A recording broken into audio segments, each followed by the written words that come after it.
Gladys Boss, member for Wasingishu County and Deputy Speaker of the National Assembly. Yeah, my name is Opio Wandai, MP Ugunja, and leader of Azimio Coalition. Junet Mohammed, MP Suna East. Owen Baya, MP for Kilifi North. Robert Mbui Kadhiani.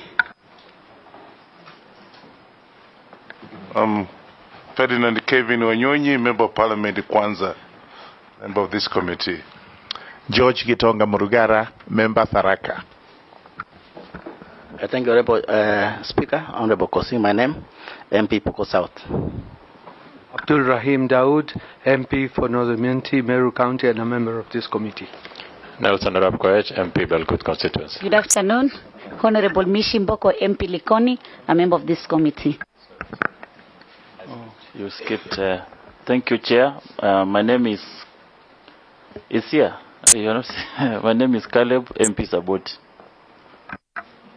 Didoraso, MP Saku. Abdi Shurie, MP Balambala. Stephen Mule, MP Matungulu. Naisula Lesuda, MP Samburu West.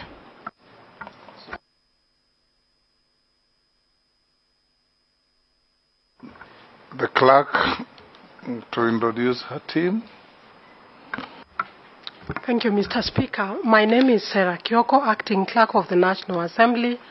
I'm accompanied here by the Deputy Director, Legal Services, Mr. Michael Karuru, and other staff of the National Assembly who are assisting the committee. Thank you. Honorable Duale, welcome to the committee. We will proceed as I will guide you. When we finish these preliminaries, I'll give you about 10 minutes. If you can use less, the better, to introduce yourself and tell the committee about yourself. After that, we will go into the process of verification of your documentation. And upon doing that, then we'll go to members asking you questions or making comments about you. In so doing, everything must be done through the chair. There should be no direct exchanges between you and any of the members of the committee in whatever circumstances. We encourage that the answers be precise, reflecting to the question asked. There is no point giving us excess material where a question is very clear on what the members want. There could be an opportunity for a supplementary to a question, subject to the chair allowing. And when we finish, we will allow you another 3 minutes or so to state your wish to this committee, if any. We'll start by requesting you to present documents that were asked of you, compliance with tax obligations from KRA. What I advise you to do is, if you have them in a bundle, I'll read them out to you, then you give it to the clerk next to you. They'll check if they have any deficiencies, they'll advise me, and I'll come back to you. If there are copies, they will require to see the originals, which is something you can do with them. If you don't satisfy them, then they'll come back to us. So we'll want your compliance. Yeah, I have my originals. If you just hold on, Yeah. Honorable Duale. Yeah. You will provide your compliance with tax obligations to the state from KRA, your clearance with Higher Education Loans Board, your clearance with the Ethics and Anti-Corruption Commission, ESCC, your certificate of good conduct from DCI. I think those are the documents you should, and of course your national identity card, and your academic certificates in the original form. Yes. You'll eventually leave us copies and go with your originals, but they need to compare the originals and the copies. I have both in original and in soft copy certified. Excellent. Okay. The first issue for clarification before we open to the plenary of the committee is to ask you whether you are a dual citizen of Kenya and any other jurisdiction. Chair, I'm a Kenyan by birth. Are you a dual citizen I am not. between Kenya and any other country? I am not. You are not. Thank you. I now give you the 10 minutes. If you spend less, I'll salute you. I will, Chair, and Chair, I want to thank you. And remember that clock tells us how much time we have for you with us. Thank you, Chair. I want to thank you, Chair and the Speaker of the National Assembly. I want to thank my colleagues who are members of this committee. And I want to state on the onset that this is a very privileged position given to me under the Constitution, Article 152, read together with the 132 of the Constitution. And I want to thank on the onset the President of the Republic of Kenya, who has shown confidence in my leadership and gave me this opportunity. Chair was born in Garissa County and went to schools in that town, in Boys Town Primary School, in Garissa High School in 1982. I went to Moi Forces Academy in 1986. Eventually, I joined Moi University, where I have many colleagues in this parliament and the other parliaments. And finally, in 2012, I did my MBA, got my MBA from Jomo Kenyatta University and Technology. Chair, I served in a number of public institutions, both private and public. I was a board director of Kenya Broadcasting Corporation. I was involved in livestock marketing institutions and working with donors. Later, I joined the private sector as a businessman. But in 2007, Mr. Speaker and Chair and members, I was elected as a member of Parliament for Dujis constituency on ODM ticket, then a Popular Party. And in April of 2008, under that Grand Coalition government, I had the opportunity to serve under President Kibaki government, led together with the former Prime Minister as a Deputy Minister for Livestock. At that time, I was also the Vice Chairman of ODM, in charge of political affairs, until 2011, when me and colleagues, including the current President, joined and formed a party called URP, in which I was elected again in 2013. And in 2013, after my election as a member of Parliament for Garissa Township, I had the opportunity again to be accorded by my party, at that time it was a coalition party with the TNA, to occupy a constitutional office as the first majority leader under the 2010 Constitution, which I served until 2020. And after 2020, again, it was not my wish, but again I had to change party from URP to Jubilee of 2017, and then now I was elected as a member of Parliament for Garissa Township under the URP party. And I'm glad that I have served the leader of majority, which I oversaw the passage of over 150 bills, both public and government and private, and over 500 motions. And now I am on a seat that I was part of the appointment committee since 2013. So I have the privilege of sitting on the chair that I think all those who served in government that required vetting by the National Assembly said so. I'm very privileged, Mr. Speaker and Chairman. Thank you very much. Thank you. In your long public career, have you ever been adversely associated with practices that depict you in bias, favoritism, or nepotism in the discharge of your duties? No, Mr. Chairman.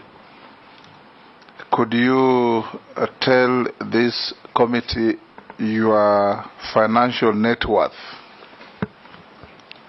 Chair, I'm worth 851 million Kenya shillings, including the assets I own, including the goats and the sheep and the camels that I own. So I had to go and even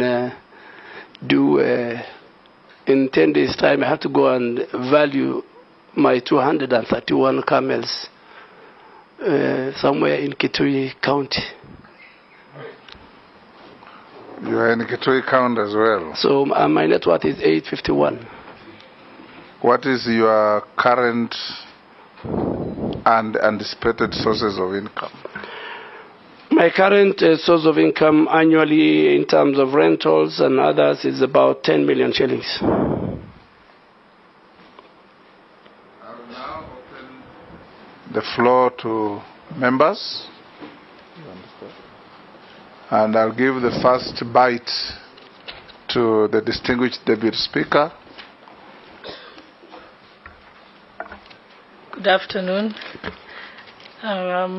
As a nominee for the Minister, for the Cabinet Secretary for Defense, you will have to deal with issues of Kenya's territory and boundaries. For a long time, Uganda has been a good regional partner. We had previous claims in the past where Idi Amin said that the territory, the Kenyan territory, part of it, the Migingo Island, was in fact a part of Uganda. That problem has not been resolved. There's many recurrent arrests of our fishermen, and that has not been resolved despite us having good relations with Uganda. What are you going to do to secure that contested part of Lake Victoria? You will record, we'll take 4 okay. questions from 4 different members, then you answer them together. Majority Leader. Thank you, Honorable Speaker. Honorable Duale, I have 2 questions in quick succession. One, you hail from the Somali community that cuts across Kenya, Somalia, and probably to Djibouti. And as much as you have stated that you hold no dual citizenship, in your view, as a Kenyan citizen and a Kenyan Somali, do you think with the incursion by Al-Shabaab and Al-Shabaab activities in the region, you would in any way be conflicted on your citizenship and nationality as a Kenyan and the Somali nationalism in the region? My second question, you have served as a member of parliament, leader of majority, emeritus, and you were in the previous administration. You do know the activities of the military in civilian, what would otherwise be civilian activities. Case in point, and I'm glad you have mentioned you have also been a livestock trader and been involved in livestock. The military has been involved in KMC. Military has been in Nairobi City County under NMS and various other civilian duties under your administration if you are approved as Minister for Defense. Do you intend to continue that policy of involving the military in what are otherwise civilian duties, or what would be your take on the involvement of the military in what are otherwise civilian responsibilities? Yes, thank you, Honorable Chair. Honorable Duale, I'm sure you will recall that in the last part of the last parliament, you and I served together in the Public Accounts Committee. during our period in PAC, we interacted with the KDF, or the Ministry of Defense for that matter. And you will agree with me again that the KDF has remained a fairly professional outfit in the region. My question is, what is the philosophy that will underpin your management of the defense sector? Because we'll be superintending over the KDF, at least on policy matters. In view of what one would call conflicting positions, or rather controversial positions that you have taken in the past. A case in point, Honorable Duale, is your rather disturbing comments in the wake of the Al-Shabaab terrorist attack on Garissa University in your constituency of Garissa Township on the 2nd of April 2015. You are reported to have undertaken to name all those who are responsible for the financing of the Al-Shabaab terrorists. Indeed, you gave yourself 30 days. I'm afraid to say that Kenyans have been waiting to date for those names. So I would be happy to hear from you today, firstly by you naming those names, and secondly, elaborating on your philosophy, the philosophy that will underpin your dealing in the security, on national security and the defense of our territorial integrity sector. But finally, is again your position on these threats to our national integrity by foreign elements, including Al-Shabaab, of course, and of late, elements of the Uganda People's Defense Forces. It is on record that a very senior general in the Ugandan People's Defense Forces has in the recent past threatened to capture Nairobi. A matter that, in my view, has been taken very lightly by the Kenyan state and government by reducing it to a mere diplomatic issue. While in my view, I think it is a serious security and defense matter. Thank you. Yes, one more, Daoud. Let me finish with the leadership. Boy. Thank you, Speaker. Speaker, I would like to ask the nominee that first and foremost, he's been a very eloquent and abrasive leader, and comments by leaders have to be taken very, very seriously. Case in point being what my leader has just mentioned, the comments by a Ugandan general. Now, the nominee did make a comment in vernacular while speaking to the residents of Isili at one time, and implied that the Al-Shabaab, who are attacking Muslim residents of Isili, would be better advised to go and drop those bombs in other places, and he gave an example of Machakos. Now, considering that he is now going to be responsible for managing the Kenya Defense Forces, and they have much more firepower than the Al-Shabaab, do those comments still stand? And secondly, while he was majority leader in 2013, he was very, very clear in his mind about cabinet being made up of people who are not politicians. And several times he did mention that. Has his position changed now that he has been nominated and he is a well-known politician? Thank you, Chair. Honorable Duale, you can deal with those four. Thank you, Mr. Chairman and Speaker. Let me start with the question by Honorable Boss Sholei, the Deputy Speaker. I agree with you that the key mandate of KDF within the reading of Article 241 is to protect the sovereignty and the territorial integrity of the Republic. That is the core mandate of KDF. And that will stand. KDF will at all times protect our nation from any external aggression. Coming to the matter of Migingo in Uganda, there is already a government boundary committee which was set up, which is yet to give its final report.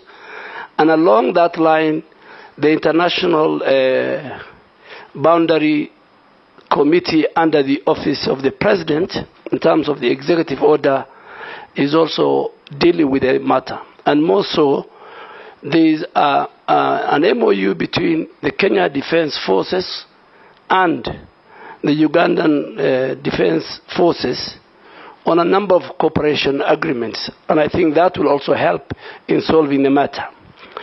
Coming to Honorable Ichung'wah, the leader of majority, I think there is a narrative and a perception about the Somalis in this country.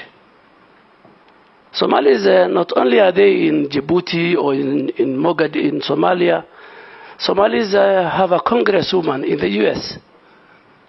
Somalis have a minister, there's a Somali minister of housing in Canada. So Somalis, wherever they are, the citizenship where they belong is where they are loyal to. And I saw to the Constitution as a member of Parliament. So I treat me as a Kenyan Somali, just like the way you treat the other communities in this country. And I'm not the first one. I'm not the first Somali to hold the defense portfolio. Honorable late Yusuf Haji was one. I'm not the first Somali to hold a serious security docket. General Ali was the Commissioner of Police. Prefer you call yourself Kenyan Somali because no. I think I should not use Kenyan Somalis. I am a Kenyan. I am a Kenyan. So please, Honorable Ichung'wah, you are not one of them. But over the years, there's a clique in government who have a business of profiling Kenyan Somalis, and I think that will end up with this administration. This is an administration that wants to make all communities equal.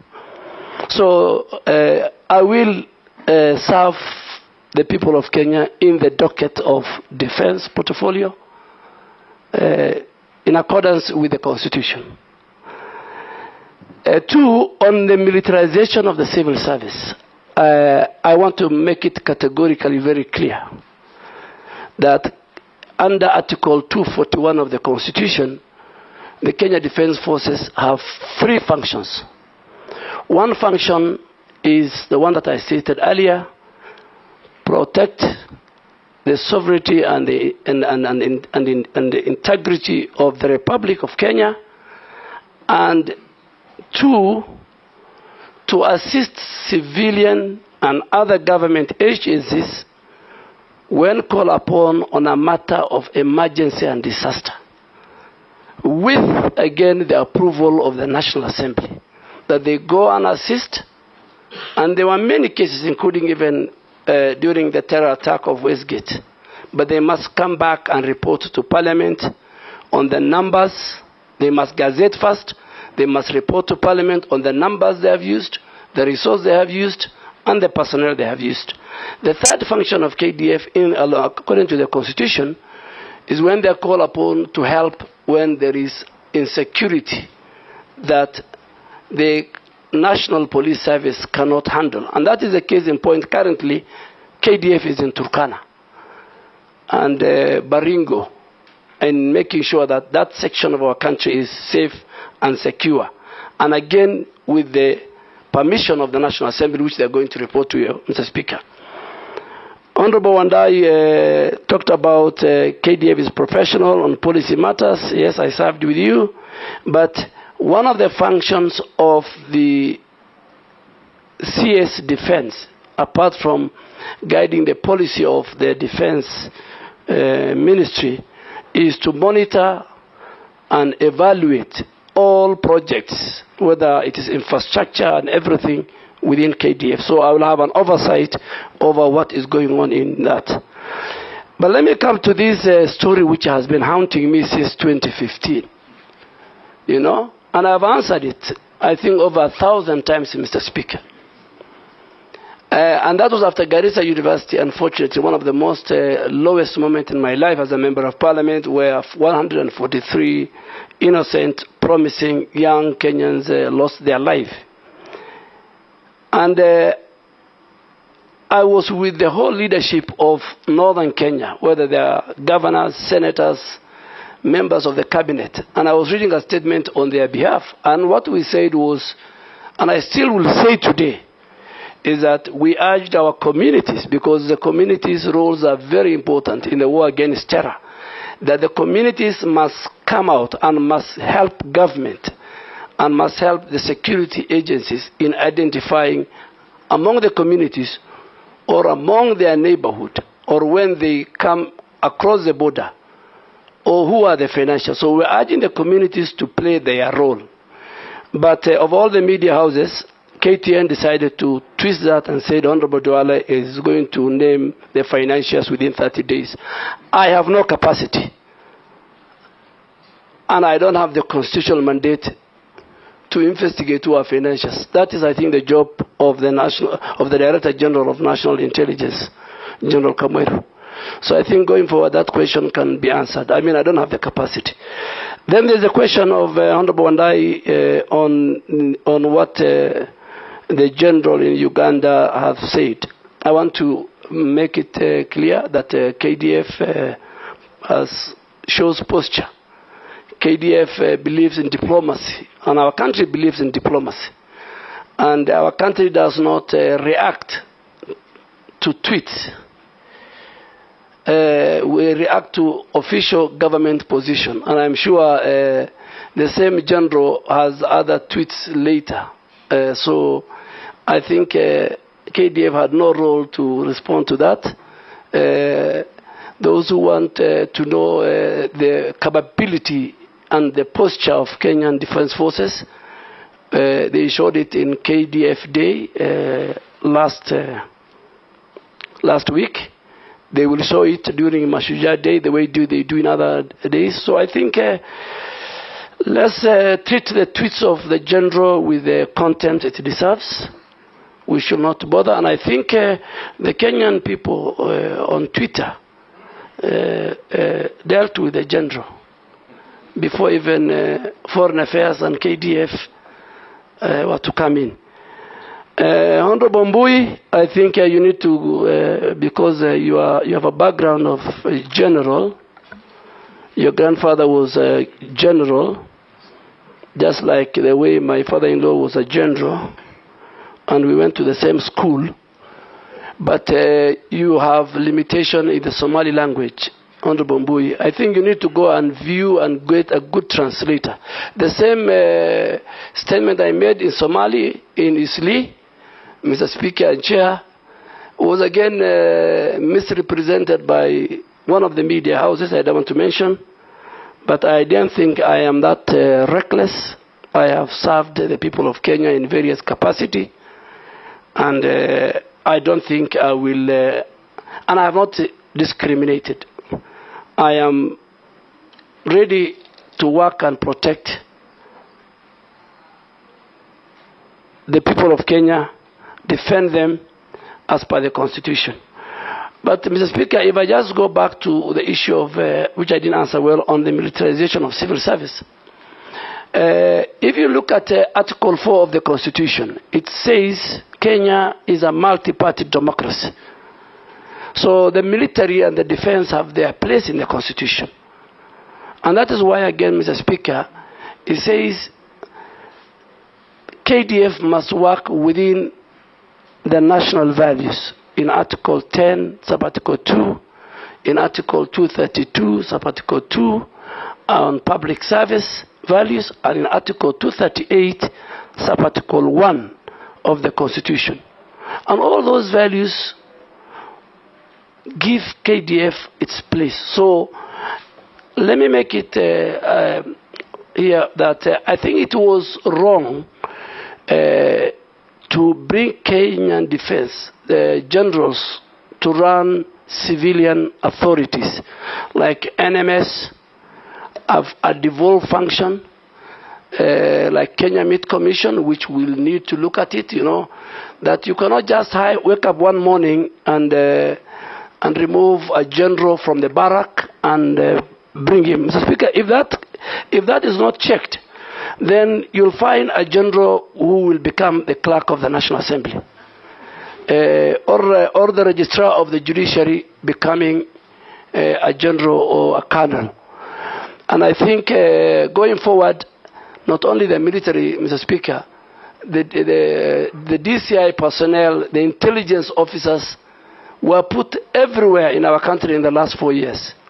And I'm sure the new administration, when it is completely constituted, we will ask everybody, particularly if I speak for KDF, everybody to go back to where his place and space is within the Constitution.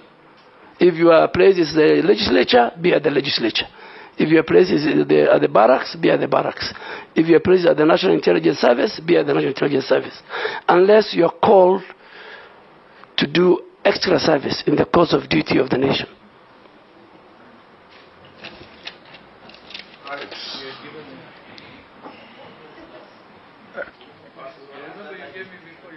Amisi, number 1, Daud, Mishi,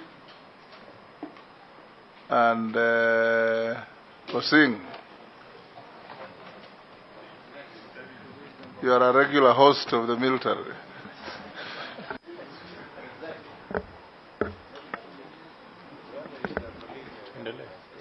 Okay. Thank you, Chair. I thank you, Chair, for giving me the first opportunity, at least. To the nominee, you have a background of politics. Maybe you have a good part of your life you've been in politics.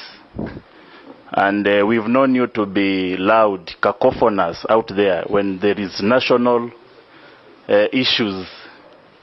You are loud and sensational. I've used that word cacophonous because that is it. And the position you are going in is a docket that requires people of calm demeanor. People, is a docket that is shrouded in secrecy for the good of the nation. But here you are an individual who always wants to talk about something of national issues. Are we going to see a more calm Duale for the good and the security of our nation, or you'll still talk out there? In some cases, we may also have a slip of the tongue and take us to war. It happens.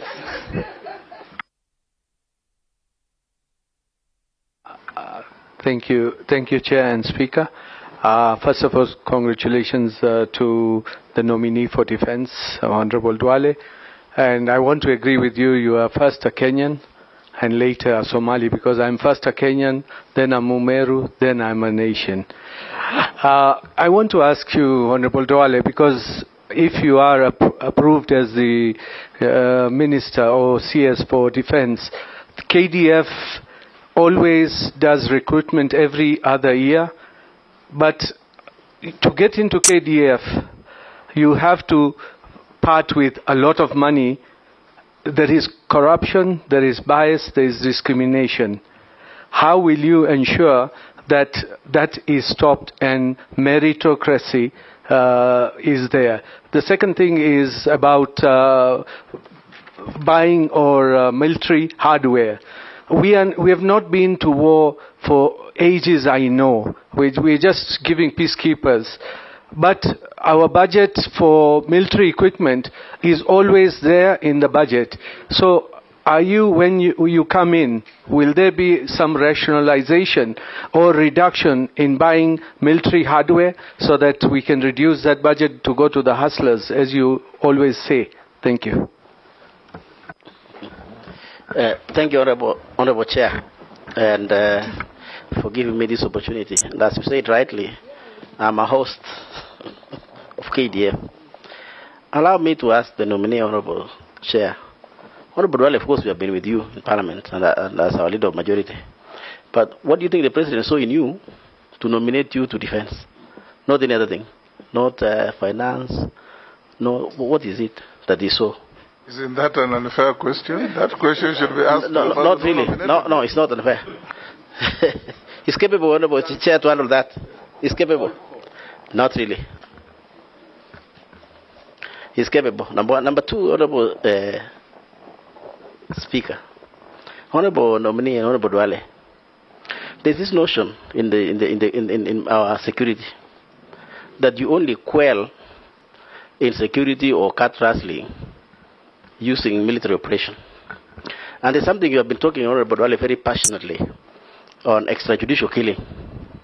Very passionately for the years I know you in Parliament. In my view, Honorable Duale, military operation, which of course now, as you know, it's in Tiati and other places, is also extrajudicial killing. And it has never brought peace. This is the fifth government. We have had operation in that area for all the 5 governments. With you coming, Honorable Duale, and you know extrajudicial killing, which this military operation is doing to innocent Kenyans, what will you propose, Honorable Duale, that is different, that will bring peace, harmony in the entire region, and not to militarize people, and not to bring extrajudicial killing in the name of operations? Thank you, Speaker. Yes, Honorable Duale. Chair, one left. Oh, yes, there is. Sorry. Yeah, thank you, Chair. My question is on counter-terrorism and security. This is about the dilemma of our troops in Somalia as Kenya continues to be hit by the Al-Shabaab. And the reason sometimes people say it's because our troops are in Somalia.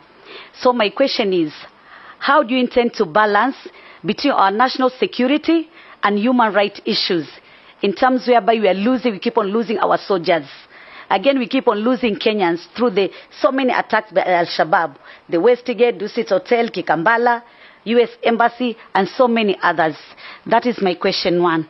My second question, I want to put a reference from a reading from Major Retired Lucy Wairimo, who is a celebrated military psychologist. He has worked in the Kenya Defense Forces for almost 11 years. And in his reading, he has stated that there is a systematic oppression, stereotypes, attitude, prejudices, biases, abuse, and there is also sexual harassment and abuse of women in the military. And this is brought up by the so-called obeying the chain of command. That has intimidated the women who are soldiers in this country. The women don't have a forum to talk about this sexual harassment. Anytime you talk about it, you're intimidated, you are given a transfer, you are demoted, and so many other issues.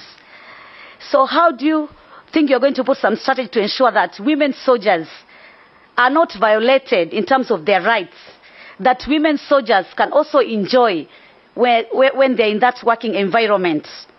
And I'm saying this because there are so many cases whereby women soldiers have to run away to safe places, or rather to the centers where they can get some intervention. To finish my question, I want to say, are you intending to review the allowances, or rather the welfare of our gallant soldiers who go for peacekeeping mission? Some are injured, some are killed, the families don't get compensation, the processes are just too long, it is hectic, and so many challenges. The mental health cases, what we have witnessed right now, so many gallant soldiers, they're committing suicide, killing their families, killing themselves. So what are you going to put in place to ensure that even mental health issues are going to be addressed in the Kenya Defense Forces? I thank you, Honorable Speaker. You have violated the rules, but I forgive you. You should be asking just one question. Honorable Duale, you can answer those 4. Honorable Duale, Speaker, let me start with the Honorable Amisi.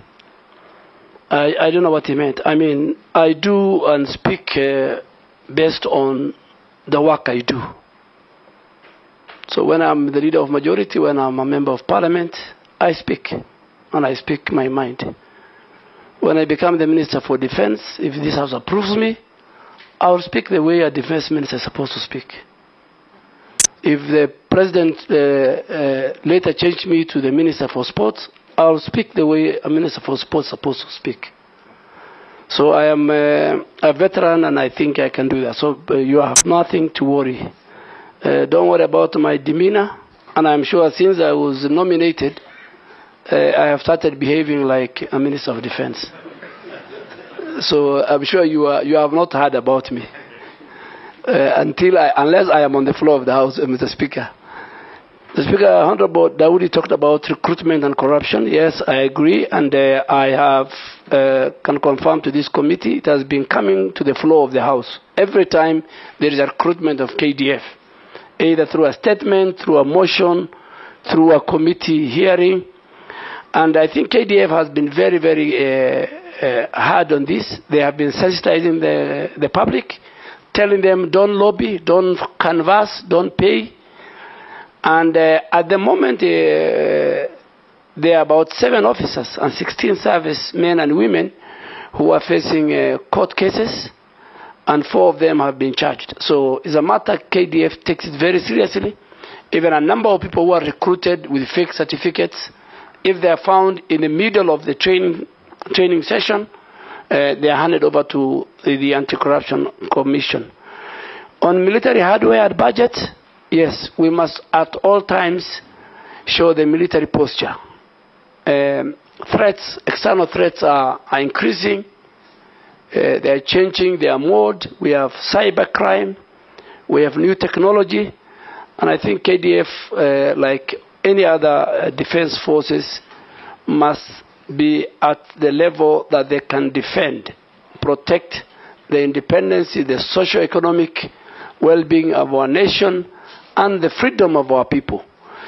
For them to do that, and that is a function given to them in the KDF Act and in the Constitution, for them to do that, they must have the capability and they must show military posture at all times within our region and within the continent. So we will invest more, and I think this House, when it's called upon for more budgets for military hardware, Mr. Speaker, I think we need to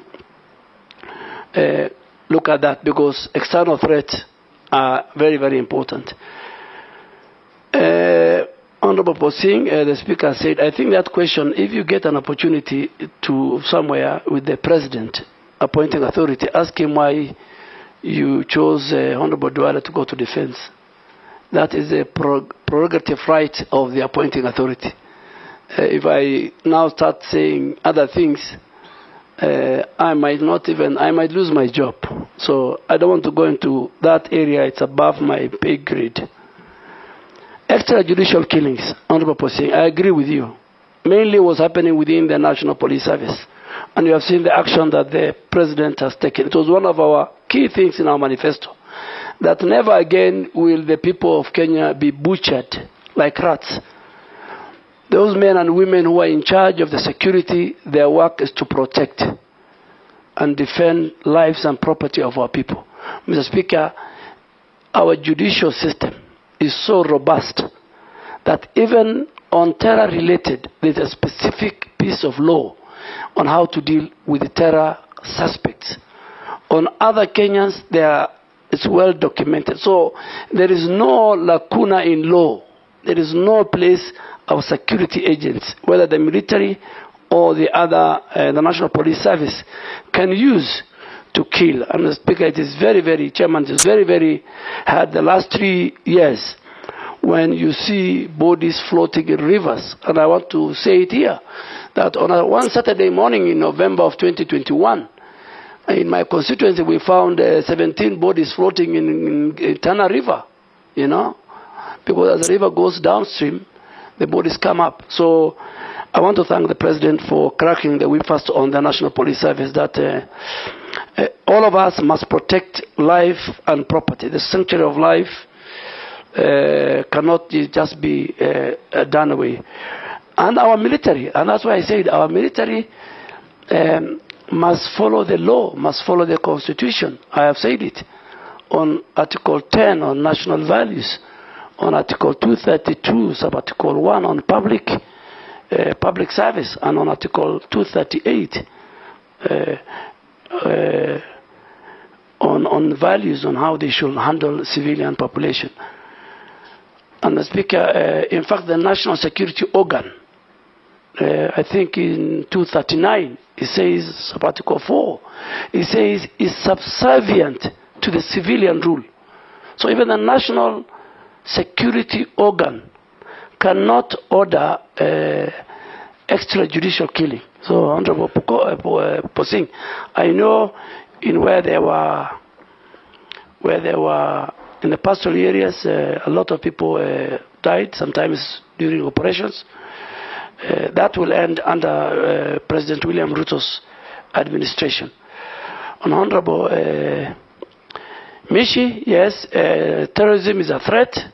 We went to Somalia in 2011, and in 2012 we became part of AMISOM, and now they're called ATMIS, African Union Transition Mission in Somalia.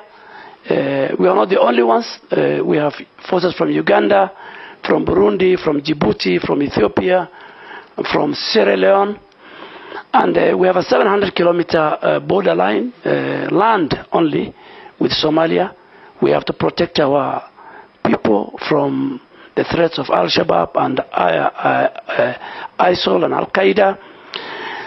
But at the same time, we must also protect the human rights of our people. So I think we are in Somalia.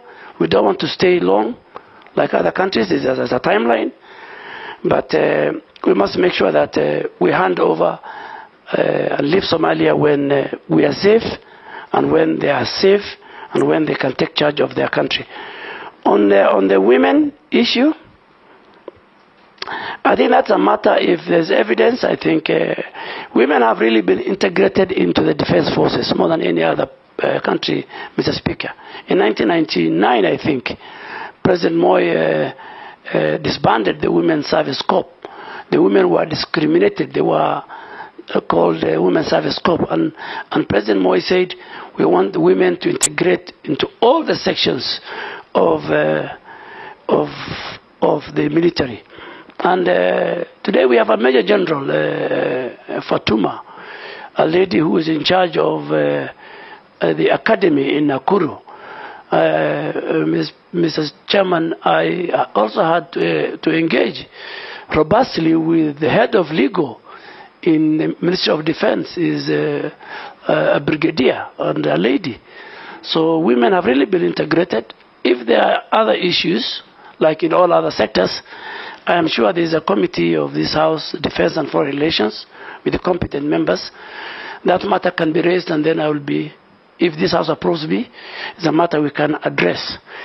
Review of the salaries in peace, I think that I can deal with is a serious matter. You know, as the animal called SRC, already as a member, as a city, I'm also a member of Garissa Township.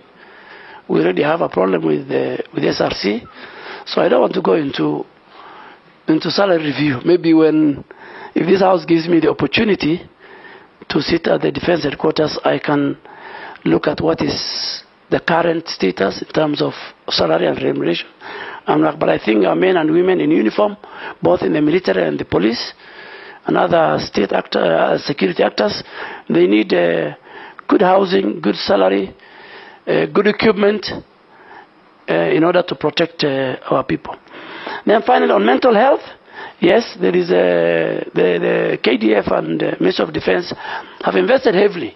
We have a wellness center in Langata. They're building another one in Mariakani. It's being renovated. There are many psychologists who have been employed now. Our clergy, our religious leaders in the army are in every unit of our defense forces to counsel their families. And that is an area I think our defense forces, Mr. Speaker, have done very well. Thank you, Mr. Speaker. Next round, Owen Baya, Kano Raso, Mary Mase, and Wakili Morugara. Can I start, Speaker? Yes, thank you very much, Speaker. And Chair, the Honorable Duale, our nominee for Defense, it's in public domain that procurement in the military has always been shrouded in mystery. And reports of the Auditor General have always shown that. As you, if confirmed, how will you deal with this issue so they bring transparency and accountability and remove the opaqueness in the Ministry of Defense or in the military? If you allow me, Mr. Speaker, I would also say this, that the military has been patrolling the roads from Kiunga and Lunga, the coast. Especially, you find a lot of roadblocks that are being mounted by the military, especially at the coast.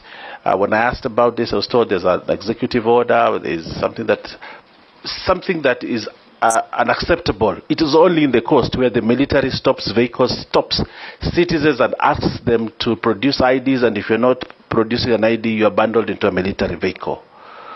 And yet you believe that military should do what is its mandate in the Constitution. How are you going to stop this so that the people at the coast live like any other Kenyan without having to be stopped by the military? I thank you. Thank you, Mr. Speaker. Honorable Duale, I invite you to Article 241, Sub-Article 3, Sub-Article C, the deployment of KDF in areas to restore peace and stability, that is in any part of Kenya. Whereas the issue of internal security is largely the domain of the police forces or NPS.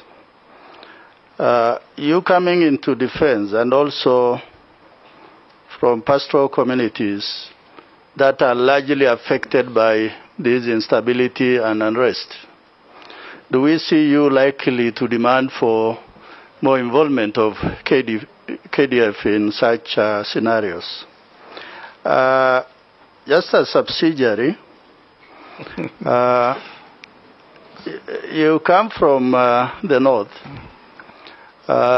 Although somebody said Somali, but I don't believe he's Somali. You are Kenyan. Looking at the appointing authority and just thinking out of the box, are we likely to see that you are going to play much a bigger role in the Greater Horn of Africa in terms of peace and security? When it comes to recruitment of soldiers into KDF, because, Chairman, the truth is the concern of majority of the Kenyans who are hustlers is that they have had to sell their pieces of land. They have had to borrow even loans to secure placements of their sons and daughters into KDF. So the nominee for this position, if we approve you, what is it you're going to do? Are you going to change the design, the manner, the design in which these soldiers are recruited? And my second concern again is on our level of preparedness. Kenyans are concerned. What is it that we cannot deal with this issue of cattle rustling? Rustlers from neighboring countries attacking our people within our own territory. Yet we have KDF. What are you going to do to bring to an end this insecurity, especially in northeastern regions, once and for all? Thank you. Thank you. Thank you. Thank you, Mr. Speaker. Nominee. He's a nominee. Nominee. Kenya has one of the best armies. Let me use armies, whether defense forces or whatever. I mean, their reputation is extensive. And this is the reason why we are invited constantly to go on peacekeeping missions all over the world. We've gone all over. Number one, apart from that reputation, which possibly brings us pride, what other benefit do we get from these peacekeeping missions?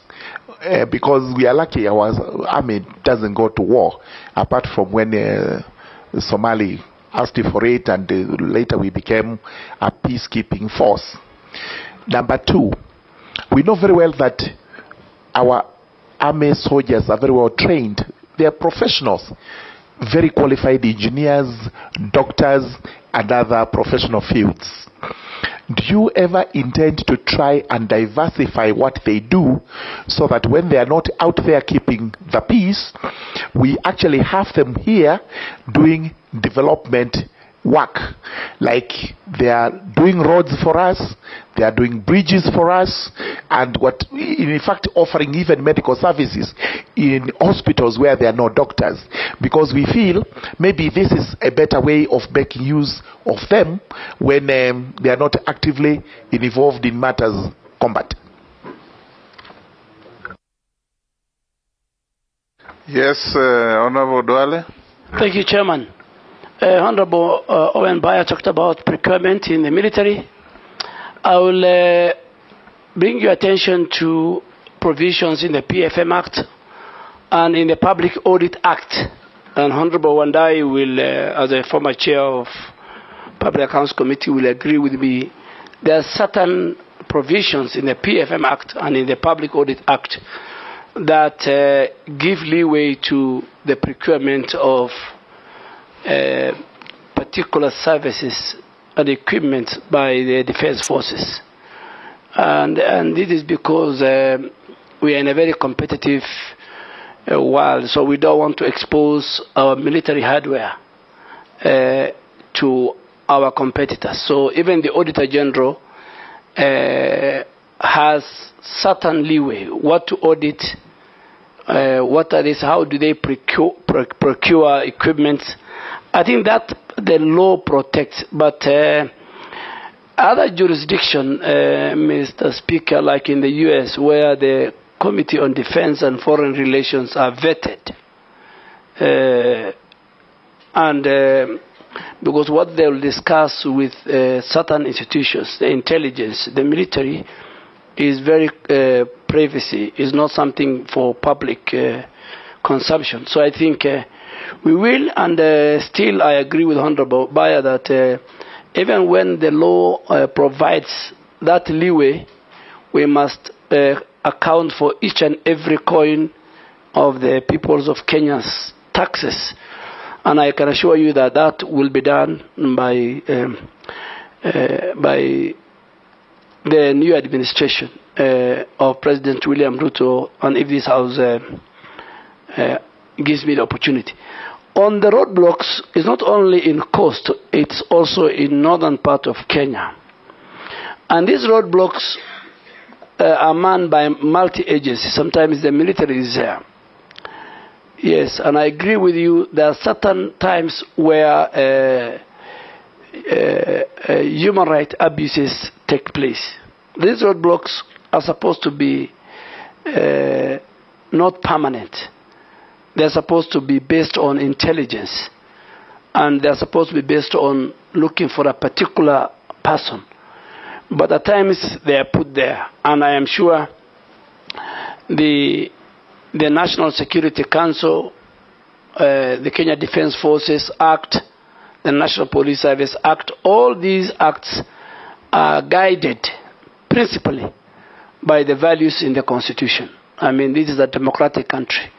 In fact, for KDF, it says in the Act, they must at all times defend and protect the Bill of Rights. The Bill of Rights is wide. It talks about human rights, and all this. So, Honorable Baya, I don't think, if this House agrees with me, that those roadblocks will be roadblocks with a purpose and not to disfranchise and affect the human rights of the people. I am also a victim. If you drive to Garissa, you'll find those roadblocks. Those roadblocks, just like the way the President dealt with the men and women who were involved in the extrajudicial killing, I'm sure even those ones who are now manning roadblocks, with the new IG coming, if both houses approve, things will be different.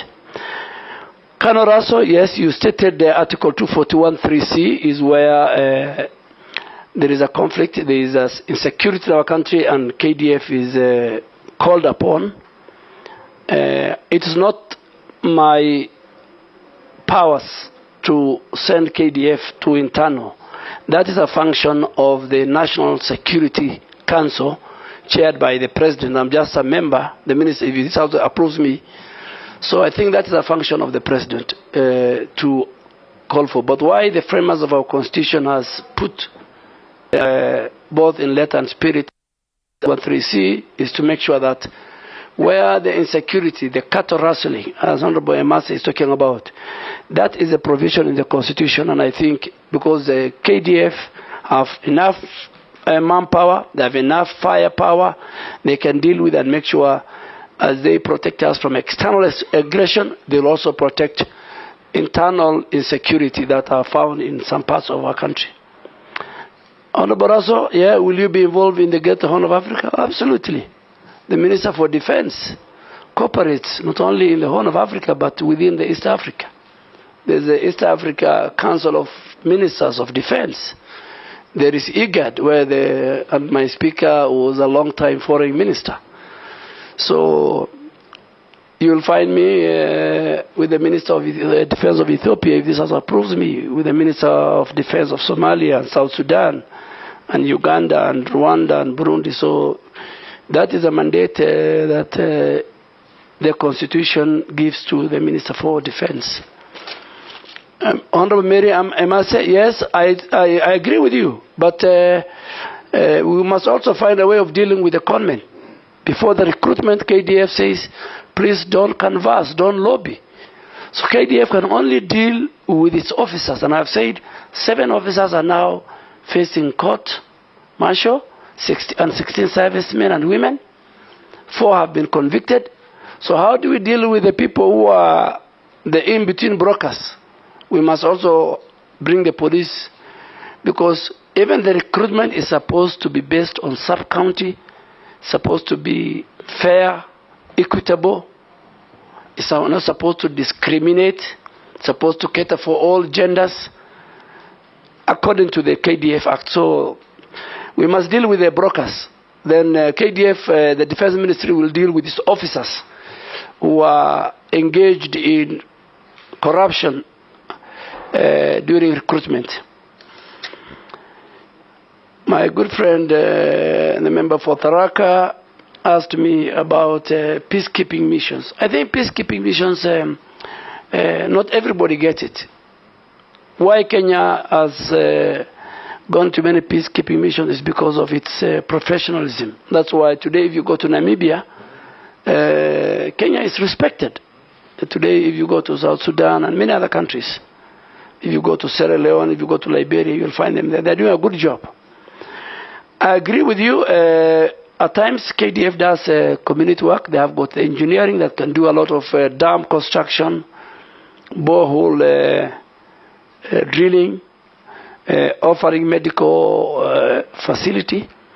And all that, those equipment and those issues were seen, and they paraded them during the KDF day.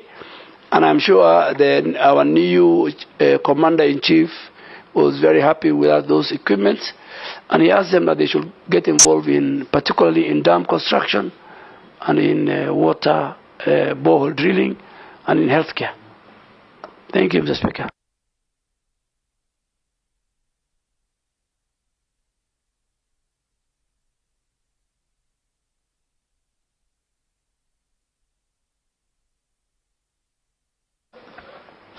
Thank you. Have a chance. Yeah. Don't emulate Mama Mish. Thank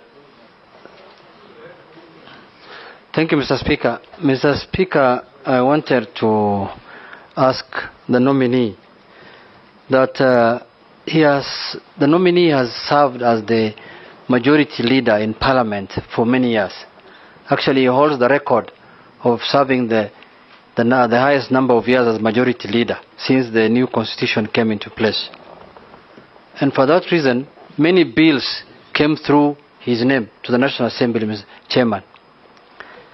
But there are times when bills that were draconian in nature came through his hands. And they were very draconian in the bills themselves, and he also implemented them in a draconian manner. Example of those bills are like the Security Amendment Bill in 2014. There was also even the issue of the appointment of the Inspector General. The first Inspector General was nominated in a manner that had public participation, where the National Police Service was allowed to advertise the job, then shortlist people, then take it to the President. But in his own wisdom, the Majority Leader amended that Act of Parliament of the National Police Service and gave fiat to the President to appoint the Inspector General. There was the cybercrime. I served with him very closely in Parliament for the last 10 years. So does he regret that those draconian laws and that draconian culture now that freedom has arrived in Kenya? And the last one, Mr. Speaker, is there are people being harassed at the Lake Victoria by Ugandan Defence Forces, fishermen. Fishermen are unable to fish in that area where we represent. The Ugandan forces are all over the lake. What plans does he have to defend Kenyans or fishermen in nature, not only pastoralists and camel herders? Honorable Duale, congratulations. And from what I'm hearing, you are ready for the task. According to the Kenya Kwanza manifesto, there is a plan for the establishment of a fund for foreign soldiers. What are your thoughts on the same? How would you establish a contributory fund for foreign and terminally ill officers? Because you know they are the people who are fighting on our behalf and they are really suffering. Ferdinand, nominee, I want to ask a question. Sometimes back, I think I saw a hut, and I didn't go there to find out. I think some administration was embarking on building the wall, protective wall between Kenya and Somalia. I don't know how far they've gone. Given the current, even if it is to continue, given the current technology, is that project really viable? Was this a waste of public fund? Because a wall is a wall, but technology now, the current technology, you don't have to have the wall to defend yourself. What was the next Kigani? Asante sana, napongezi Bwana Duale kwa kuteuliwa kwa hiyo nafasi. Tunaomba pengine ukisha toka hapo utaweka. Ni ile tunataka, umekuwa kielelezo kizuri kwetu, lakini niulize hivi ndugu yangu Bwana Duale, kwa mafunzo ya kijeshi katika parliament ya 11 nilitumikia kamati ya administration, na kule wanachukua kiwango ambayo wanafundisha askari kutoka kiganjo peke yake, na unaweza popote utaingia unaweza kuwa mkubwa kabisa katika polisi bila. Lakini kwa jeshi kuna vitengo tofauti. Unaingia, kuna wale ambaye kwa njia moja ama nyingine pengine hukusoma, ama wazazi wakupata pesa za kupeleka shule, hukusoma vizuri, hukupata. So wanaanza, ukianza kama askari wa kawaida unaenda mpaka senior sergeant, na hapo ndio mwisho wako. Na pengine hapo ndani kuna askari wanajeshi wazuri sana ambayo wangepata nafasi ya kuendelea kuwa captains na mameja na nyadhifa zingine katika jeshi. Pengine ungeweza kutuambia kuna mpangilio yote ya kubadilisha mfumo huo wa mafunzo ya wanajeshi hivi kwamba mtu yote anaweza kuwa chochote pale kwa jeshi, kutoka ranki ya chini mpaka kule juu. Ya pili pia, ingawaje tulikuwa napata mwaliko zamani, miaka 3 hivi tulinyimwa mwaliko pale kwetu Nakuru. Kuna training ya cadets for 4 years hatujapata mwaliko, lakini naomba sasa pengine tutaanza kupata mwaliko. Tunapoenda katika ile siku ya pass out, tulikuwa tunaona kuna wanajeshi wengine kutoka Uganda na nchi zingine za majirani. Na ile swali lilikuwa tunaulizana, pengine kwa sasa tuko marafiki na nchi jirani, na baadaye pengine hatujui itakuwa namna gani. Je, pengine baadaye tukiwa na fujo, inaweza kuwa hawa ndio wale wanatumika kuja kupata zile zinaitwaje siri za nchi na kuweza pengine hata si wanafunzi tu, labda wanakuja kwa mambo mengine, na pengine kesho kukiwa na tafaruku kati ya sisi na majirani wetu, wale ndio watakuwa wanapeana pengine ama ni ile tu ni mfumo wa East African Community ambayo wanaleta wanajeshi pamoja, wanaweza na tunaona mpaka wanapewa mpaka zawadi. Asante. Yes, Mheshimiwa Duale. Thank you, Chairman. Honorable Junet, yes, I was the first and the longest serving majority leader. That I agree with you. I also agree with you that in the legislature, every laws that are passed, some are controversial, some are easy to pass, and I'm sure if God gives you an opportunity, one day you become leader of majority. It's a very difficult job, which I served longest. On the security laws, I think there was good public participation. The few sections that we felt, that the country felt was not fair, I think the judiciary has rectified it and declared it unconstitutional. The one on the Inspector General of Police, that also went through public participation, went through committees. I hope you are a member of that committee. And I tried to scan the Hansard. I didn't see you opposing it. That time, Honorable Jacob Mutua was the leader of majority, and I remember him supporting it. You are leader. On the cyber crime, I can't remember. Member of the committee. Yeah, but it passed. And I am sure, Mr. Speaker, you allow me on a light touch.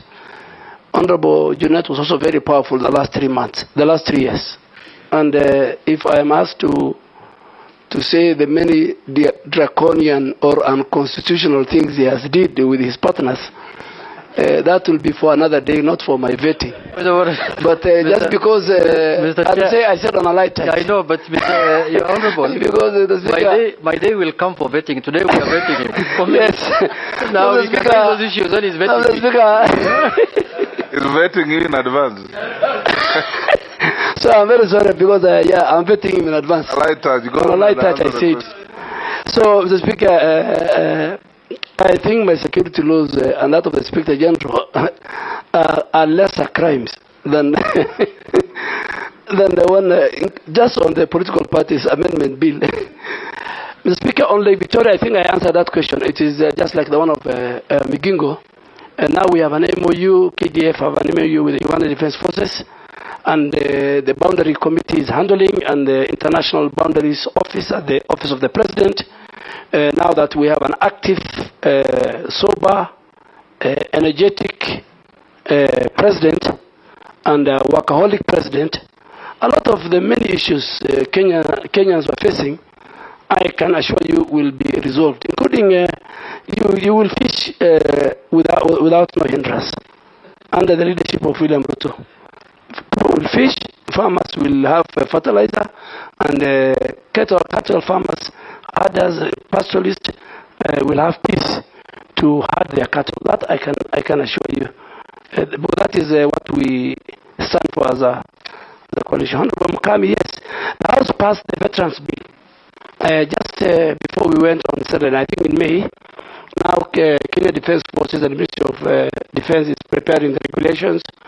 The advisory board already has been put in place to make sure that our veterans, those who are not doing very well, their children, in that their children's schools will be paid, their medical bill will be taken care of, and the regulations will be coming to the House soon once we form a committee or committee. So that bill is in place. On the third bill, I think we have a wellness center. We have now built a hospital there, taking care of them. Yes, all in Manila,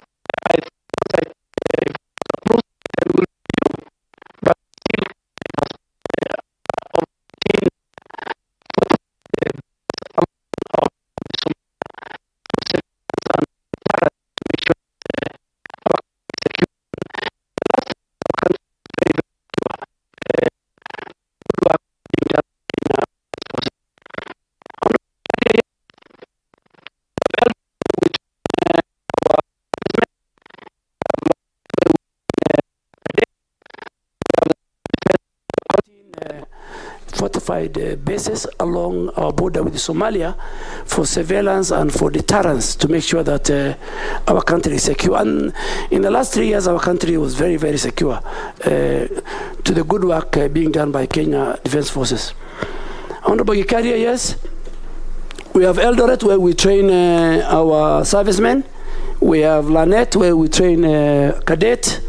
We have the National Defense College where not only Kenya but even the region send their top of officers. It's a prime college in the region. I'm sure the Defense Committee has visited. And then we now have the National Defense College. And we want to have our country to be a hub. And when they come even from other countries, they pay. The way we have Kenya School of Monetary Studies is a school of its kind in the region. Kenya School of Government, Kenya Revenue Authority, and I'm sure, Mr. Speaker, under your leadership, you will enhance the Parliamentary Institute, where we want to tap the talent in our country from neighboring countries to send. So, but there is always, Honorable Gikaria, career progression in KDF. Nakuru Academy, you have been denied. You know the reason why you have been denied. I want to confirm to you that not only me, the Commander-in-Chief will allow each and every leader to be given access in his area when the president or anybody in government is there. We were in Laikipia over the weekend, and I'm sure members, the governor, the senator, the women rep, and members of parliament from that region, all of them are with us. So that was why you were denied, because you were not, I think, politically correct, I may say. But I want to say it to all. Things have changed. As Honorable Duale said, there's freedom. So even if we go to other areas where we will serve the people of Kenya, and leaders must be respected, whether from the MCA to the highest office. Leaders must be respected, and that's why I think those of us who have served in politics and in leadership, our officers will be very open to you. You will see a change. Mr. Speaker, I think I have finished. You've exhausted those. Yes. Now Naisula, Koech, and Mule. Thank you, Chair.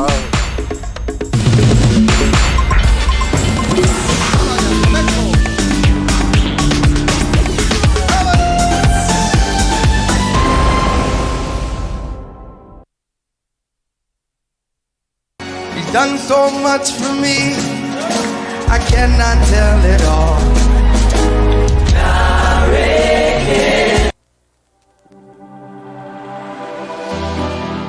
How well do you know what's happening around you? Morning Cafe with heated political debates.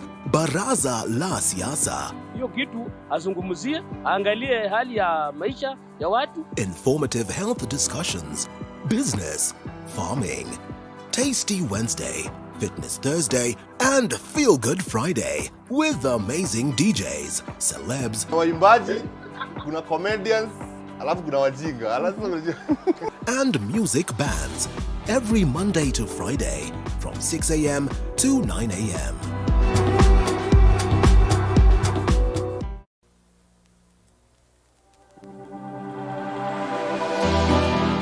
How well do you know what's happening around you? Morning Cafe with heated political debates. Baraza la Siasa. Hiyo kitu azungumzie, angalie hali ya maisha ya watu. Informative health discussions. Business, farming. Tasty Wednesday, Fitness Thursday, and Feel Good Friday with amazing DJs, celebs, waimbaji, kuna comedians, alafu kuna wajinga, and music bands every Monday to Friday from 6 a.m. to 9 a.m.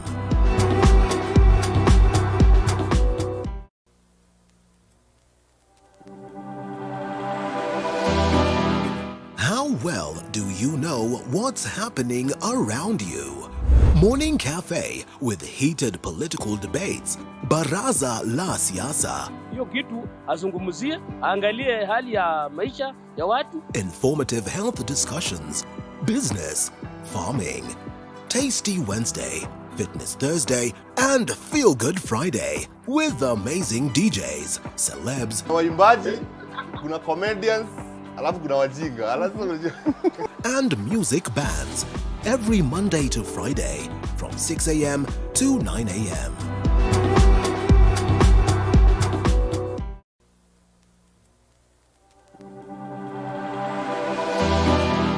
How well do you know what's happening around you? Morning Cafe with heated political debates, Baraza la Siasa, Hiyo kitu azungumzie, angalie hali ya maisha ya watu. Informative health discussions, business, farming. Tasty Wednesday, Fitness Thursday, and Feel Good Friday with amazing DJs, celebs, Waimbaji, kuna comedians, alafu kuna wajinga. and music bands every Monday to Friday from 6 a.m. to 9 a.m.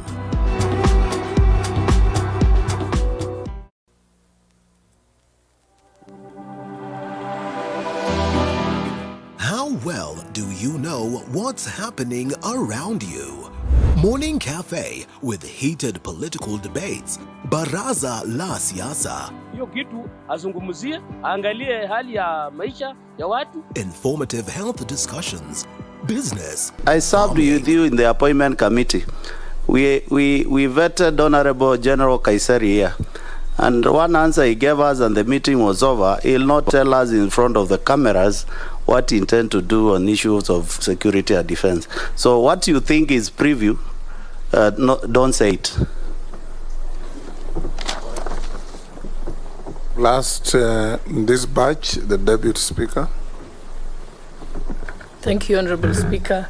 Honorable Duale, I see you've tackled all the questions quite well, except I have one that I would like to hear from you. What is your view on the current recruitment methodology being used to recruit cadets to the military? The current methodology is where they check the height, the dental structure, the physique, the weight, whether they can do a 100-meter dash. Never mind that those who are checking the dental structure are not dentists, as opposed to having more modern methodologies of measuring their ability using objective measuring tools like psychometric tests and even a mental evaluation, because we know that a lot of them sometimes don't cope and they eventually get into mental illnesses as a result of the fact that they didn't really have the competence and the emotional ability to be able to take up the job. What's your view? Will you keep the same method, or you have some ideas of how to transform that? And also the issue, the fact that the military doesn't recruit at cadet level people with disabilities or people with various disabilities. Yet sometimes, even if someone is on a wheelchair, they're probably a brilliant IT expert, and it's a skill that is required in the military. Again, how is that as a human rights issue? Thank you. I'll also ask you one or two small questions. You may recall, Honorable Duale, that through the African Union security architecture, it was designed to set up standby regional forces, East African Standby Force, West African, Central Africa, Southern Africa, and so on, for rapid deployment in helping deal with security concerns within those regions. Now, the East African one has not quite taken off because of budgetary issues and other things. As Defense Minister, how are you going to engage Parliament to give you a budget line, and how are you going to convince other defense ministers in the region to do the same so that we can actualize this force that can help deal with security challenges in our neighbors that have challenges like South Sudan, Somalia, and others. The second and last, during recruitment, and these members of parliament may attest to this, we see some very unhealthy discrimination processes. If you are short, you can't go to the army. We see recruits being asked to open their mouths and see whether one tooth is missing, or if you have discolored teeth, or things, or if you have a scar on your back, things that really have no bearing in your capacity to act as a military officer. How are you going to deal with this? Because if a child at birth had a scar and has grown through life, gone to school properly, why should that scar be a deterrent in joining the army? Thank you, Mr. Speaker. Mr. Chairman, let me start with Honorable Sula. Yeah, cattle rustling has been pandemic and chronic problem, and even use Article 241, Sub-Article 3(2), C, as Honorable Raso has said.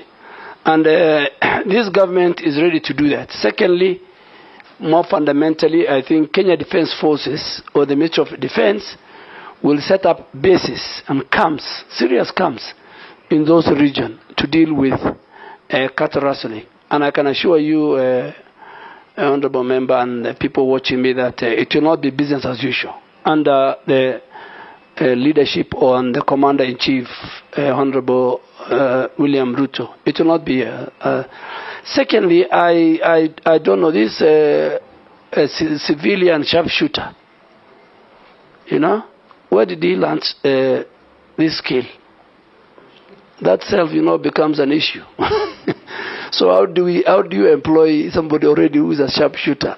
He must have learned that skill illegally, and using so. But I think during Mr. Moi's time, there was a provision that, and I think it will help in the cattle rustling, a special recruitment criteria in some regions of our country, where you can even pick people who have gone up to class 8 or have not gone to school.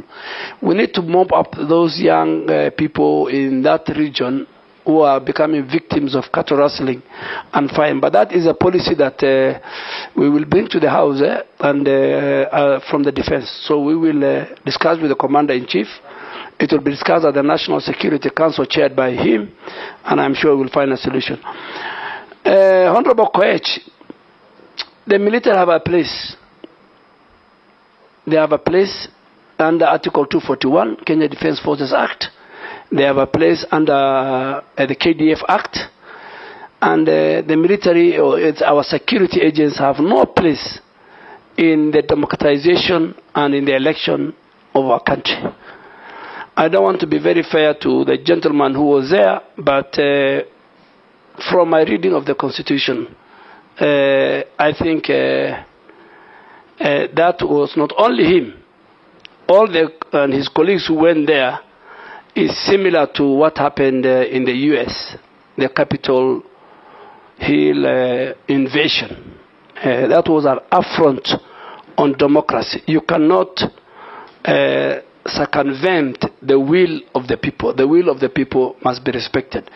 So that is a matter, I think, for the Commander-in-Chief, and that is a matter for the people of Kenya and the Constitution. And I'm sure once you approve me, because the Constitution says our defense forces must not be involved in political partisan.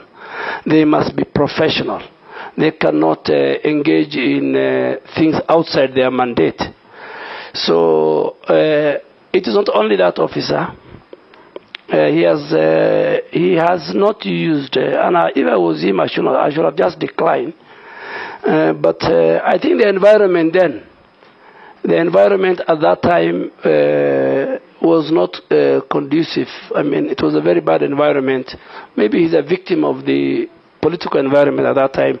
But going forward, I think our military, our police, our national security organs they have their place, and they must read Article 4 of the Constitution. Kenya is a democratic multi-party state. So the will of the people, nobody, including the incumbent, can overturn. And I think that I'll stop it there. Honorable Mule, you talked about, yes, the issue of our neighbors.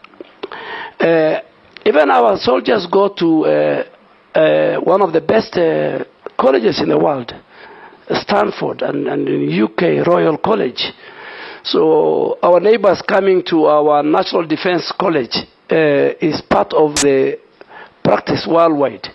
And what they are taught is what is taught in other military institutions. They are not exposed to our hardware, they are not exposed to our strategies, they are not exposed to our how we run our military. So we are very safe. And finally, the Kenya Defense Forces and the National Security Council will always, under the Constitution, they will explore diplomacy, and war will be the last option. So we usually deal with the diplomacy, make sure that ourselves and the region is safe. Yeah, the Deputy Speaker raised the issue of recruitment. I think one of the issues that I have to grapple with, if this House appoints me, approves me, is the issue of recruitment. That is the elephant in the room. I mean, all my 15 years, Mr. Speaker, is how recruitment is done. You know, people run, about 100 of them, and in the evening you are told there are some people who are not in the field who are picked. I mean, you know, it's good to say it. So there's a lot of discontentment in terms of recruitment. But I think world over we must have the criteria of physical fitness. I mean, if you are 34 and Kanoraso will agree with me. If you are to go to training and your weight is 35, and in the training you are going to carry a bag of 40, then you will die. And so KDF doesn't want to recruit people, and at the end of the day, the person. So they have to look at the physical fitness. That's everywhere. The training is very vigorous. The training is tough. So it's not. We can't just pick. They can't just pick anybody. So they must pick the best of the best in terms of physical fitness. Even for the cadet, the same. The issue of do we integrate people with disability?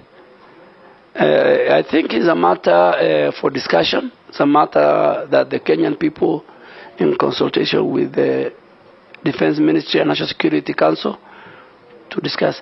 Speaker, you have raised a very good point. I mean, this stand regional force for rapid deployment was agreed on. But Mr. Speaker, as a former foreign minister, you'll agree with me that a lot of countries... When I was chairing the African Security Council. Yes. Yes, even the peace security organ of the AU. But you are aware, as a former foreign minister, that many times countries default on their contribution, not only to stand by regional force, but even to Yala. At one time, Mr. Speaker, we had agreed even our members to Yala should be part of our parliament in terms of salary and remuneration. Because they can stay for 3 months without getting salary. So I think countries don't want to commit themselves in paying their part of share and remittance. But I think ourselves from Kenya, they have a budget line, and we have been remitting our bit to the East Africa Stand Force. Yeah, again, Mr. Speaker, you talk about recruitment. So recruitment is coming in. Is a matter that I think I should pick it up. Must be an area that needs serious reforms. Very, very serious reforms. We need to know, because I have asked, and the KDF Act stipulates that the slots given to every sub-county is based on the number who are in the force from that sub-county based on the census. But you know, an ordinary person in Likoni, for example, doesn't know how many are in the force. So if they're given 3 slots, we need to have a fair distribution of the Kenya Defense Forces, even for security purpose. We should not have a situation that one region or one community has is 20 or 30% of the forces. It's even risky. So the Constitution and the KDF Act stipulates very well that there must be consideration in terms of region, in terms of gender, in terms of ethnicity, in the recruitment of men and women to our forces. So I think we might not been doing that, and the recruitment, I'm sure the Committee on Defense and Foreign Relations, when they are formed, that is an area we need to reform. As Honorable Sholei said, the height, the person checking, is he a dental expert? How many kilometers you need to run? Of course, we must get the best of the best physically. And Mr. Speaker, you know, when if you allow me, Mr. Speaker, I served in NYS, and Mr. Speaker, there used to be something called marksman. You know, the tall person used to be at the end. But these days, if you see parade, you'll find very short people. So I think even this short, I'm not saying, there are certain criteria, physical fitness that must be addressed to. But I'll take that as an area of reform, Mr. Speaker. Thank you, Hon Duale. Jeanette? Just one rejoinder. Nobita? With your permission. Mr. Speaker, I wanted to tell the nominee that he is very good in politics, but as you know that in this presidential system now, in the event that is vetted by this committee and passed by the National Assembly, shall we be seeing him again politicking in funerals, in Harambee places, or he will resort back, or he's going to perpetuate the bad manners of the previous CSS who were politicking outside, and people have been complaining about that, or he's going to confine himself to the ministry, or he's going to give me problems in the mosque now politicking, Mr. Speaker, Mr. Chairman. Honorable Jeanette should be the last to ask such a question, because we saw you encouraging and comforting ministers during campaign rallies, some who are occupying the position you are vetting him for. Mr. Speaker, now that is bad manners. Is he going to stop? Is he going to stop? Mr. Speaker, Mr. Speaker, you have really helped me because unfortunately Honorable Jeanette now is on the other side. But I want to confirm to this committee that I will not be like my predecessor, with a lot of respect, who was in the camp of Honorable Jeanette. I will, of course, sell a government agenda.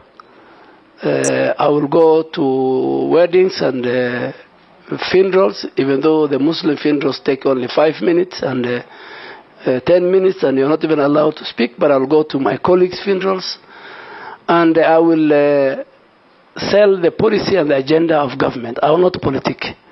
But you are a classical example. The Speaker said, the Speaker is the wrong person to ask me that question. Should have been Honorable Dawood or Honorable Mishi. Yes, but I think the Constitution and the Act, Mr. Speaker, is also very clear that ministers can sell government agenda. All that we were telling the previous ministers was to respect the institution of the office of the Deputy President, and not to insult, and not to cabinet collective responsibility. That was, but we were not against. In 2017, ministers were campaigning, but in 2022, something else happened. I don't think our country will go back to, and even I don't think I'll behave like some of the ministers. I will respect Parliament, Mr. Speaker, and I will. I'm one person who believes that the oversight role of Parliament is central to our Constitution under Article 95. Thank you, Honorable Jeanette. Honorable Duale. Jeanette, not yet. Maybe as will come 10 years from now. I now give you 3 minutes to say what you wish to say to the committee before we release you. Mr. Speaker, unlike my predecessors I know the hard work is the report writing and the plenary. I really want to indulge this committee that in their wisdom they feel fit that I serve the people of Kenya in the new position. Speaker, I am humbled that I have been in the corridors of Parliament, and if I am approved, I'm going to miss Parliament. Speaker, just like General Kaiseri asked, allow me as a former majority emeritus to come to Parliament and have lunch if I'm around here. Allow members, by changing the standing orders, allow members to come and answer questions. I remember during 10th Parliament, Mr. Speaker, you were with me. The most interesting thing in Parliament is when the voters hear their members, elected members, asking questions on the floor, and the person answering is from the executive. Mr. Speaker, and finally, I want to most sincerely thank you and the committee for carrying this constitutional duty in line with the Public Parliamentary Appointments Act and in line with Article 152 of the Constitution. Thank you, Mr. Speaker and Chairman. For your comfort as a CPA member, you have a lifelong access to Parliament, and nobody will restrict you. Thank you very much, Honorable Duale. We wish you well. You don't leave behind your original certificates. The clerks will facilitate you to have them after cross-checking with the copies. We will now request you to take your leave, and the sergeant, upon Honorable Duale leaving, will have to bring in the Honorable Alfred Mutua, Doctor.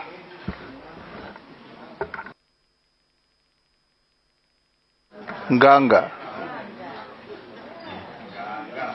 Oh, it's different from the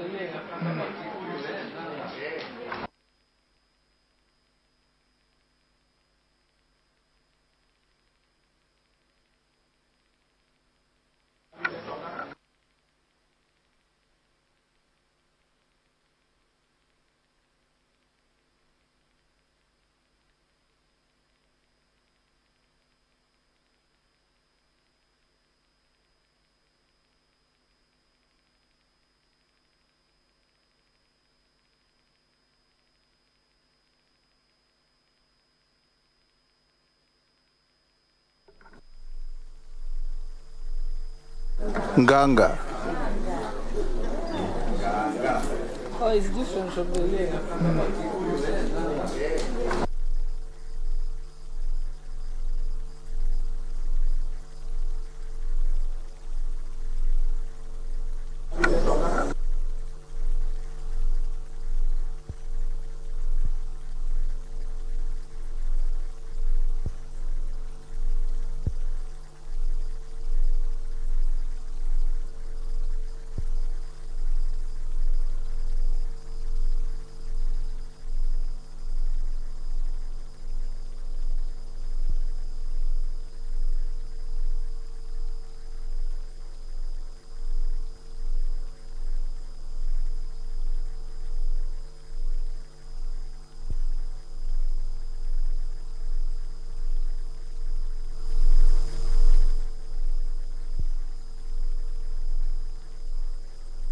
Can you usher in the Honorable Dr. Mutua?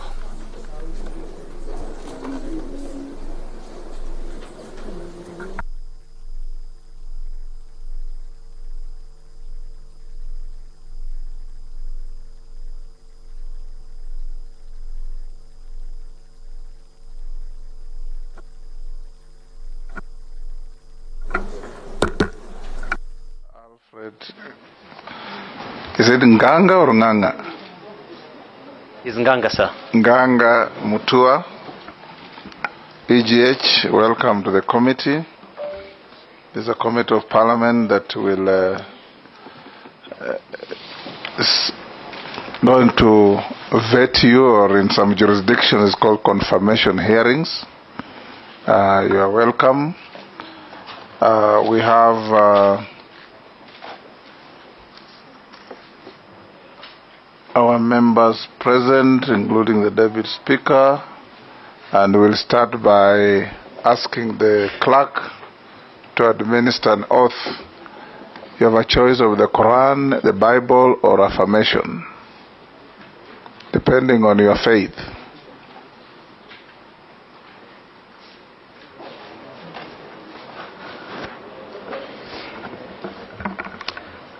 I, Alfred Mutua, do hereby swear to testify on all matters in question and to tell this committee the truth, the whole truth, and nothing but the truth.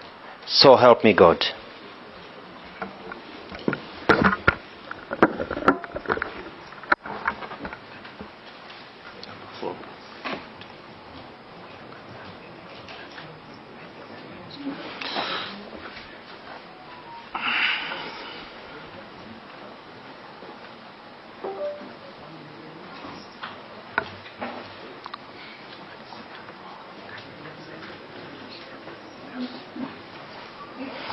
Thank you, Dr. Mutua. This committee is a committee of parliament that is conducting confirmation hearings.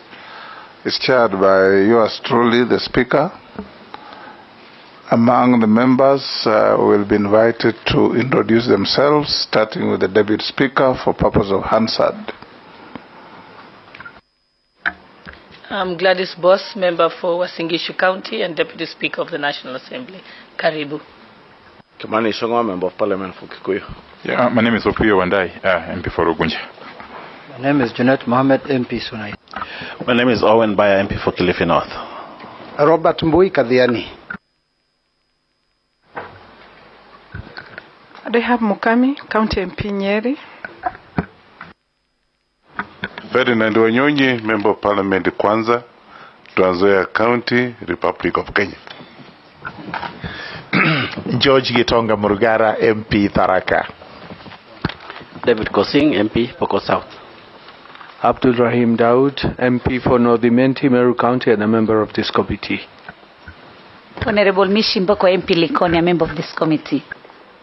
Nelson Arab Koech, MP Belgut. Thank you, Chair. Caleb Amisi, MP Saboti. Didoraso, MP Saku. Abdi Shurie, MP Balambala. Massa Mary, MP Teso South. Stephen Mule, MP Matungulu. Gikaria David, MP Nakuru Town East constituency. Naisula Lesuda, MP Samburu West. Then we have our clerk and her staff. Thank you, Chair. My name is Sarah Kyoko, the acting clerk of the National Assembly, and I am accompanied by Ms. Florence Abonyo, who is the director in charge of appropriation, audit, and other select committees, and the deputy director legal services, Mr. Michael Karuru, and other staff who are helping with the management of this committee. Thank you, Chair. Thank you, Dr. Alfred Mutua. This committee is not adversarial.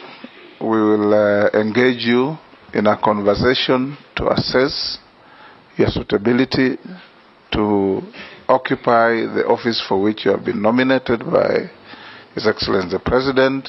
These members will ask you questions. We expect short, precise questions that will elicit equally short, precise answers. Nothing personal. We don't want any exchange between you and our members. All questions are asked through the chair and answered through the chair. And we believe that you are up to the task. And before we do so, I'll give you an opportunity to make a short statement of not more than 10 minutes about yourself. Who is Alfred Mutua and why is he before us? Then we'll go to checking on your documentation and start the questions and answers. Karibu. Alfred Mutua ni nani? Tell us. Asante sana. English is more preferable. Your choice is up to you. Thank you, sir.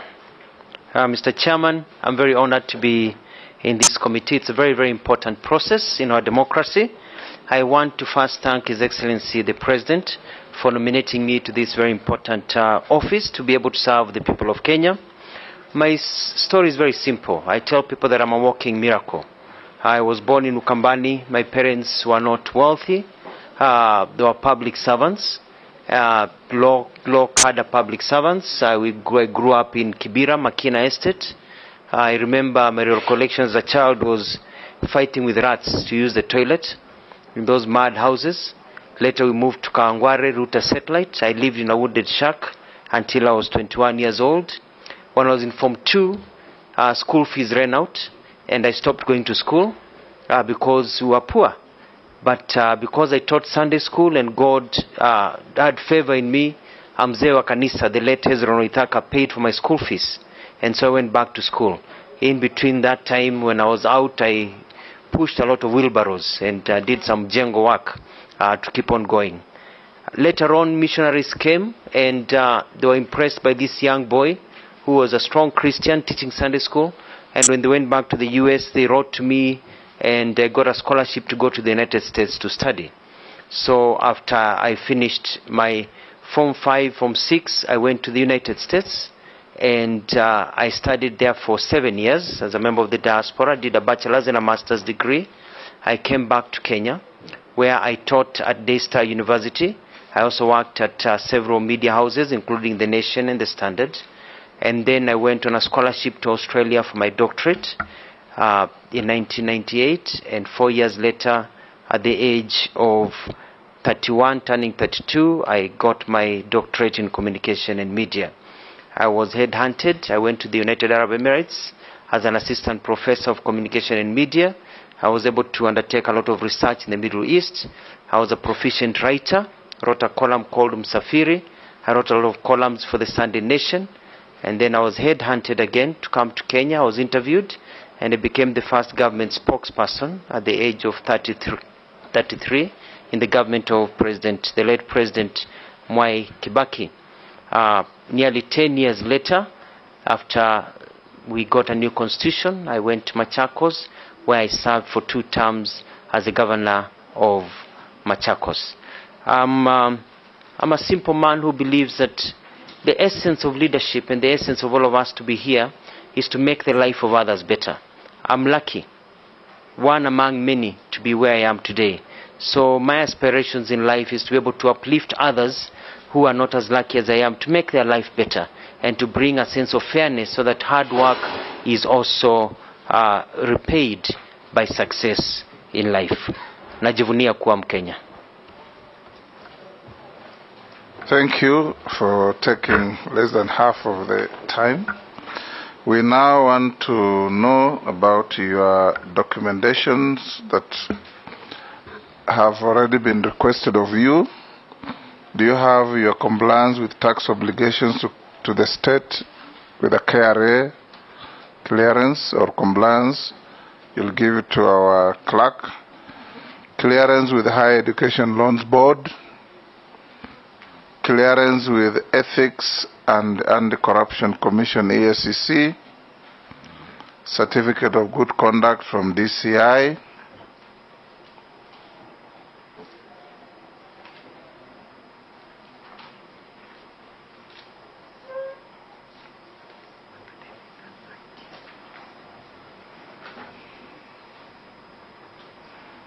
Your academic certificates. Even if you have copies, originals must be availed to be seen and compared. Your national identity card. And you may tell us, are you a dual citizen, being a citizen of Kenya and any other jurisdiction? No, Mr. Chairman, I'm a citizen of only one country, and that is Kenya. Excellent.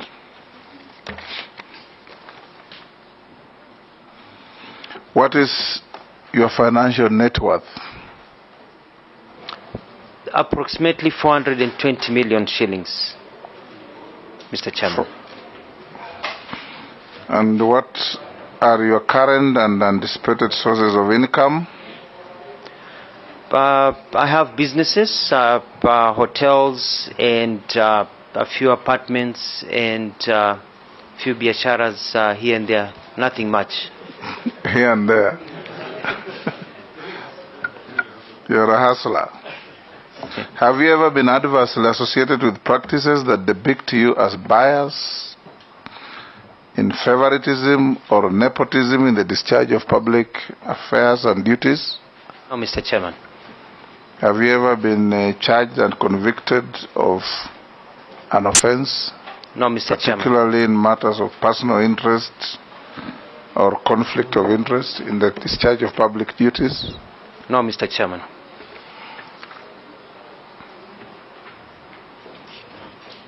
I will now invite members to ask you questions.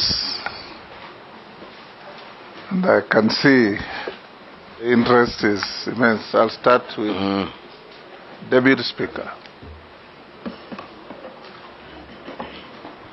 Honorable Mutua, congratulations on your nomination for this post. As you know, Kenya has a strong presence in the diaspora, the Middle East, the United States, Europe, and so on.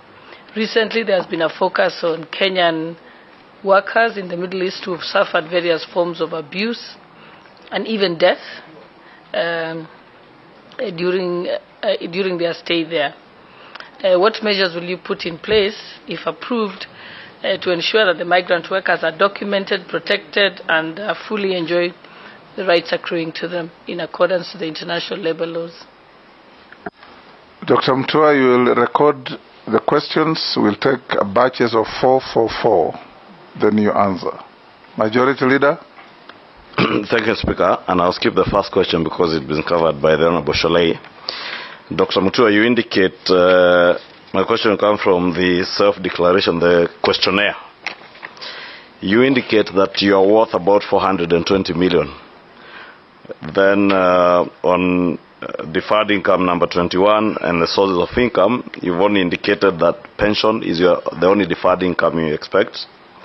Then sources of income in salary from government of Machakos, having been governor.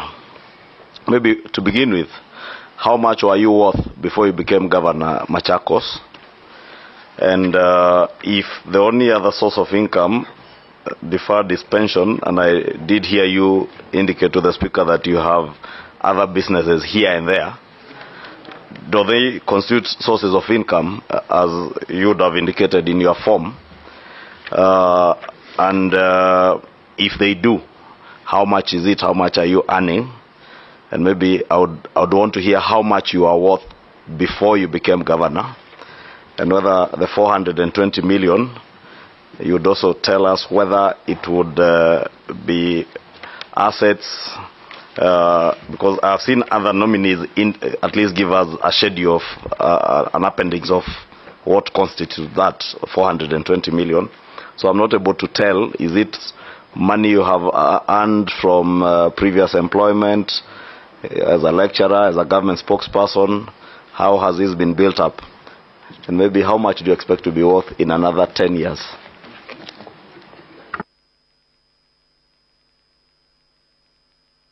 Yes, thank you, Mr. Chairman. Governor Mutua, you are the first governor we are interviewing on this committee, today at least.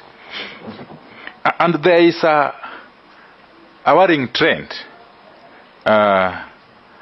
of governors having been investigated by investigative agencies for quite some time. with cases not ending up in court. And you are one such example. I want to specifically address two issues with regard to Machakos County during your 10-year tenure as the governor of the county. And one issue that has been investigated, and we are yet to see the outcome of the investigations, is a scandal concerning dams. A scandal. There is a dam by the name Marumba. I don't know if you can, yeah? You know about it? Marumba Dam, where the county government of Machakos spent a whooping 89 million Kenya shillings without anything being done. This was meant to go towards the siltings of the dam. This money was paid out, and nothing, completely nothing was done here. In addition, the Danish International Development Agency pumped in 50 million Kenya shillings, again here, without any tangible result. You want perhaps to enlighten this committee, to update this committee. What became of this project? How much money has been pumped into it so far in total? What became of the investigations by the investigative agencies? And what are the measures being taken to recover this money that essentially belongs to the public? Two, is the now infamous procurement of 16 vehicles by the Machakos County government under your watch. Another mega scandal that was investigated, and indeed the matter ended up in court way back in 2014. Somehow, come the year 2018, the matter was dropped, or the charges were dropped, after a purported agreement between the EACC, the Attorney General, and the DPP. Could you clarify, Governor Mutua, how this came about? And what became again of the monies that were pumped into this white elephant project? Thank you. Boy. Thank you, Chair. I would like to ask the nominee that while serving as governor, elected in 2013 on a Wiper ticket, you branded all county government projects with your photos and the words Maendeleo Chap Chap.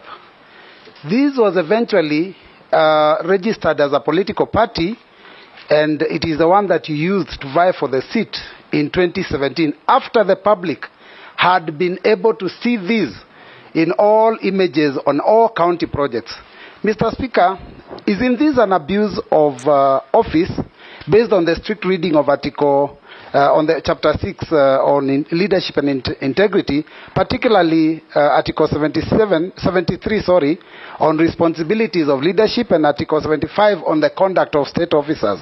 Because this was use of public funds to advance personal interest. And finally, Mr. Speaker, on the nominees' democratic ideals, considering that the office for which is being nominated requires one person who is able to particularly know exactly where they put their signature, especially because we are going to be dealing with international treaties.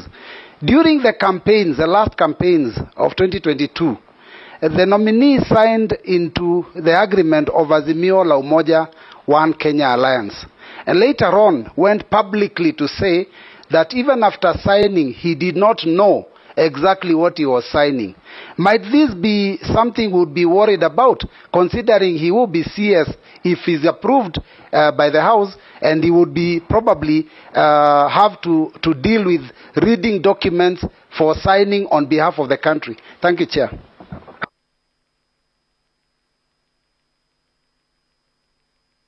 Can answer those, Dr. Mutua? Thank you very much, Take Mr. another batch. Mr. Chair, thank you. On the issue of the diaspora, Mheshimiwa Gladys Sholei, through Mr. Chair, it is quite unfortunate that as we sit here, Kenyans have died and have been mistreated in some parts of the world where they go to seek employment. It is quite a shame. I found out that we've lost 85 Kenyans in the last 3 months, and about 1,000 have been repatriated, especially from the Kingdom of Saudi Arabia, where they have gone. I've looked into the matter and I've seen systematic failure in systems, from how they are recruited here and how they are let to operate when they get to Saudi Arabia and other places.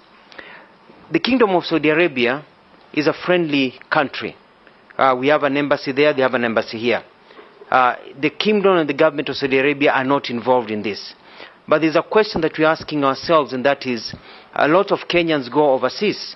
They go to Qatar, they go to Dubai, United Arab Emirates, they go to Singapore, they go to many other countries, but yet they are dying in Saudi Arabia. There is a problem. I've seen a tendency where there is a blaming of the victims. I heard the other day some people saying the problem is with our girls. It's blaming the victims. It's very, very bad. There's a big problem, and if I am cleared and nominated, I'm cleared and then I'm sworn in, I'm going to ensure that we work with the Labour team and the Labour Ministry to ensure there are systems in this country so that we are able to know who really needs to go overseas, how it is done. Are these girls trained? How do they get to go there? When they arrive in Saudi Arabia or other countries, do we monitor where they are, where they live, etc., etc.? I'm going to put stringent measures, and I'm going to make it my first trip overseas, if I'm approved and sworn in, will be to Saudi Arabia and the Gulf area, personally, to take care of this problem. But more so, we have lost 85 girls within the last 3 months. These are Kenyan citizens. These are Kenyans, and their deaths cannot be in vain. I'm going to work with the Minister of Interior. I'm going to work closely with the Saudi Arabian embassy and Saudi Arabian embassy and the government, so that we can even allow our DCI to go to Saudi Arabia with me and investigate each and every death that has occurred, so that each and every person who participated in the death of these girls is brought to book and charged. These are Kenyan lives. We need to send a message that no Kenyan will die overseas or get out overseas, and the government does nothing about it. So I'm going to lead from the front and to ensure that this never happens again. But we're going to take care of some of the systematic failures that we have seen. Cartels that are operating here and other places, we'll take care of them and ensure that the life and sanctity of Kenyans is protected. The second question was about the wealth before I became governor. Before I became governor, my wealth was about close to, let's say, over 200 million. By that time, I had already invested, and the investments have been able to grow. What I presented were assets in terms of land that I had acquired from monies that I got when I worked in the Middle East, businesses that I had been able to start. In the form, self-declaration form, I had also listed a few of the companies that I own, that I'm a shareholder in that list, and that shows my source of income that will be able to continue. Within the next 10 years, by God's blessing, I hope to have doubled my income through the businesses that are there thriving.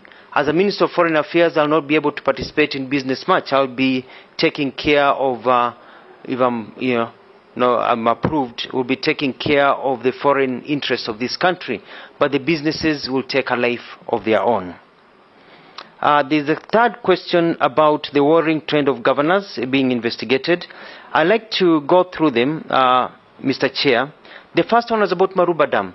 I was never questioned or anything brought to me about Maruba Dam. I think there was an investigation. Somebody wrote a petition about it. All I know is that as the Maruba Dam was being scooped, I personally, and I picked the Bible and I swore, I went and I witnessed the works being done of the silting of Maruba Dam. And I think the investigative bodies, if they are investigating, let them do their work and let them charge if there was any mistake that was done. But I know that the work got done. Number 2 was about Danida. The 50 million being talked about Danida was money that was not properly accounted for, that was moved by some officers in my then government to other uses that were meant to go to health centers and health facilities. These monies were returned. There was a proper audit that was done, and this was corrected. And I even visited the Danida offices, and we had an agreement, and people were to be surcharged, and that was taken care of. On the issue of the 16 vehicles, and I'd like to speak about this, Mr. Chairman, been called a mega scandal. When I became governor, we were given 140 million shillings. And the 140 million shillings were to buy luxury vehicles for governors and the executive. I asked myself, we come from a country of low economics and come from a country where there was only 4 ambulances at the time in Machakos and 2 on top of stones. Would I buy luxury cars for myself when people are dying, or would I buy ambulances? So I opted to buy second-hand vehicles. Majority of Kenyans, the hustlers, they buy second-hand vehicles. So I bought 16 second-hand vehicles at a price of 35 million shillings. And I used the rest of the monies to buy 80 ambulances to serve the people of Machakos, so that I could drive. And I drove for 4 years, for about 8 years in Machakos, using a second-hand vehicle as the governor of Machakos, and all my ministers, so that our money can go to serve the people, not to serve the luxuries of Wakubwa. Mr. Chairman, as a result of those ambulances that we bought in Machakos, we've had over 864,000 beneficiaries. We have over 241,000 pregnant mothers have been ferried by those ambulances in Machakos. We have the fastest response time in Africa, second to South Africa. That is Machakos County ambulances. We have 51,122 children who are born in those ambulances. In the olden days, children were born in Ukambani called Mwanzia and Nzelani because they were born by the side of a road. Nowadays, those names are non-existent during my tenure because people are not born by the side of a road. So we were able to remove that shame. So the mega scandal that was there was that people were dying, mothers were dying because there were no ambulances, because of people wanting to have Ukubwa, and the rest went down. In terms of the issue of these 16 cases, it went to court, and I was never charged. And it was presented in court. We challenged. We said, why should we be charged for saving money? And eventually, the ESCC and the DPP said, actually, I should not even have been investigated. I should have been given an award. And a consent was written. And it was written clearly that I'll never be investigated of those charges because no money was lost. Did the award arrive? Through the blessings of God. And lastly, there's a question, Mr. Chairman, about branding Maendeleo Chap Chap. Maendeleo Chap Chap was my slogan, which I came up with as soon as I was sworn in. And so it was not a political party. And so we branded Maendeleo Chap Chap as a slogan to tell the people of Machakos that we want to do things in a chap-chap manner. We're able to build a stadium in 4 weeks that is now FIFA approved. We build a people's park. We build a road that is existing between Makutano Mamwala and Kidimani, 33 kilometers in 3 months. We broke the world record. Maendeleo chap-chap to serve the people of Machakos and the people of Kenya to show that it is possible. Later on, when Wiper Party and I fell apart, as it is in politics that happens, people said that I should have a party called Maendeleo Chap Chap because that is what I embodied. So that is how the transition went into. It was not branding for a party. It started on day one as a Wiper governor at the time. Lastly, I was asked a question about appending my signature, about what you do not know. I don't want to go back to the games and the tricks that were played during the Azimio times when we joined, because even the Wiper leader, His Excellency Kalonzo Musyoka, said he signed what he did not know. And it's not that we signed what we did not know. Point of order, Chair. We had not seen. Point of order, Chair. Yes. Chair, I would like to ask the nominee to kindly restrict himself to the questions and not to address matters that are not have not been brought, because the party leader of Wiper is not a nominee and is not one of the people that is being vetted. Many people say they didn't know. Let him answer the question. I want for to himself. repeat what I said. Let's ask questions and answer them without veering off into any parochial politics. We want to deal with issues that are asked, and let's go on. Well guided, Mr. Chairman. I withdraw. And what happened, and I don't want to go into that history, it's been overtaken by events, is that we signed a document in good faith. And what was attached to that document is not what we were shown. It was totally different. What was deposited at the registrar of political parties, when we later found out, was a different document than the one that we had actually signed, what we called Utapeli, which was one of the reasons that I chose to leave Azimio, because I saw deceit and I could not really match what was happening. And I don't believe it was the entire Azimio. I think it was a few people who were playing games and were ruining it for the whole of the Azimio team that was really committed to fostering ahead. Thank you, Mr. Chairman. Yes, Honorable Junet Owen Bayer. I'll give to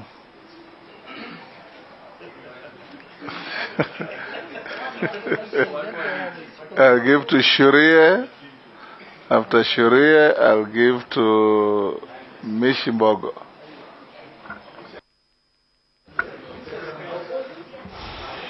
Thank you. Thank you, Chair. Chair, I wanted us to clear with the preliminary issues first before we go very far. Chair, you was asked a question to the nominee, how much is his worth. Then he told you 420 million. He did not attach breakdown of that, like the other nominees, what that 420 entails, which land, which place, and such things. But anyway, I wanted to ask him, now that he has not attached, now it forces me to ask him, this hotel in Machakos, this white one, is it yours? A&L, yes. Even I had lunch with you one time there. Just for is it yours? Is it yours? During your Azimio days? During the old good days. Is it yours, your nominee? Yes or no? Answer. No, I want, because it will inform your chairman my next question. If he says no, I don't need to proceed with it. Is it yours? Yeah. Yes, it is my hotel, built with a loan.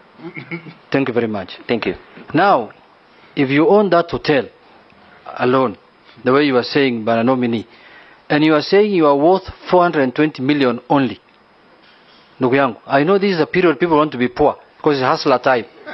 Don't fear being rich. Just tell us how much you are. With that hotel, you cannot be 420. You cannot. That I've refused. You cannot. Dr. Mutua, next person. All right, thank you very much, Chairman. Owen Bayer. One of the key roles of a Foreign Affairs Minister, and in addition, you've been given the docket of looking at our missions abroad, is we have weak missions as a country. Weak missions because the attacheship that used to be there, used to have trade attaches, tourism attaches, educational attaches. In our missions to strengthen them, and they'll discharge their mandate very well. Today, if you go to our missions, you realize that they're very skeletal. And the work that is being done there, probably those people stay there to drink tea and mandazi only. But there isn't much work that they are doing. One of the areas that has suffered is tourism. Kenya used to be the foreign exchange earner in this country. The highest was tourism. The numbers were growing every day and were very good. But since these missions kind of thinned and these missions stopped doing the work that they were meant to do, tourism has gone down. I come from a very tourism-rich area, but we have suffered heavily in terms of numbers and income because the missions abroad have been weak. How, therefore, will you, as if you are confirmed as minister, strengthen Kenyan missions abroad and actually give Kenya the much needed foreign exchange that would come through tourism? That is my first question. Secondly, Mr. Speaker, I have particular interest in the missions in Italy, where a bulk of the tourists that come from coast come from. There has been a complaint that we only have a mission in Rome, and yet a lot of the dealings are in Milan. How are you going to help the Kenyans that live in the other parts of Italy actually access mission services easily instead of having to travel all the way to Rome? I thank you. Next. Thank you, Mr. Speaker. And Bwana nominee, I want to get your take on this. If you get approved, you'll be going to a ministry that has a lot of civil servants who tend to be overlooked when appointments for high commissioners and ambassadors are appointed. Would you consider creating a quota system so that there's a certain number of professionals from the ministry get appointed so that they don't get demoralized, and another quota for other Kenyans? Thank you, Mr. Speaker. Mishi, the Honorable. Asante Mheshimiwa Spika. Mheshimiwa Spika, Kenya sasa imekuwa mwanachama katika Baraza la Kiulimwengu katika mambo ya usalama na amani. Swali langu ni kwamba hivi sasa tunasikia kuna vita vya Urusi na Ukraine, na hivi sasa bei za bidhaa zimepanda sana hapa Kenya, kama bidhaa ya unga, bidhaa ya mafuta, na sana sana tunasikia ya kwamba sababu ni kwa sababu ya vita vya Urusi na Ukraine. Je, sisi kama taifa ama kama kwa mfano utakapopata wizara hii na kupitia serikali ya Kenya Kwanza, muna mikakati gani mkiwa wanachama katika baraza hili la kiulimwengu la usalama mtafanya kuhakikisha kwamba kumekuwa na amani ya kitaifa na kumekuwa na usalama, ili hali ya kawaida iweze kurudi na Wakenya wengi ambao ni maskini kuweza kujimudu kununua bidhaa ambazo ni muhimu sana za kimsingi? Swala langu jengine ni kwamba kuna Wakenya wengi sana ambao wanaozea katika majela katika nchi za nje, haswa bara la Asia, ambapo walikwenda kule kwa mambo ya ajira, lakini kwa tetesi ambazo si za ukweli na njia za kidhulma, njia tatanishi, wengi wameweza kuwekwa majela na wanaozea kule, na hakuna njia ambazo zinafanyika kuhakikisha kwamba Wakenya hawa wameweza kuachwa huru na hivyo basi waweze kurudishwa Kenya. Asante Mheshimiwa Spika. Dr. Mutua. Thank you, sir. Mr. Chairman, the hotel that in Machakos, I talk about the worth of the hotel because it is still under ownership of, it is on loan. So when you own something that is under huge credit, it's very hard to say that it is yours unless you've cleared the credit. And that is why the cost of my value in the hotel is much, much less than I would like it to be. Hopefully, one day in 10 years' time, when I own it 100%, then my value will be able to rise. Very good question, Mr. Chairman. The second question by Mheshimiwa Wembaya through you, Mr. Chairman, is about the diaspora. Yes, it is true we've got very weak missions. And this is a trend that has gone on for a long time. In the last few weeks, I've spent some time investigating how it is. Having been living overseas, we find that we really do not have attachés, we don't have office workers in our missions because of budgetary cuts.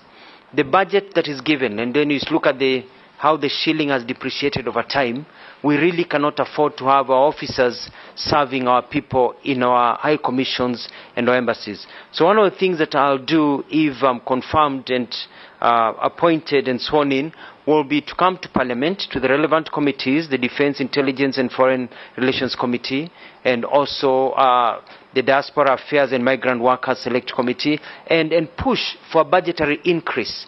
It is quite a shame, Mr. Chairman, I shouldn't say this on here, but it's good for people to know that some of our embassies are so dilapidated that it is a shame when the ambassadors receive guests, they can't take them through some corridors, they take them through the back door because they have not been able to even paint the walls because of lack of budgetary support. One of the things that we need to do is that we need to use our embassies as offices to make money. We are moving from aid to trade. And to make money, you need to look like you don't need the money.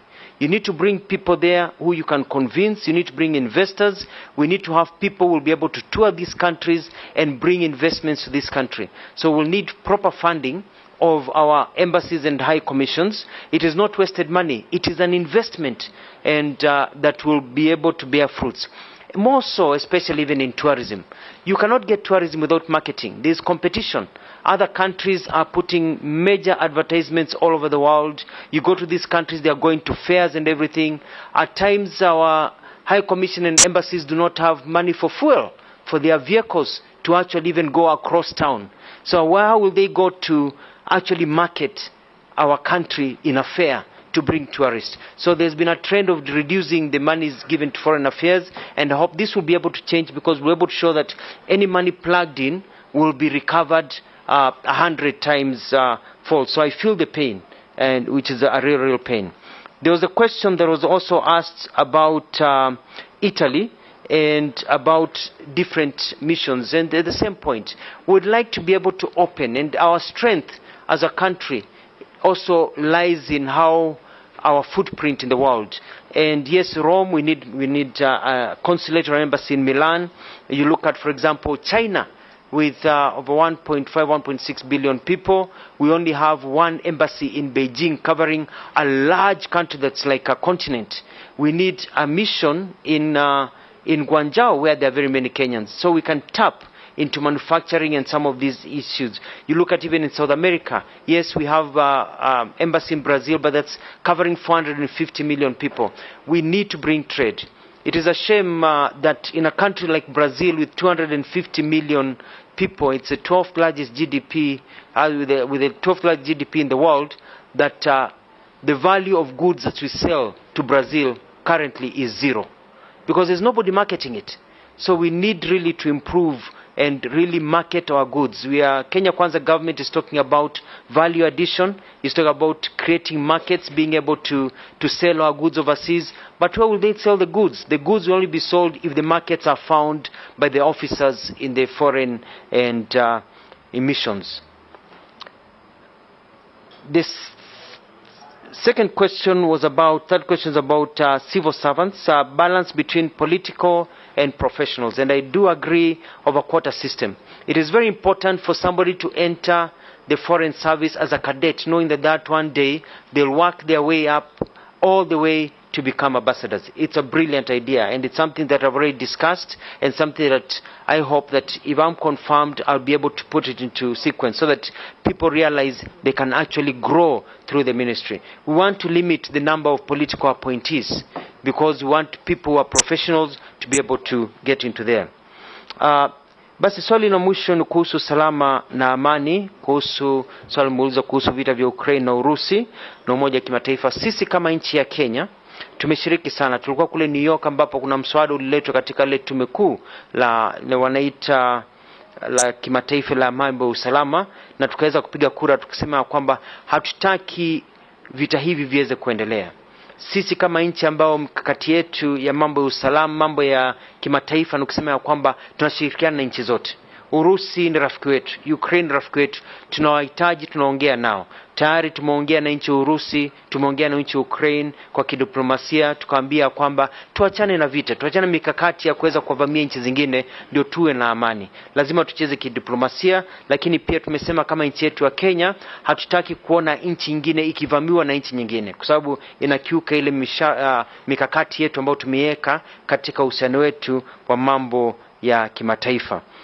Pia tunajua kwamba swala la kupili kwamba kuna Wakenya wengi weko Myanmar, weko nchi nyingi ambapo wameweza kufungwa, wengine wameshikwa kule kama mateka, na nimesikia habari hizo zimekuwa zikichukuliwa tukijuujuu. Mimi nitachukulia kwa njia ambayo inafaa kabisa, hata kama nitakwenda kule kutetea haki za Wakenya. Mkenya ni Mkenya, haijalishi umefanya nini. Wengine wamekamatwa kule, wanateswa kama maabusu, wengine wamekuwa kule ni kama watu ambao hawana nyumbani kwao. Tuweze kuwaleta nyumbani. Tayari tumewaleta kadhaa nyumbani, tunataka kuwaleta watoto wetu nyumbani wafike hapa. Wengine wanadanganywa, wanapotea. Tunataka pia kuambia kwamba wananchi ambao na watu ambao wanawajali. Asante. Thank you, Mr. Chairman. Yes, the next batch. the Honorable Amisi, the Honorable Mule, the Honorable Ferdinand, the Honorable Dawood. Thank you, Chair. And because I've been magnanimous enough before, allow me to ask 2 questions. Okay, I'll stick to that. Chair, to the nominee, labor migration as presented as a new frontier to the labor market. A country like Philippines, 40% of the GDP is from foreign remittance. Whatever Philippines has, I think Kenya has more. Where do we go wrong? How will you be able to work together in synergy with the Ministry of Labor?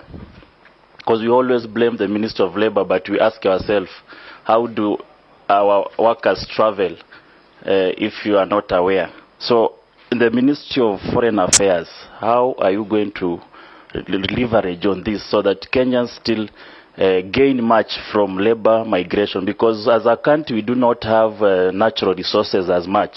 We don't have the natural gas, we don't have the petroleum, we don't have mineral fossils. So we must look at other areas of diversifying our economy. Dubai, United Arab Emirates, decided to diversify from oil when oil was diminishing. Now it made Dubai a center of attraction to get from the global flow of income. It's now a center of interest of the whole world. As a country, I believe we must now get to diversify our economy, and we stop asking ourselves, we are reducing 300 billion from our budget. The next president will come and tell us he's reducing 1 trillion. So we are going to become, our policies is about how to make us more poor, and not what can we increase our budget. So that is the threat I see to this country. We are discussing now on how to reduce the budget instead of how we are increasing. And if we don't diversify our economy, and you are at the center of foreign, we need to know what are we selling to the world. You cannot be rich if you are not selling to the world. What are you going to help this country become rich?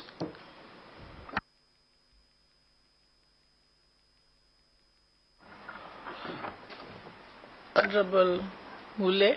Thank you very much, Madam Speaker. I want this to go straight to the nominee.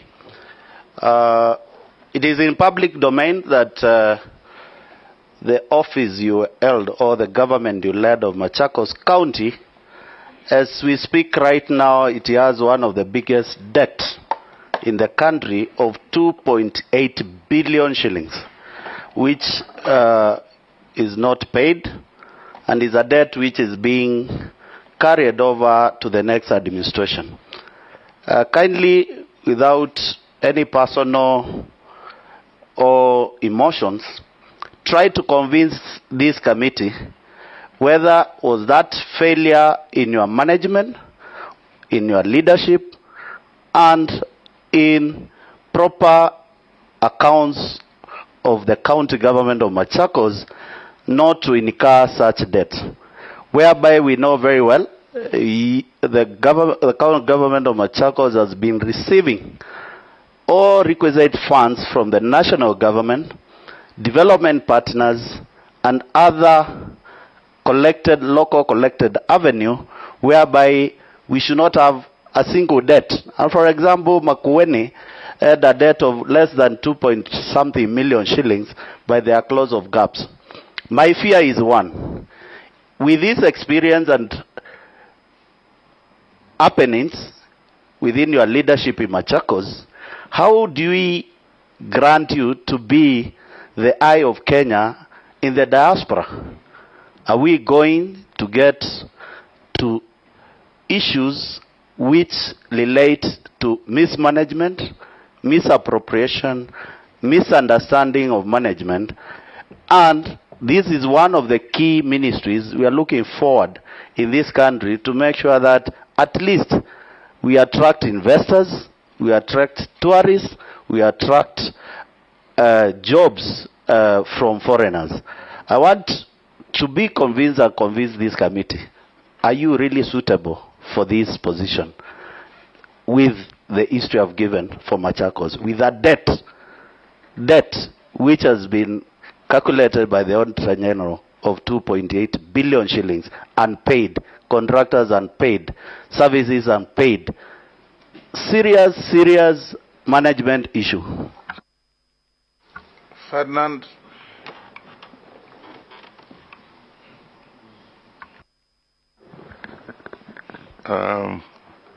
May I ask you this question? I'm one of the victims of the people who went to Middle East. And you said if you become the Minister for Foreign Affairs, you will go to Middle East. I think the problem here are the so-called cartels here and in the Middle East. Our people leave this place, and as soon as they get to Middle East, their passports are taken. And, you know, they move from one house to the other, one house to the other. So I think what you do is basically tell us what we do with the cartels that are exporting our people to that place. As I'm talking to you, I have a cousin of mine whose body is lying in the Middle East. Secondly, on a different subject, Mr. Speaker, I wanted to find out what's happened to the visa.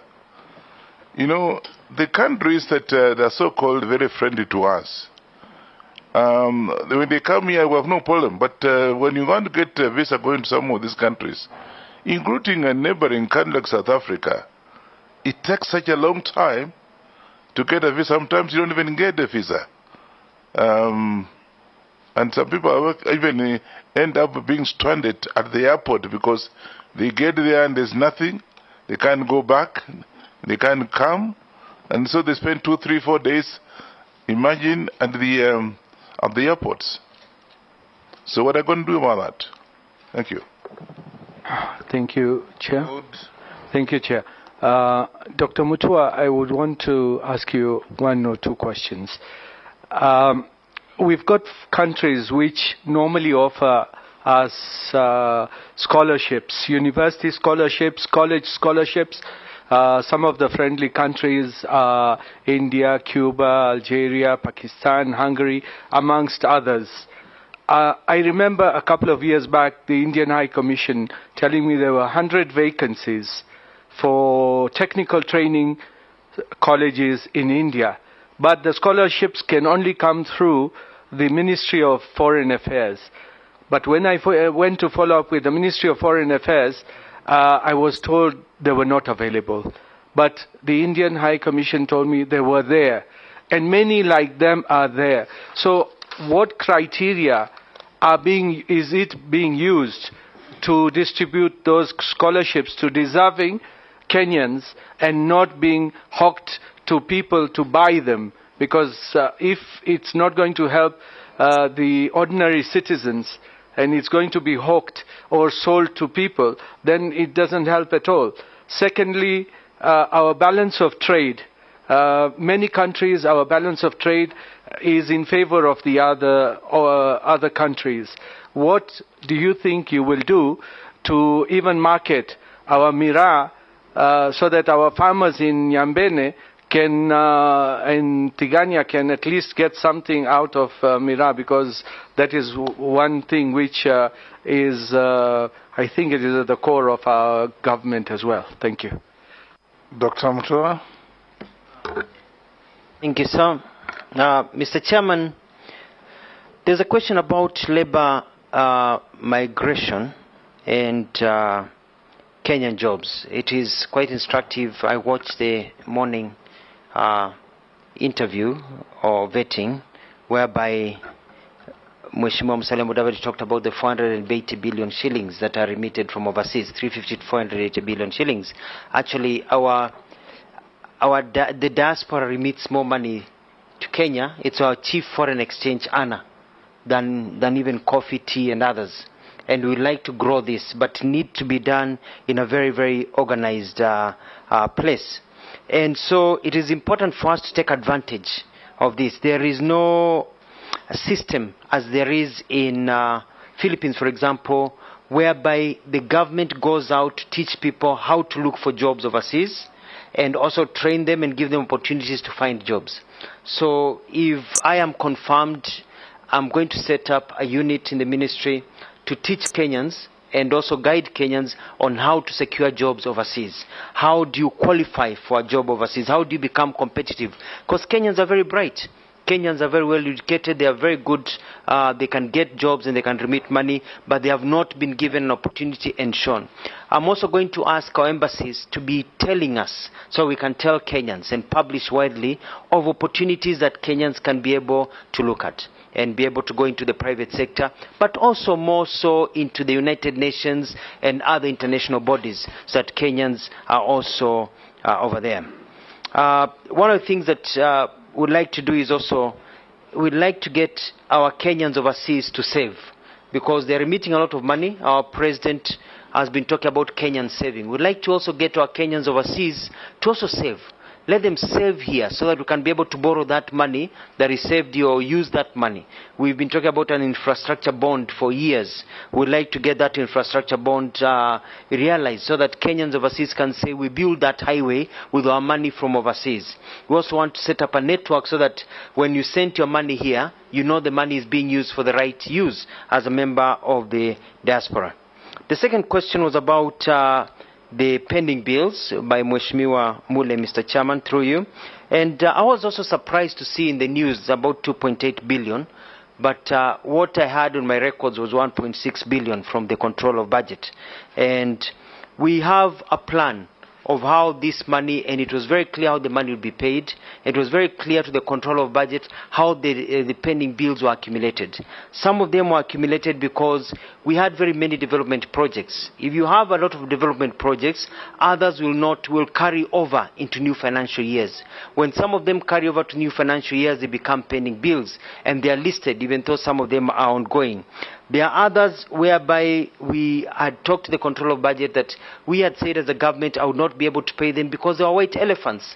There are some things that were listed where a school was built, but you go to the ground, there's no school built. If I paid that pending bill, then I would be arrested and locked up because that is corruption. So that is how some of them have accumulated. There are others which really are real. We have poor exchequer, we're able to correct, and it's a challenge. We're dealing with the first 10 years of devolution.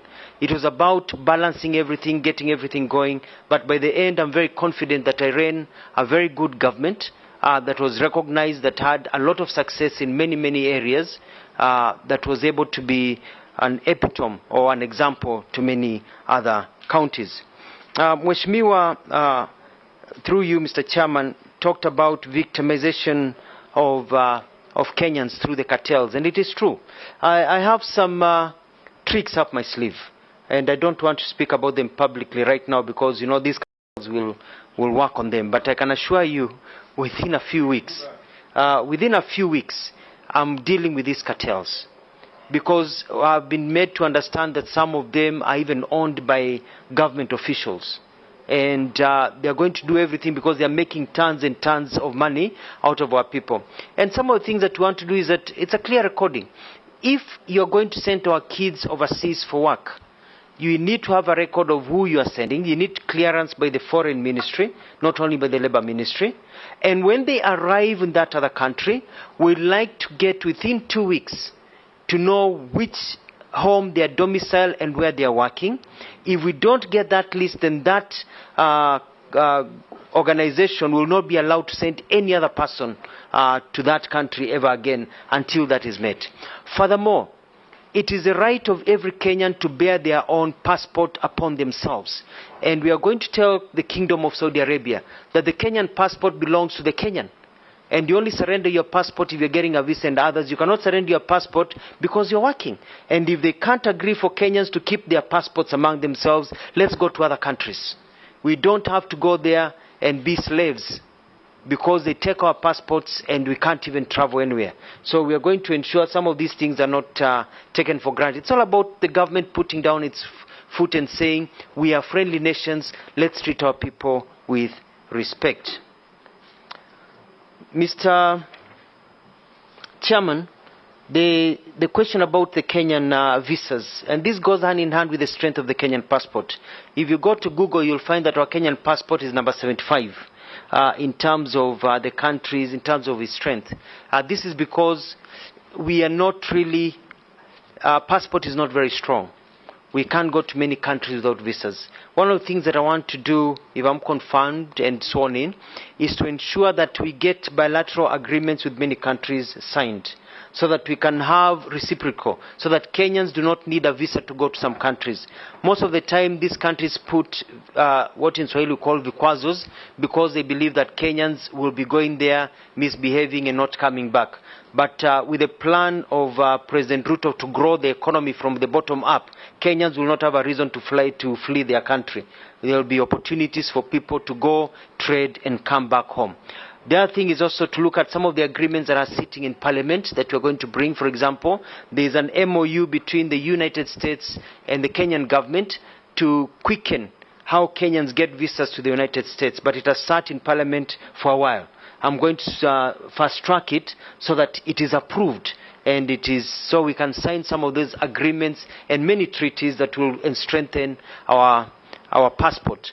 I also would like to, if confirmed, is to introduce what is called a service passport for senior public government officials, so that there is a diplomatic passport, there's a regular passport, and also a service passport. This is done by many countries, so that our senior government officials have a service passport that enables them to get visas in a faster way, to be able to go and carry out their duties, which may not per se be diplomatic, but they're able to carry out their duties. It will put less pressure on the diplomatic passport, and also it will ensure that our passport gets a better ranking at the end, so that the mamambogas and others can also be able to go to many countries without having to go for a visa. The Mheshimiwa, through you, Mr. Chairman, Dawood asked about scholarships. Very, very important. And this is because of lack of follow-up. I've noticed that there are very, very many treaties, agreements, follow-up of meetings that have really not taken root. One of the things that I plan to do, if I'm confirmed and sworn in, is to ensure that there is a person sitting in the Ministry of Foreign Affairs with direct linkages to every other ministry. Because we want to go trade, but we're also looking at these specific scholarships to other places. We want to be able to announce these scholarships to the public. Si mambo ya kujuana. I have a good friend of mine, if I can use him an example, called Professor Frederick Iraki. Grew up very poor, was teaching somewhere in Western Kenya. He saw an advert in the newspapers, I think it was Taifa Leo, and he was able to apply to the Foreign Ministry for a scholarship on merit without knowing anybody. He got a scholarship. He's now a full professor. Went overseas, studied, full professor. Hakujua mtu. So we want to create a system whereby children of the poor, when we say the child of the poor will be able to sit at the same table with the child of the rich, so that you don't have to know anybody for you to be able to get these scholarships. And we'll publish them. And also I'll be on my tours overseas. I'd like to be accompanied by members of parliament, because I have seen when I was working in government, whenever there's a team that comes from the United States, from England and other countries, they bring their members of parliament, they bring their members of Congress to accompany the minister. I'd like to get that habit, because you understand and you can be able to lobby for me and lobby for the country of Kenya. More scholarships and more opportunities for Kenyans. It is not just a job of executive. This is a shared, I want to have work together with Parliament, because it is about Kenya. Kenya is not just about the Foreign Office. It's about all of us as leaders being able to support our people here in Kenya. In terms of balance of trade, yes, a problem, because majority of our products don't have value addition. So we are selling our products raw. So we find that we are importing finished products. We actually sent our products overseas and they are imported to Kenya with value addition. The Kenya Kwanza government is all about value addition. We like to add value to our products so that more money can remain in the pockets of wananchi, and this will ensure that our balance of trade is balanced. In terms of miraa, we look at how do we package our miraa, but it's not about package, it's how do you market our miraa overseas.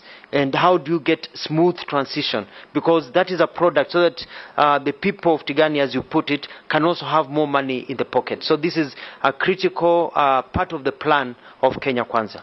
Thank you, Mr. Chairman. Thank you.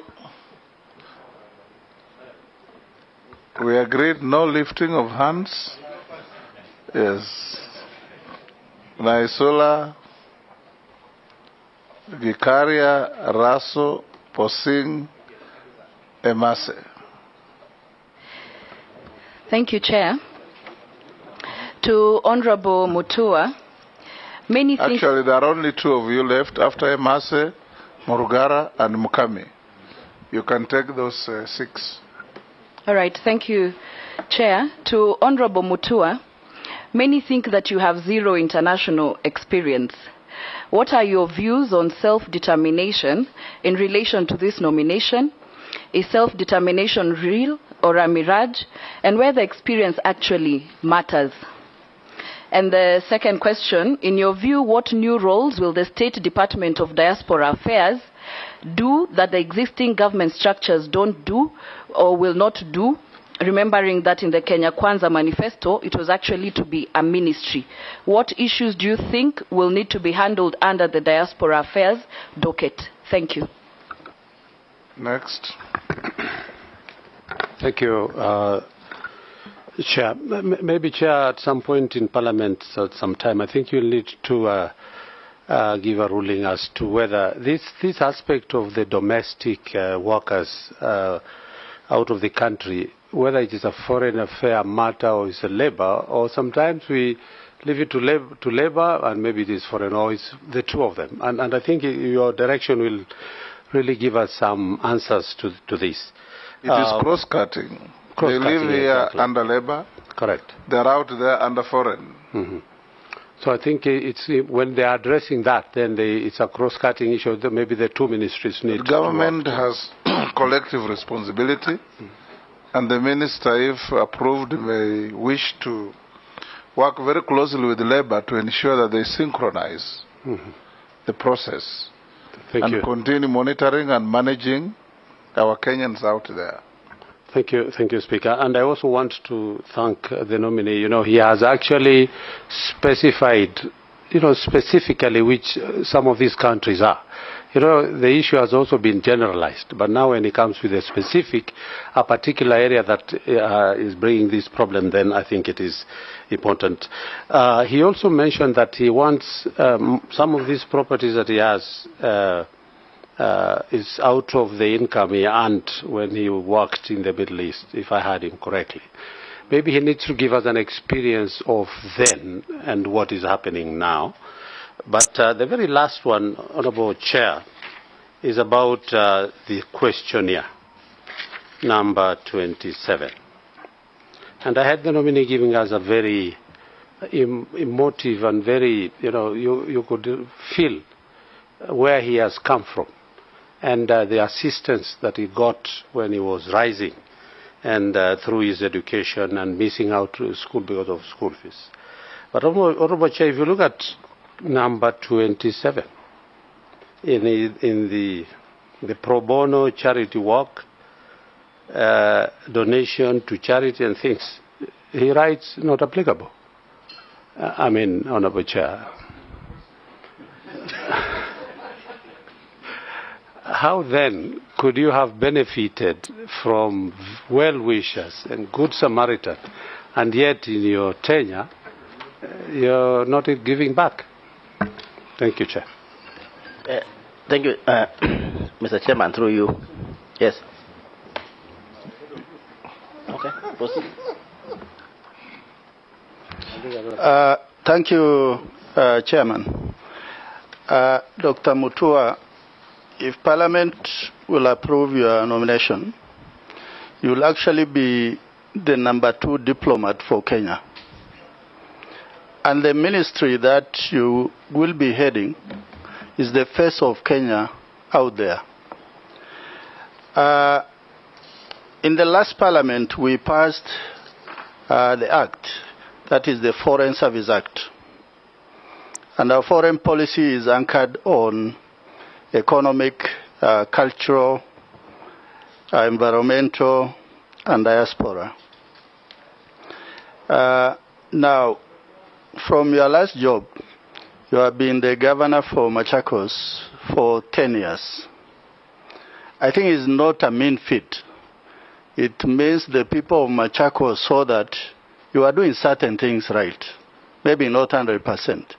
So my question is, what is the new thinking or new initiative that you are likely to bring to the Ministry of Foreign Affairs so that it can grow on the pillars around which the Kenyan foreign policy is anchored? Thank you, Chair. Honorable Gikaria, switch off your mic, please. Sorry. Thank you, Chair, and through you. You know, Mr. Speaker, Ministry of Foreign Affairs, as said by Honorable Raso, is actually the face of Kenya outside there. And by so doing, Honorable Speaker and the Chair, it is one of the most prestigious ministries to work in. I have assessed, Honorable Chair, and I want to ask if the nominee is approved by this committee and finally the House, to go and do audit of small communities. Now they come from Kenya Kwanza, which is bottom-up economically. I want him also, when he's going there, to look at the bottom-up community, so that to see, actually, is foreign affairs face of Kenya. It may be face of Kenya outside there. What about at home? And I want you to be very specific to some of these small communities, including Pokot community. How many are they in the Ministry of Foreign Affairs? And I'm taking an example. I'm not saying only Pokot, maybe Pokomo or elsewhere in this country. How many are there in the ministry? So that at least you, as Honorable Garia says, you bring real change if you are approved by this Parliament. So that the face of Kenya does not become face of Kenya outside there as ministry, but at home is face of some few communities. Thank you, Speaker. My turn. Thank you, Chair. Yes, my question is to the nominee. Why do you think you are the best fit for this position? What is it that you're going to do differently? And I was also looking at the ministry itself. We do have the returning diplomats. You know, we take these individuals out there and they come back with a lot of skills, global experience.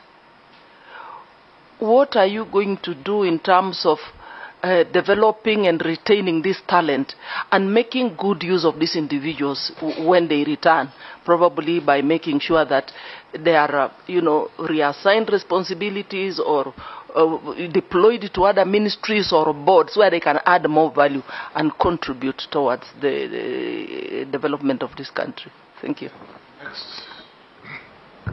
Thank you, Mr. Chairman. To the nominee. Initially, agriculture was the largest foreign exchange earner. I think later it was overtaken by tourism, and now it's been overtaken by diaspora. And with the continuation of what is happening out there, especially to our labor force, that may also go. And one reason why agriculture was overtaken is because of branding.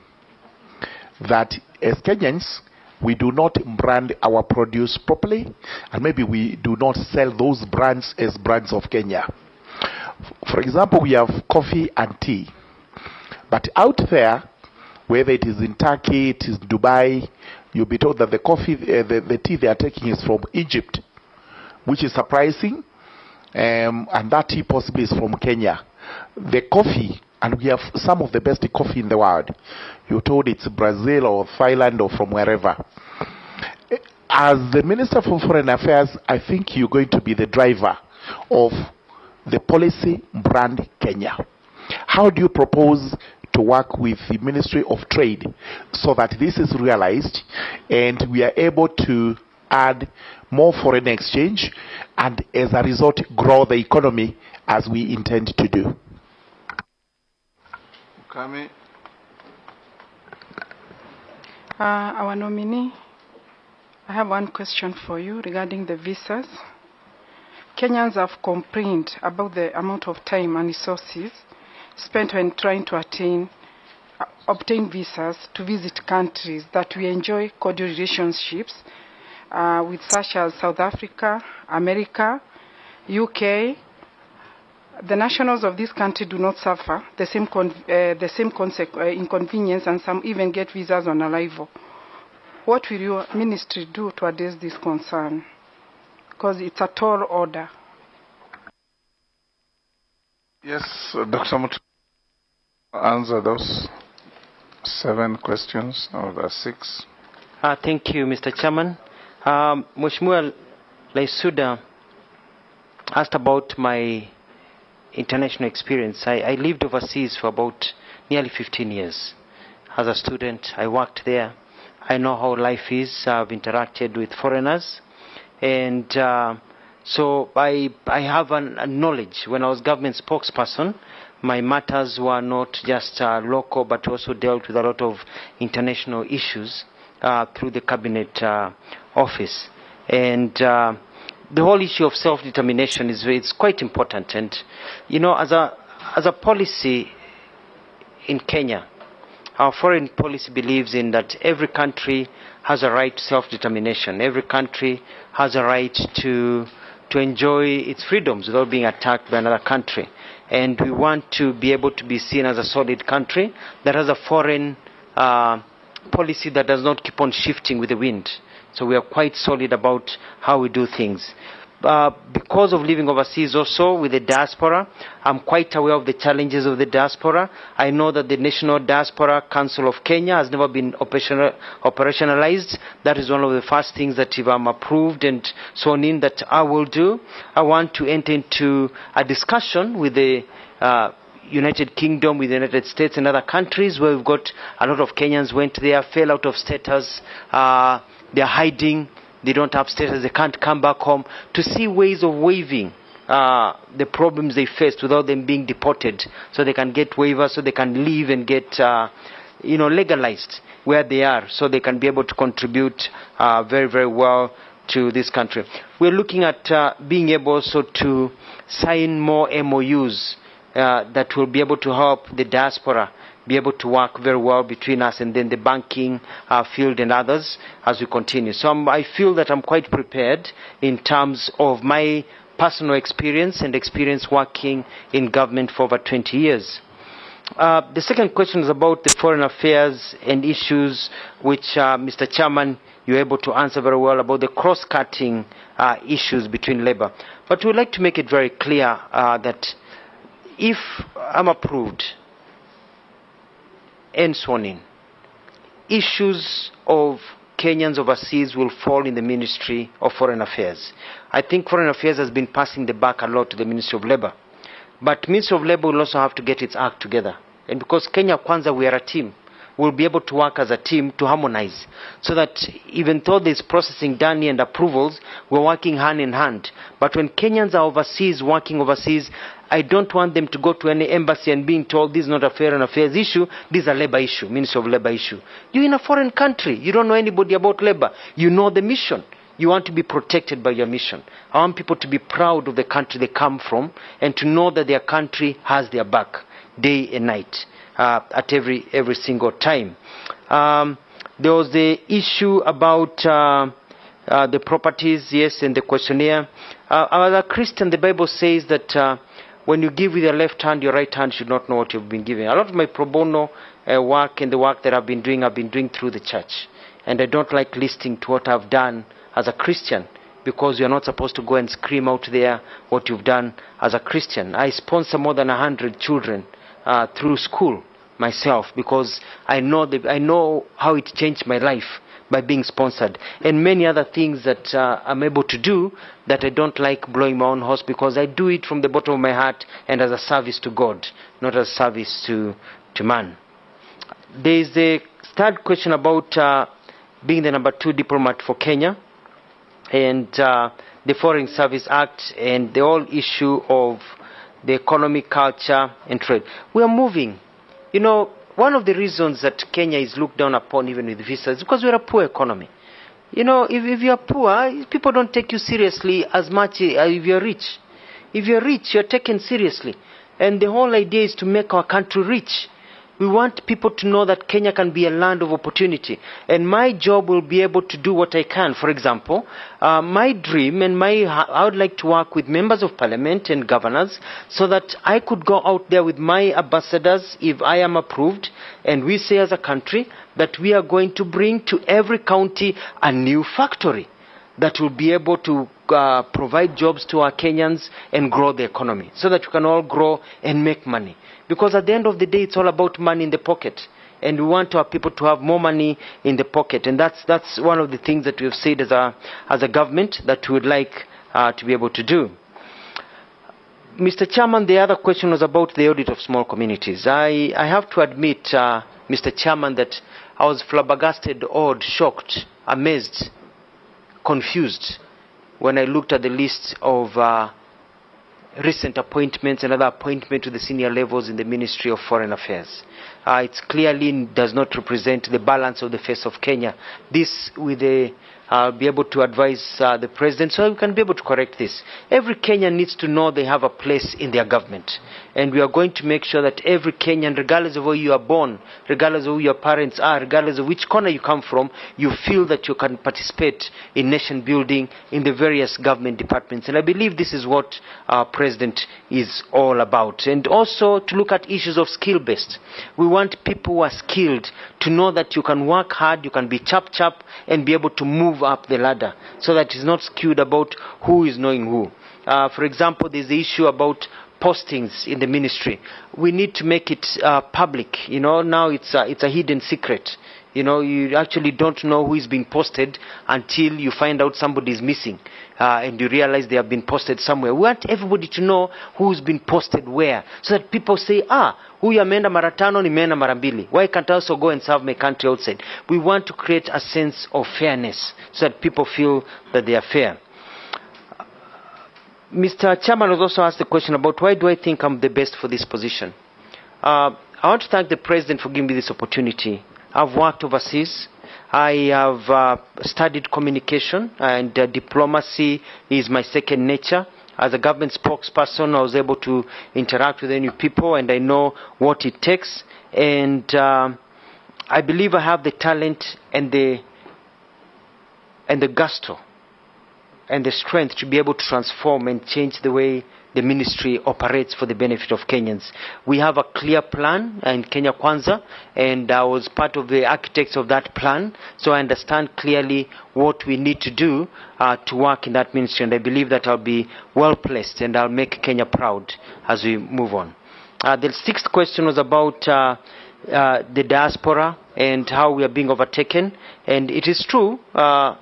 Mr. Chairman, you find that even flowers come from this country, they go to another country, then they're sent to another country, and people think the flowers come from that other country. We need to find a way of branding everything that comes from our Kenya, and that's when it comes down to even the value addition.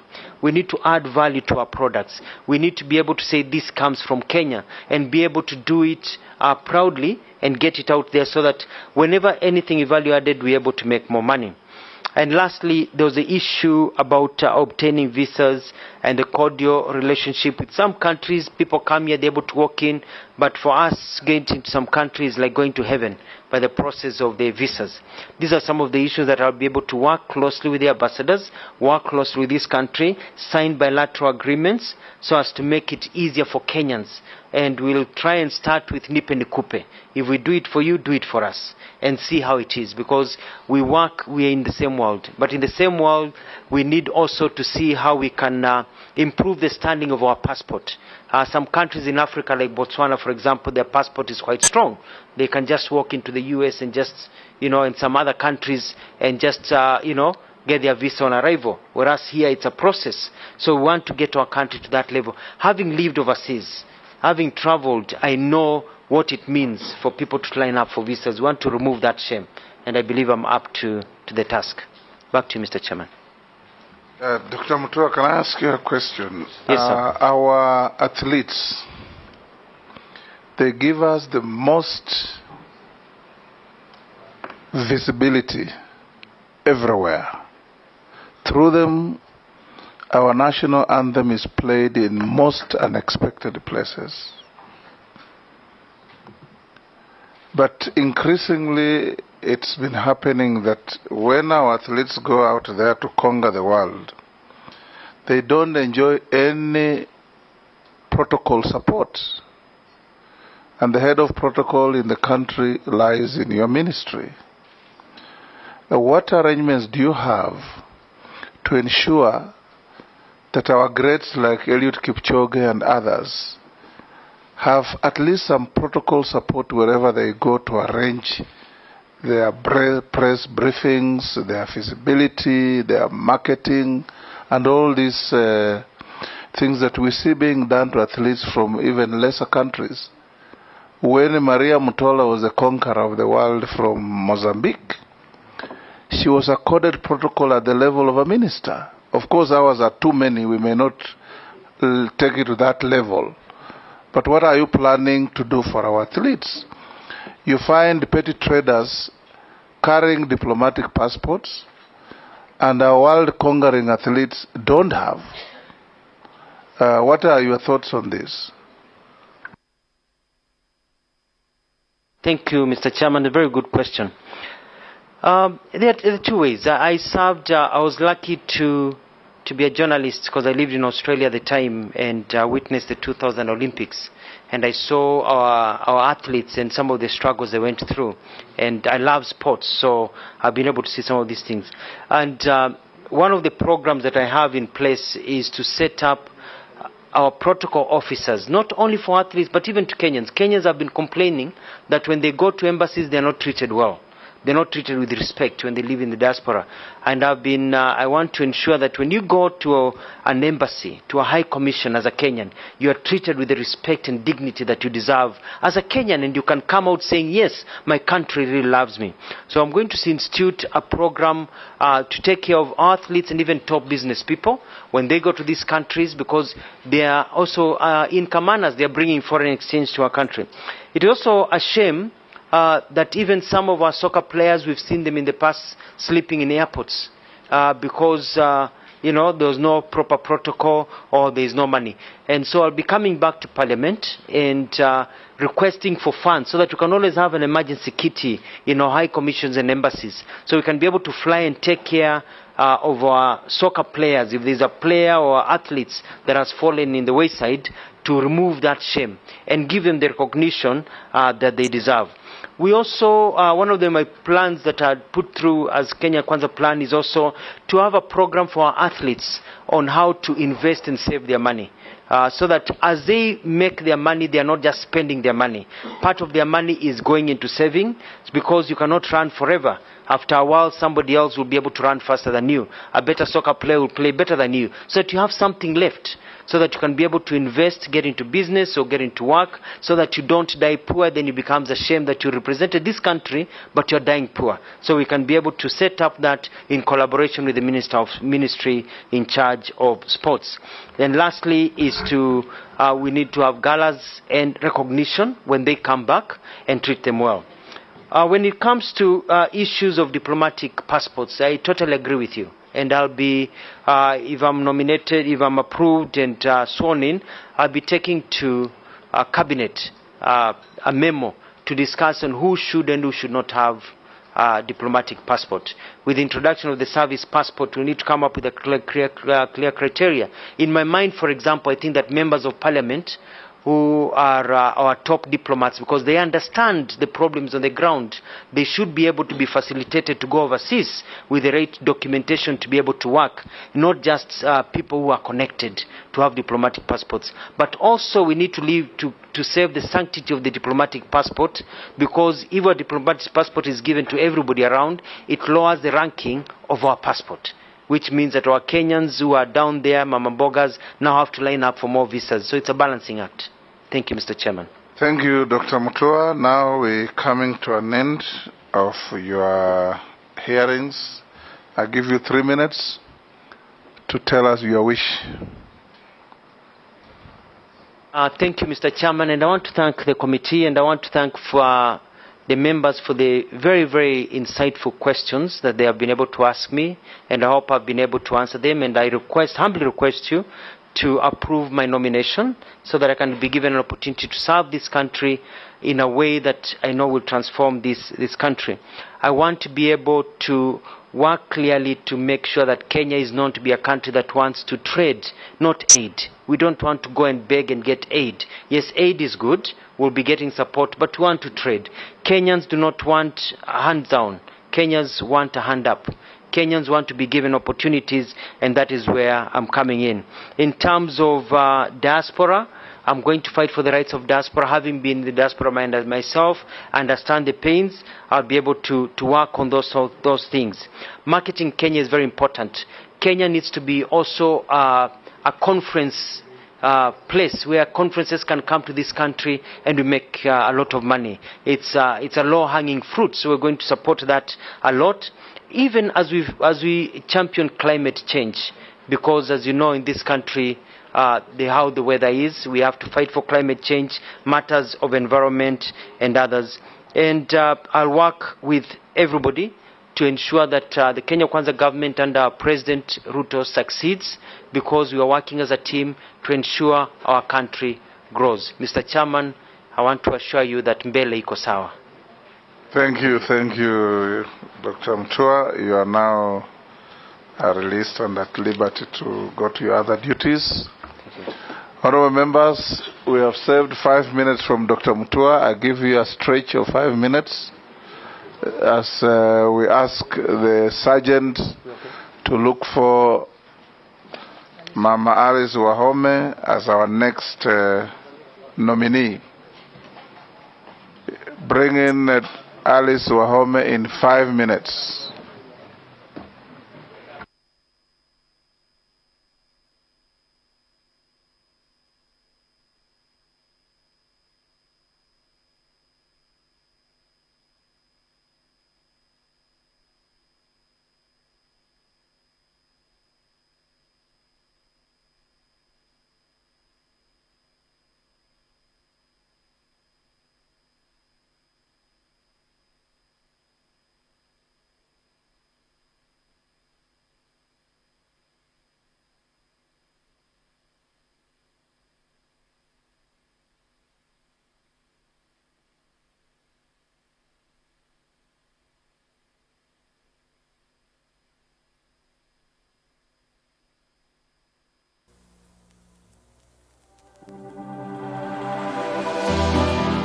How well do you know what's happening around you?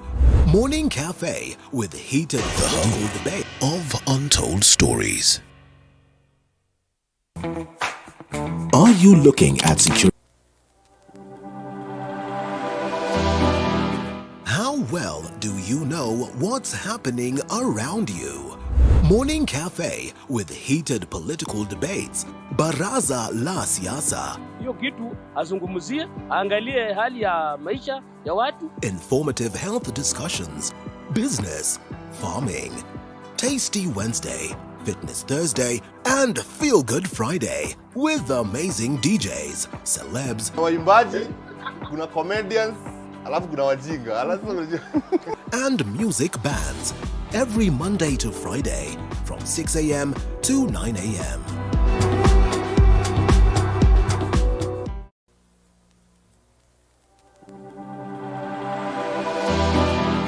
How well do you know what's happening around you? Morning Cafe with heated political debates. Baraza la Siasa. Hiyo kitu azungumzie, angalie hali ya maisha ya watu. Informative health discussions. Business, farming. Tasty Wednesday, Fitness Thursday, and Feel Good Friday with amazing DJs, celebs, waimbaji, kuna comedians, alafu kuna wajinga, and music bands every Monday to Friday from 6 a.m. to 9 a.m.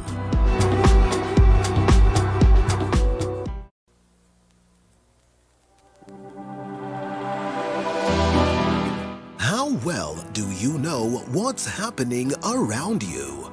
Morning Cafe with heated political debates. Baraza la Siasa. Hiyo kitu azungumzie, angalie hali ya maisha ya watu. Informative health discussions. Business, farming. Tasty Wednesday, Fitness Thursday, and Feel Good Friday with amazing DJs, celebs, waimbaji, kuna comedians, alafu kuna wajinga, and music bands every Monday to Friday from 6 a.m. to 9 a.m.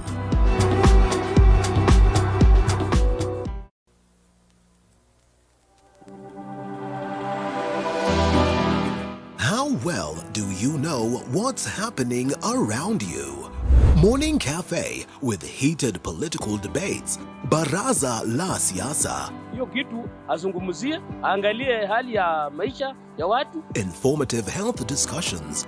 Business, farming. Tasty Wednesday, Fitness Thursday, and Feel Good Friday with amazing DJs, celebs, waimbaji, kuna comedians, alafu kuna wajinga, and music bands every Monday to Friday from 6 a.m. to 9 a.m.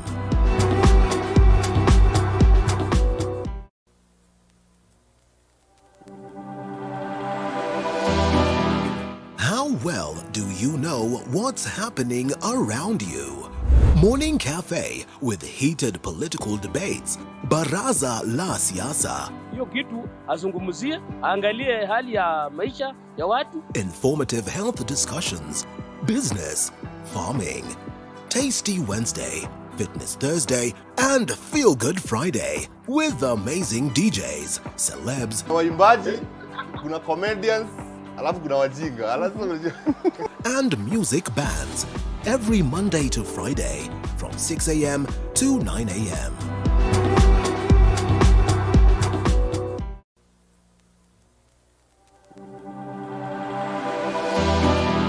How well do you know what's happening around you? Morning Cafe with heated political debates. Baraza la Siasa. Hiyo kitu azungumzie, angalie hali ya maisha ya watu. Informative health discussions. Business, farming. Tasty Wednesday, Fitness Thursday, and Feel Good Friday with amazing DJs, celebs, waimbaji, kuna comedians, alafu kuna wajinga, and music bands every Monday to Friday from 6 a.m. to 9 a.m.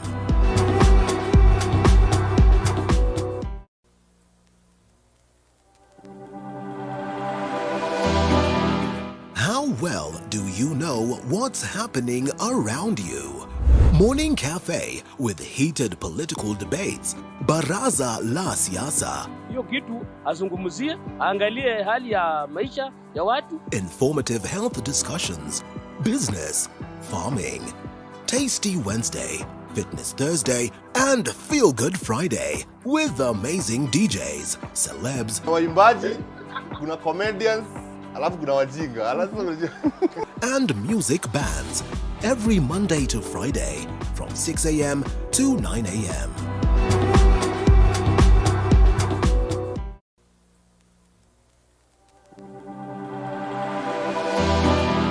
How well do you know what's happening around you?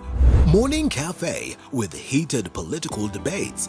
Baraza la Siasa. Hiyo kitu azungumzie, angalie hali ya maisha ya watu. Informative health discussions. Business, farming. Tasty Wednesday, Fitness Thursday, and Feel Good Friday with amazing DJs, celebs, waimbaji, kuna comedians, alafu kuna wajinga, and music bands every Monday to Friday from 6 a.m. to 9 a.m.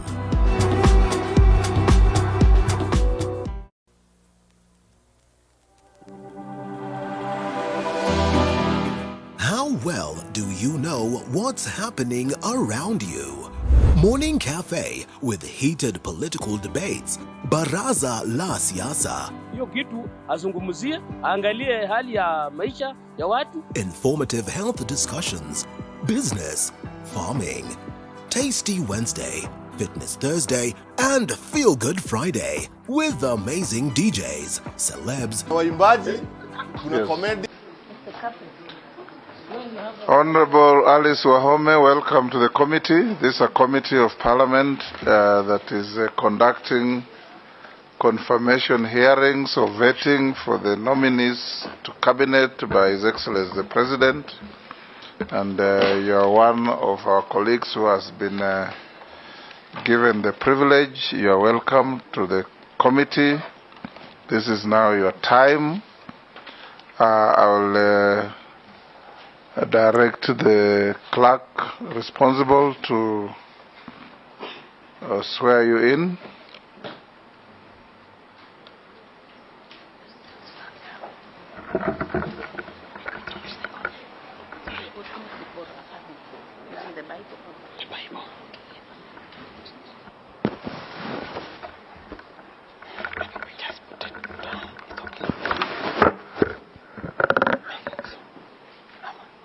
And affirm you can take the Bible or the Quran as the case may be. Yeah, thank you, Mr. Speaker, the chairman to the committee. I, Alice Wahome, do hereby swear to testify on all matters in question and tell this committee... Alice, when you swear, you raise the Bible with your right hand. All right. I, Alice Wahome, do swear to testify on all matters in question and tell this committee the truth, the whole truth, and nothing but the truth. So help me God.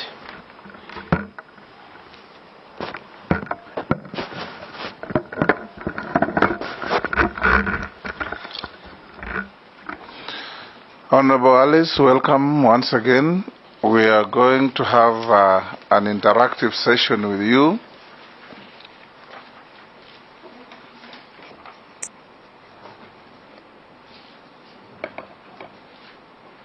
Where members of this committee, as you are aware, we are set up under the Act to conduct hearings and find your suitability or otherwise in taking up the position that the President has offered you.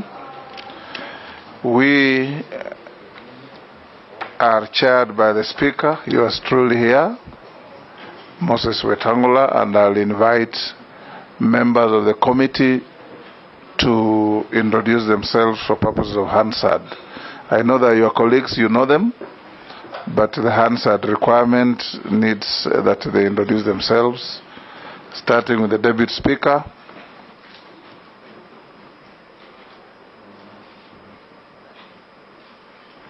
Good afternoon and congratulations, Honorable Wahome, on your nomination as Cabinet Secretary. I'm Gladys Boss, member for Wasingishu County and Deputy Speaker of the National Assembly. Thank you. Kimani Shongwa, Kikuyu Member of Parliament. Opio Wandai, Ugunja MP. Junet Mohammed, Suna East. Owen Baya, Kilifi North. Robert Mbui, Kadhiani. Rehab Mukami, County MP Nyeri. Ferdinand Wanyonyi, Member of Parliament, Kwanza, Trans Nzoia County. George Gitonga Murugara, Member, Tharaka Nithi. David Kosing, Pokot South MP.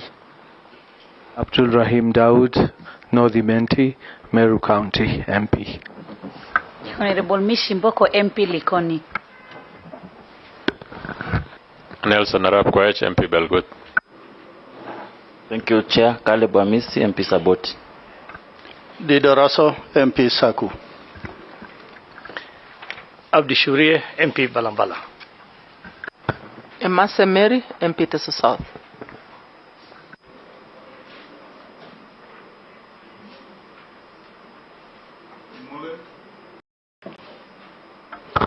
Stephen Mule, MP Matungulu.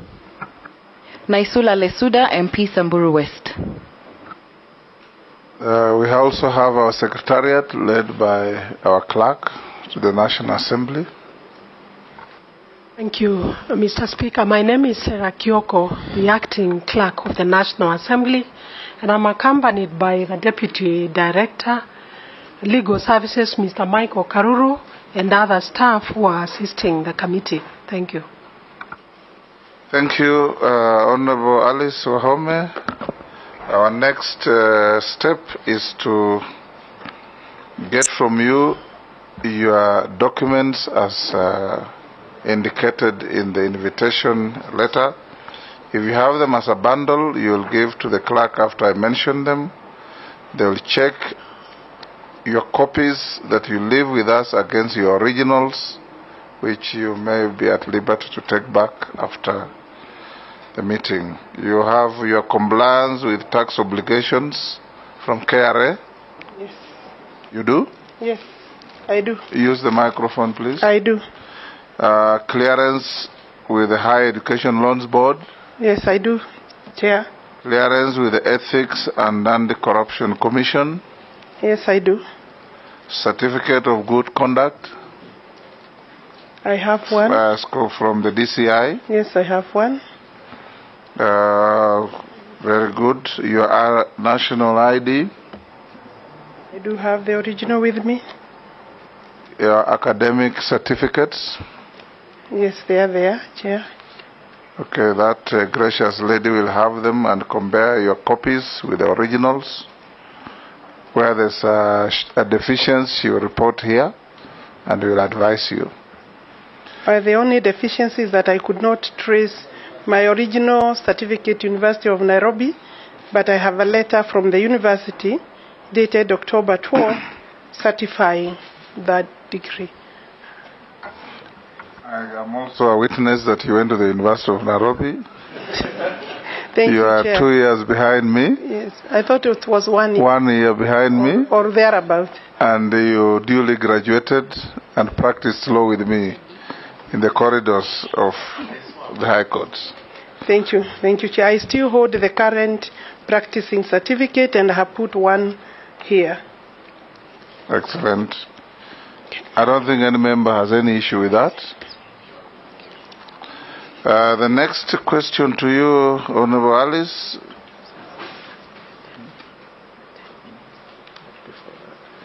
Are you a dual citizen of any country apart from being a Kenyan citizen? I'm a Kenyan citizen, no other citizenship. We will give you 10 minutes to introduce yourself. Who is Alice Wahome? What are you? What do you want from this committee? Under 10 minutes, the better. Yes. Thereafter, I'll ask you one or two other questions. Then we'll open it to the plenary. Thank you. Thank you, Chair. Mr. Speaker, sir. I am still a member of Parliament as I appear before this committee, so I recognize you, Mr. Speaker, and the Deputy Speaker, the honorable members of the committee. My full names are Alice Wahome.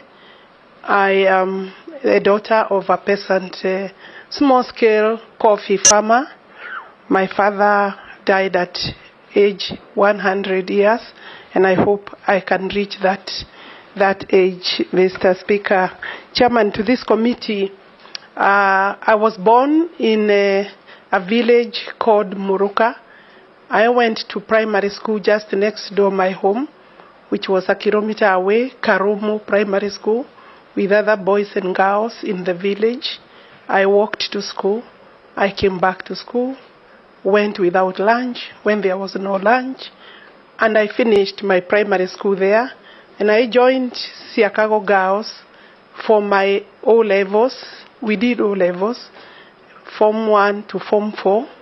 I finished in 1974 and then joined, I finished in 1977 and joined A-levels for 2 years, Bishop Gatimu Girls.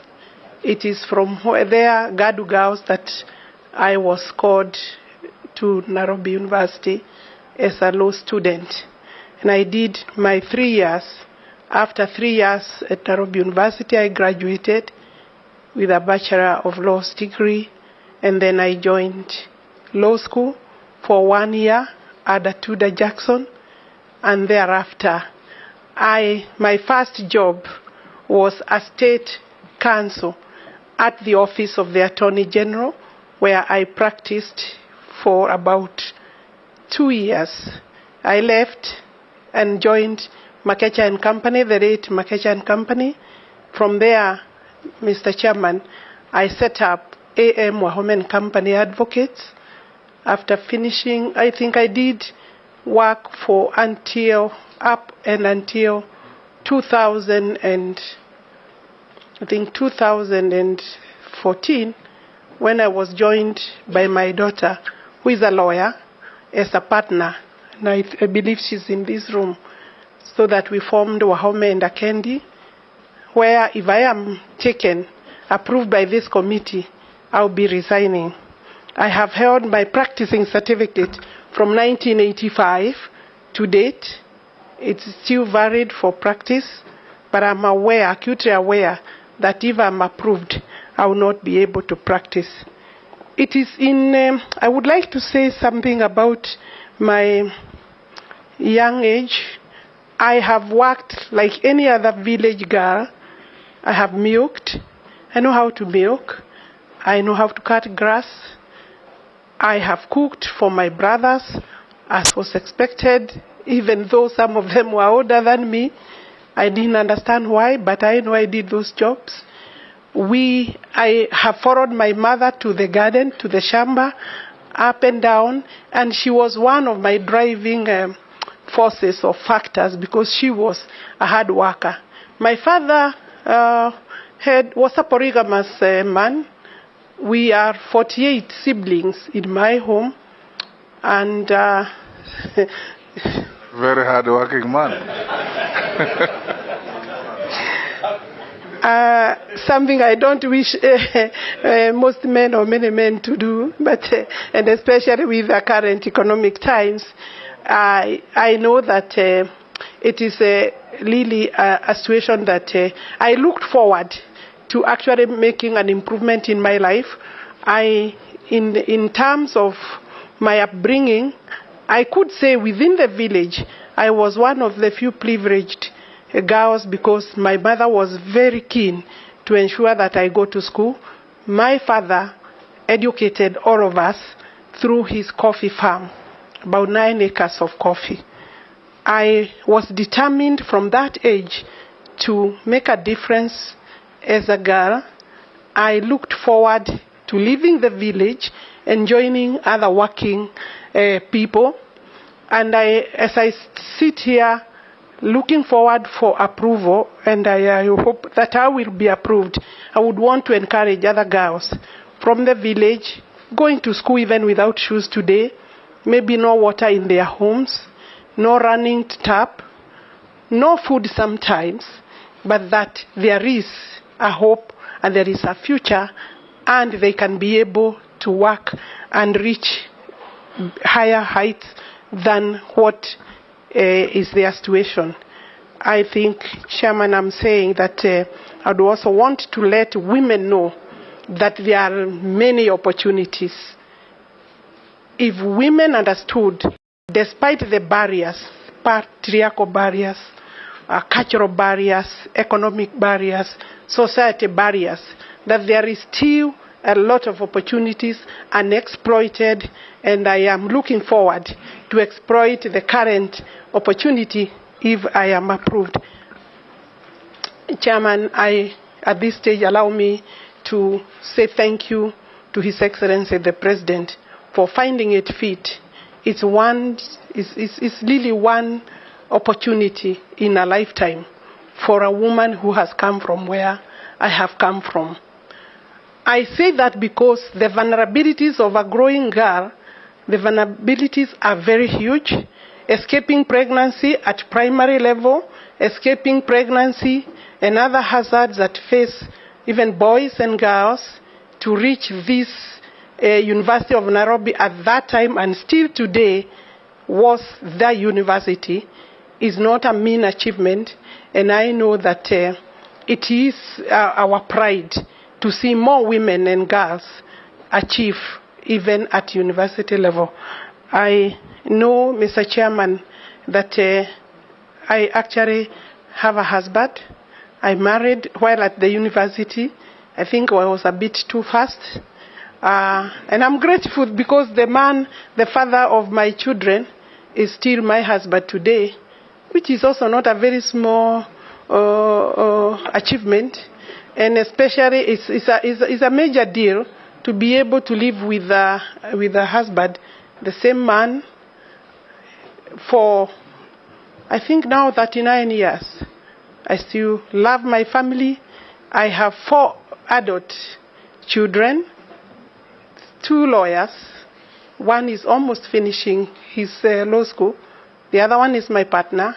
I have a doctor in the family, and I have a media personality in the family. Of course, they are all adults with their own families.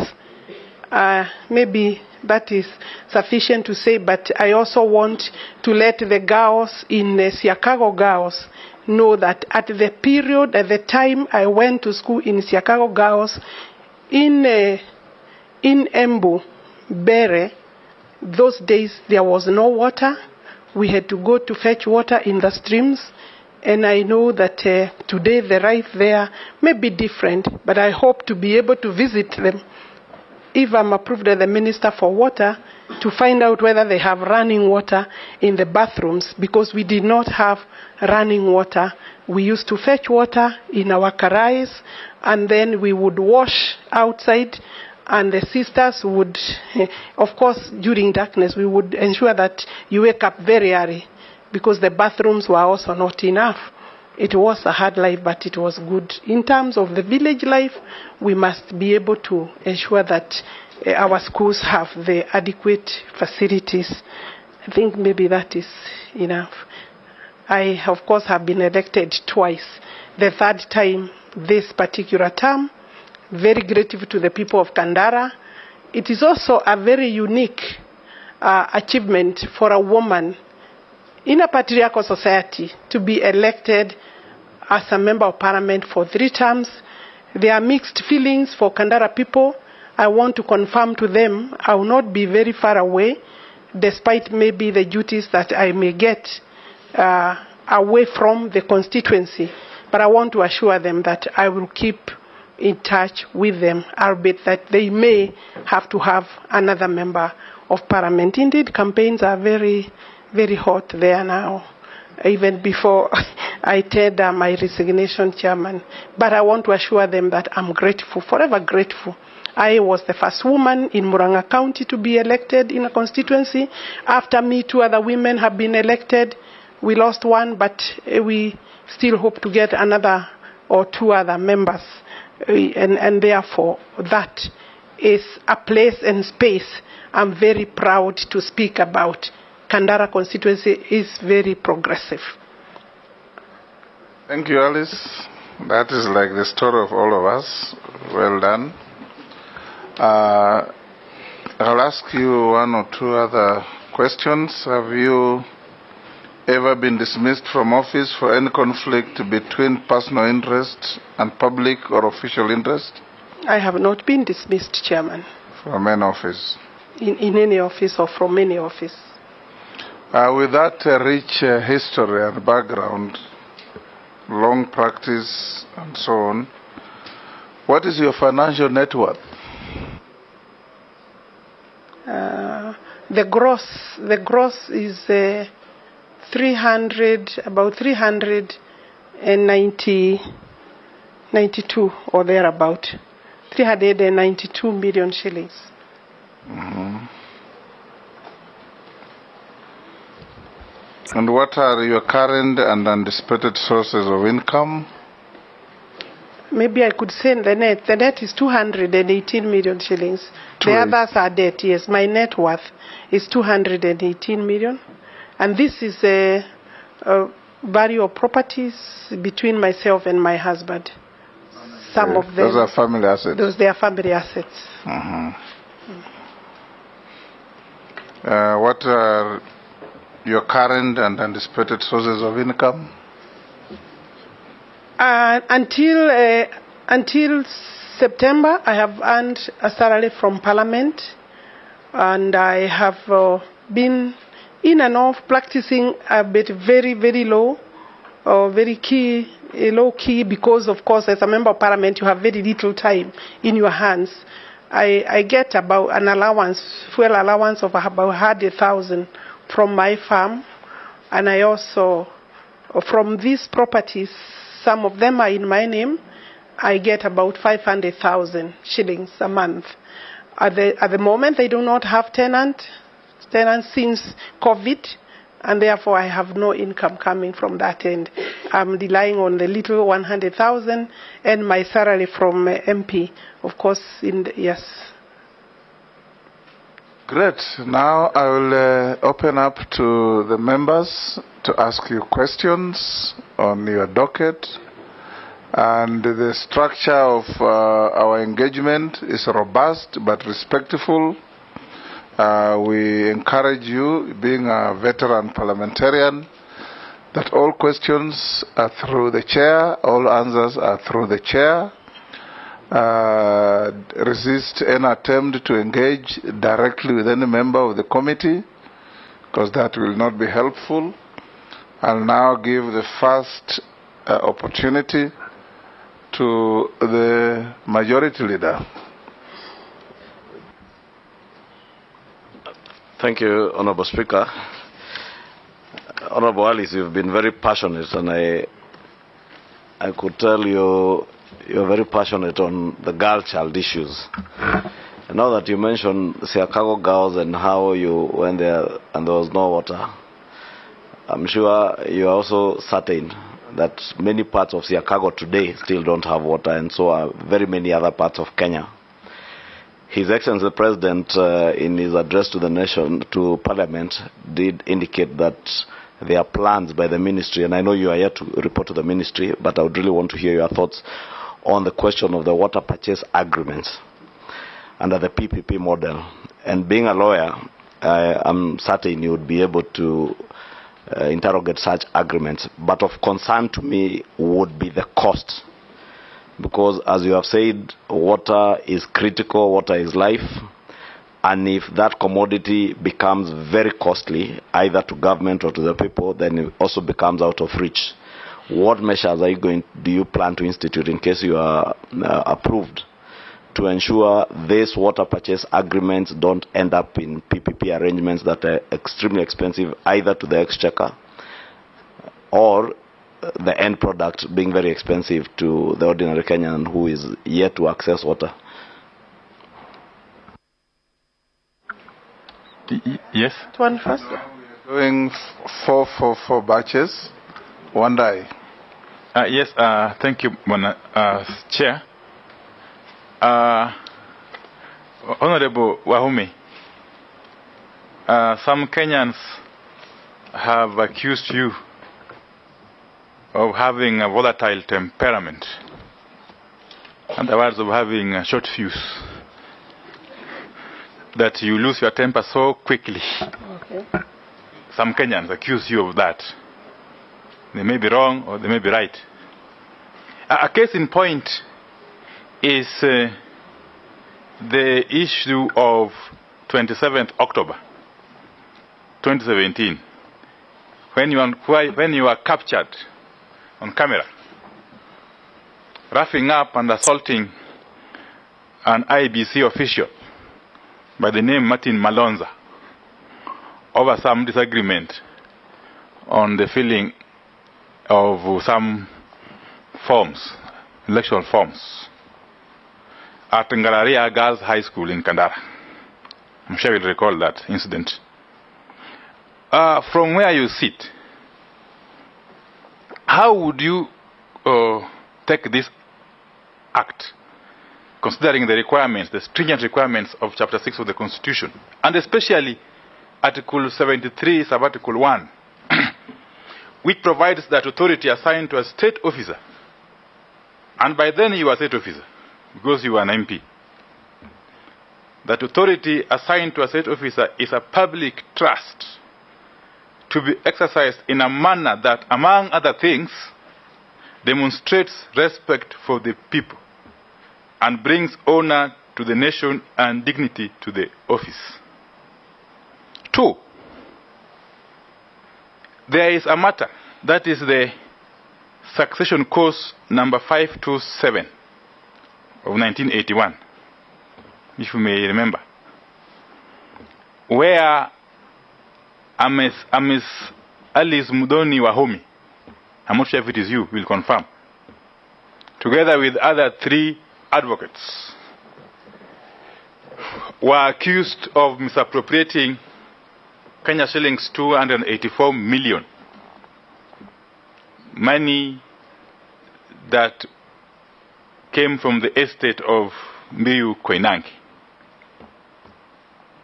And this is captured in a judgment that was delivered by Justice Agri Muchelule, then judge of the High Court, on the 7th May 2020. What do you have to say about this matter? And how does it place you within the context of the Constitution of Kenya 2010, and particularly Chapter 6 of the Constitution, as you plead with us to approve your nomination to this very high office? Thank you. I'll give to the Deputy Speaker. Again, Honorable Wahome, congratulations. As a woman, I'm immensely proud of your getting this far. As you know, said the same to any man. Yes. With a light touch, she has not said the same to any man. Yeah. It's called positive discrimination. I see that part of your docket will deal with the sanitation. And as you know, 73% of the plastic waste generated in Kenya remains uncollected and unrecycled, which is something that can produce energy for the cities around Nairobi. How do you plan to make a change to this tide and ensure that recycling and proper sanitation does, in fact, become a thing of the order of the day? Thank you. Yes, Junet. Thank you, Mr. Speaker. Chair, I wanted to ask the nominee that the docket that she has been nominated for is a docket that requires it is services all over the country. Water is essential and water is required all over the country. So I wanted to ask her, to ask the nominee, how well does she know Kenya outside Kandara and outside Siakago Girls High School? What is her grasp of the country? Does she know outside Kandara how the country looks like? The second question I wanted to ask, and my last one, is there is a matter that came up in 2016, I think I was in Parliament, when Justice Philomena Mwilu was being vetted. And the nominee raised an issue and said that she had taken a bribe of 3 million shillings on a matter that she has filed in court. And she even wrote a letter to the EACC claiming that she is ready to present a proof. What is her position on that matter? Does she still stand on those grounds that that matter was and it is as she said at that moment in time? Thank you, Mr. Chair. You may answer those 4 before we get another batch of 4. Thank you. I will start chronologically the way they came. Yes. Kimani Ichungwa, you want to know how we shall deal with the hire purchase agreements for purposes of ensuring that we come up with, infrastructure. How shall that anchor or sit with the consumers and maybe the water development agencies? The cost aspect of that, how shall we regulate? First, we do have WASREP, that is the main body that deals with the water regulation in terms of costing. But if you recall that on the State of the Nation address, the President indicated that he would be willing to commit the country to the tune of 500 billion for water resources development. I would, if I am approved, be supporting that, and I hope that it is something that Parliament will be able to attend to and support. At the moment, we are having a budget of 24 billion shillings and from the GOK, and then another 54 billion shillings, totaling to about 78 billion. The money that we have, the 54 is from partners, World Bank, IMF, African Development Bank. So if we are going to raise 500 billion shillings between now and Vision 2030, we will need to partner with the private developers. The concern of Kenyans is understandable because they are wondering, are we selling a basic right or leaving it to the exploitation of commercial or private individuals or companies? The purchase agreement, water purchase agreement, will be able, in my view, working with the Office of the Attorney General, stakeholders, the public in public participation, be able to come up with the proper frameworks that will ensure that Kenyans are not exposed. Currently, when the government develops water, when the ministry engages the water development works agencies, then they are, of course, the water service providers. The regulation in place, the strategy and policy in place ensures that the element of cost is under control, regulated, and I know there are cases where it may not be properly regulated, and that is a part of the reforms that we are working on. For me, it is possible. We must not see public-private partnerships as commercializing the water. We must see that as a need to develop the infrastructure, the way you would invest on a highway, on a road, and then engage the agency for purposes of then ensuring water is distributed to the consumer at a controlled and regulated space and pace. And I think I have answered that question. I am a practicing advocate. I have held my certificate since 1985. To date, I have a practicing certificate. Anybody who has taken clients' money may not be very lucky to have a practicing certificate for the period that I have had. The complaint you allude to occurred or was filed in 2012.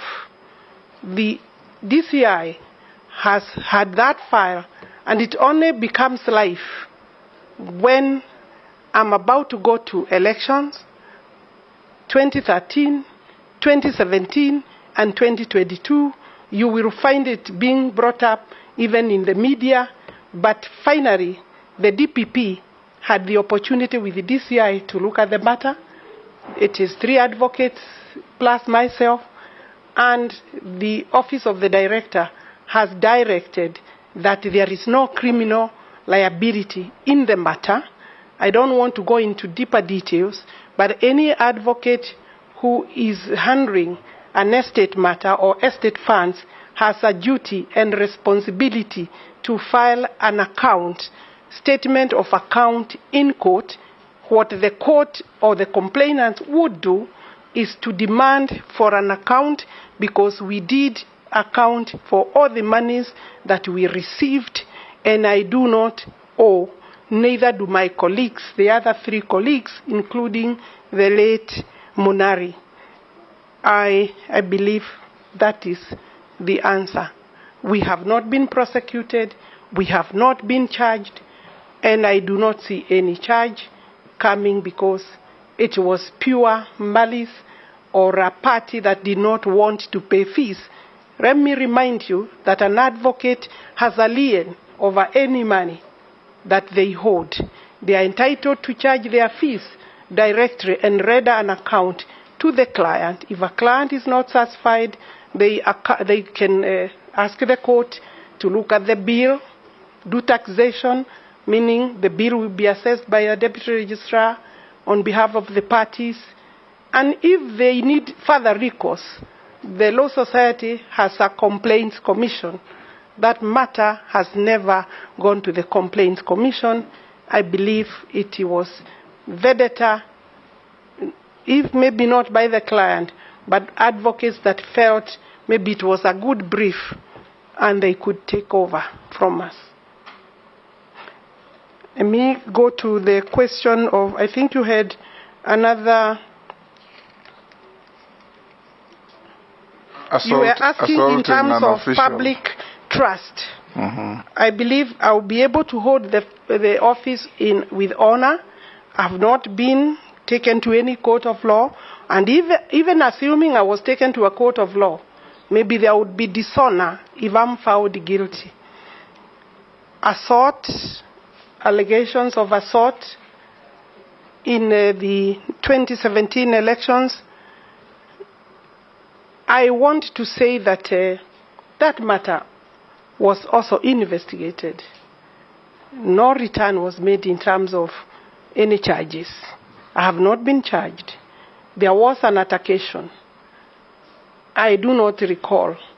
You would not say what happened was assault against the returning officer. We had a tussle. It's regrettable, I would say so, but we had a tussle. The background of that was an issue of accounting in terms of votes given wrongly, posted wrongly. We had a returning officer who did not want to answer. It did not need to end where it ended. And that is something I'm sure even myself, we regret. We could have solved it a little better and tidier.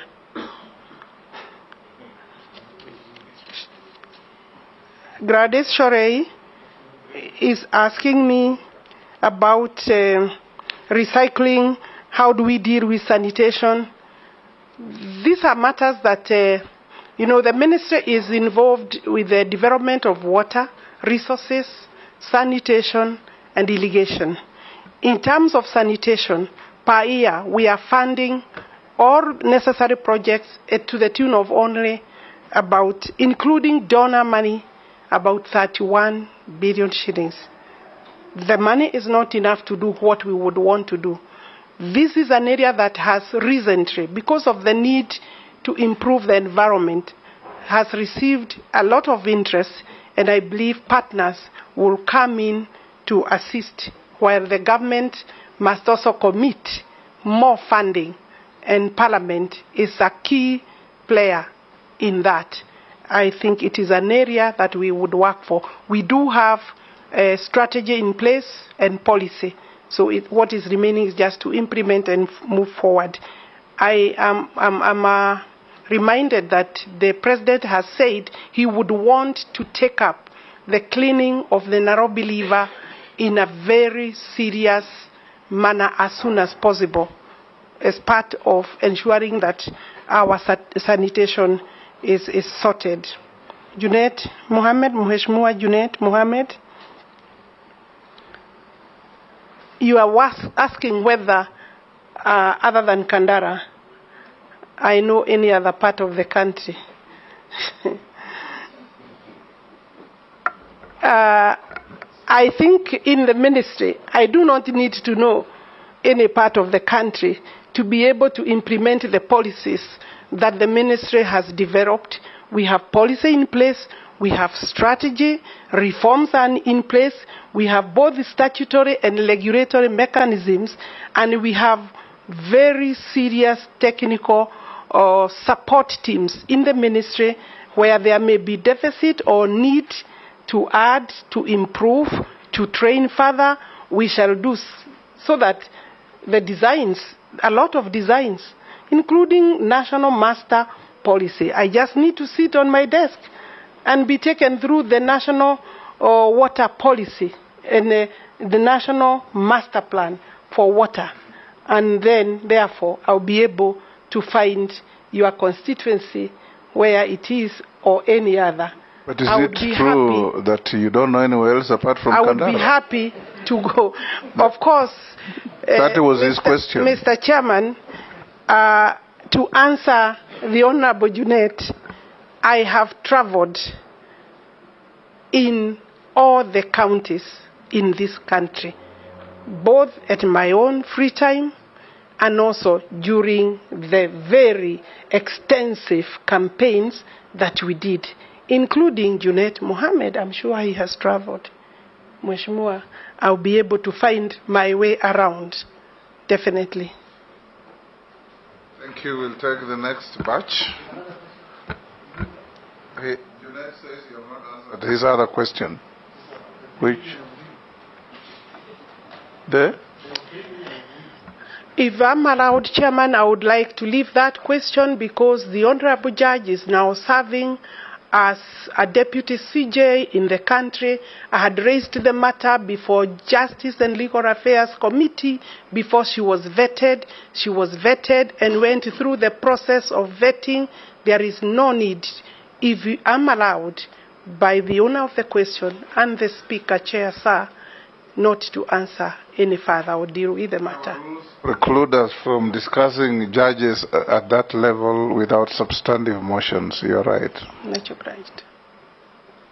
I'll take the next batch of 4. The Honorable Owen Baya, the Honorable, wow, the Honorable Murugara, the Honorable Amisi and Naisula. You will have the next round.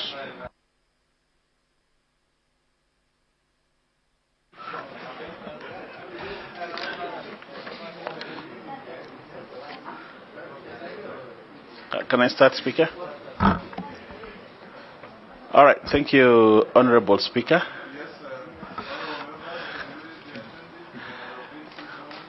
Okay. Thank you very much, Honorable Speaker, and to Honorable Alice Wahome, our nominee for water, sanitation, and irrigation.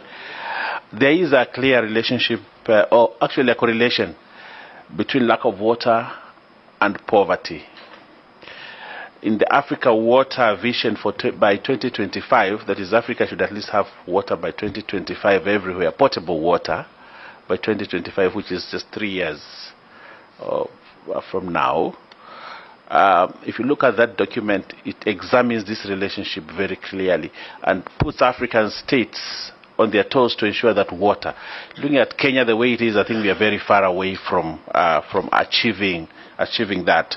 My question to you, Honorable Alice, is as CS of water and sanitation and irrigation, how will you reconfigure this country to achieve this vision by 2025? And what is it that you'd want Parliament to do so that you can achieve this vision, not only for the country, but also for Africa?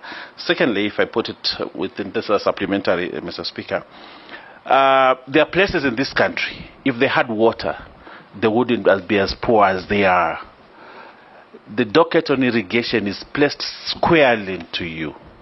How will you bring all this together to ensure that irrigation plays a role, but also water is found at home so that we can curtail the poverty that we have in this country? I thank you, Mr. Speaker.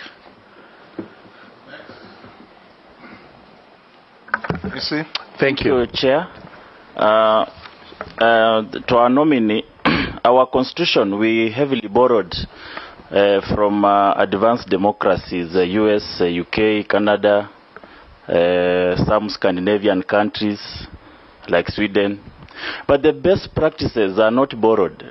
We see ministers in these countries, whenever they are faced with flaws or mistake, they resign. But in the history of our country, we've seen ministers saying that some of them that may be known to you, that they rather die than resign. We get a lot of challenges during our working, especially these high-profile positions. There is a lot of pressure. And somebody accused you of being temperamental.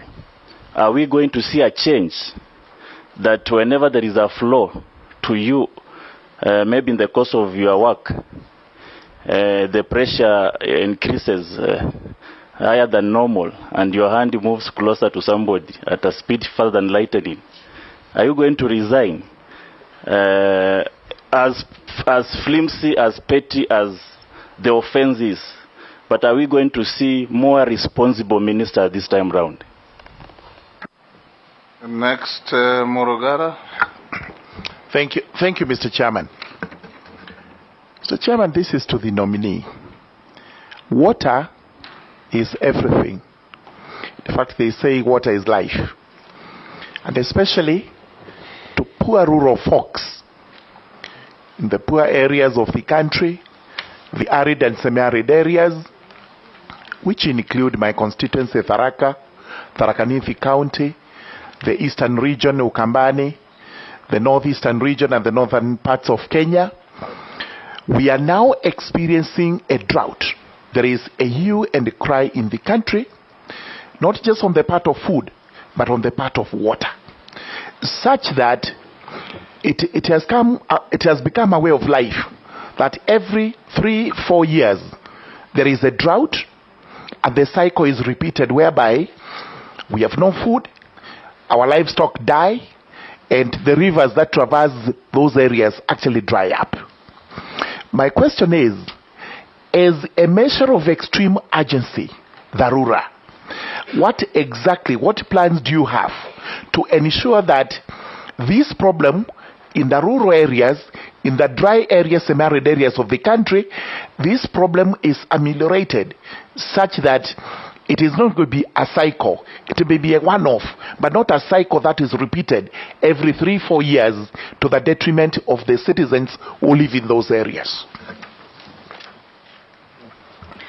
Thank you, Chair.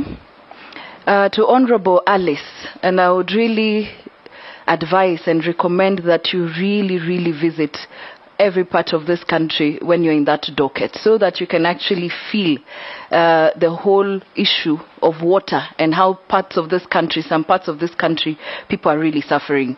And so I do empathize with Kenyans in various parts of the country that have not had a drop of rain for 2 years now, and there has been no water for domestic and animal use. The case of human suffering is in the increase, while loss of livelihood continue to characterize life in the arid and semi-arid areas. And this is a matter of now, urgent. What urgent interventions and reforms will you put in place as a cushion to the devastating drought situation to see to it that households and school-going children have water? Excellent. Next. Who was the... we've done the 4. Yes, Alice? You can answer those 4. Then we take another batch. The first question was regarding my temperament, whether I will resign, or maybe he means whether I will fight with people I'm not happy with in terms of the way they are working. I'm not exactly a young person. I have the advantage of working now maybe for the last 40 years. And I do not recall any other incidents. You will also maybe want to know, and I want to put it on record, that I have been a politician for 20 years. Although I have served 2 terms and this now 3rd term. And I have not been involved in any other fight, altercation, except this that you seem to pick, honorable members.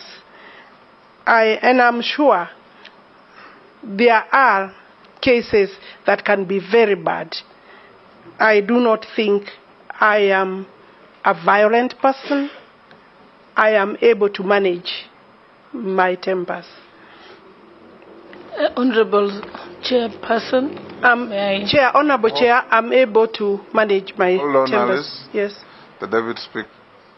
I have a slight interjection just to my colleagues, and I'm requesting the help of the Chairperson that we do. It would be nice not to have the questions being subjective, because when the question is asked in a manner that is subjective, and amounts to casting aspersions and passing judgment without giving the candidate an opportunity to elaborate, then it doesn't look good. I think you can phrase your question, Honorable Amisi, to say, could you elaborate on the following incidences with a view of assuring the panel that you have the requisite integrity standards? That's a better way of asking. And I know this because I haven't seen that line of questioning with any of the other candidates. Chair, maybe to make it even clearer. I'm not opening any debate. I believe I have answered. With your permission, Chair, I was going to move to the question of Honorable Murugara. I said I am able to manage my temper. Honorable Murugara wants to know. I'll come to your question, Honorable Baya. Honorable Murugara is asking a question related to climate change. The question of climate change is a big subject, locally and internationally. It is true we have water, seasons of water, periods of a lot of rainwater, and the next time, maybe after 5 years, drought, serious drought or moderate drought. Indeed, when I was going through notes and seeking information in this area, I was made to understand that every 30 years or so, we normally get very severe drought, then followed by El Nino type of floods. It means we have not been able to learn properly. We have not put in place measures before that will deal with the water harvesting question. I have gone through the documents. We do have now Irrigation Act. We have water conservation regulations, and regulatory mechanisms are in place.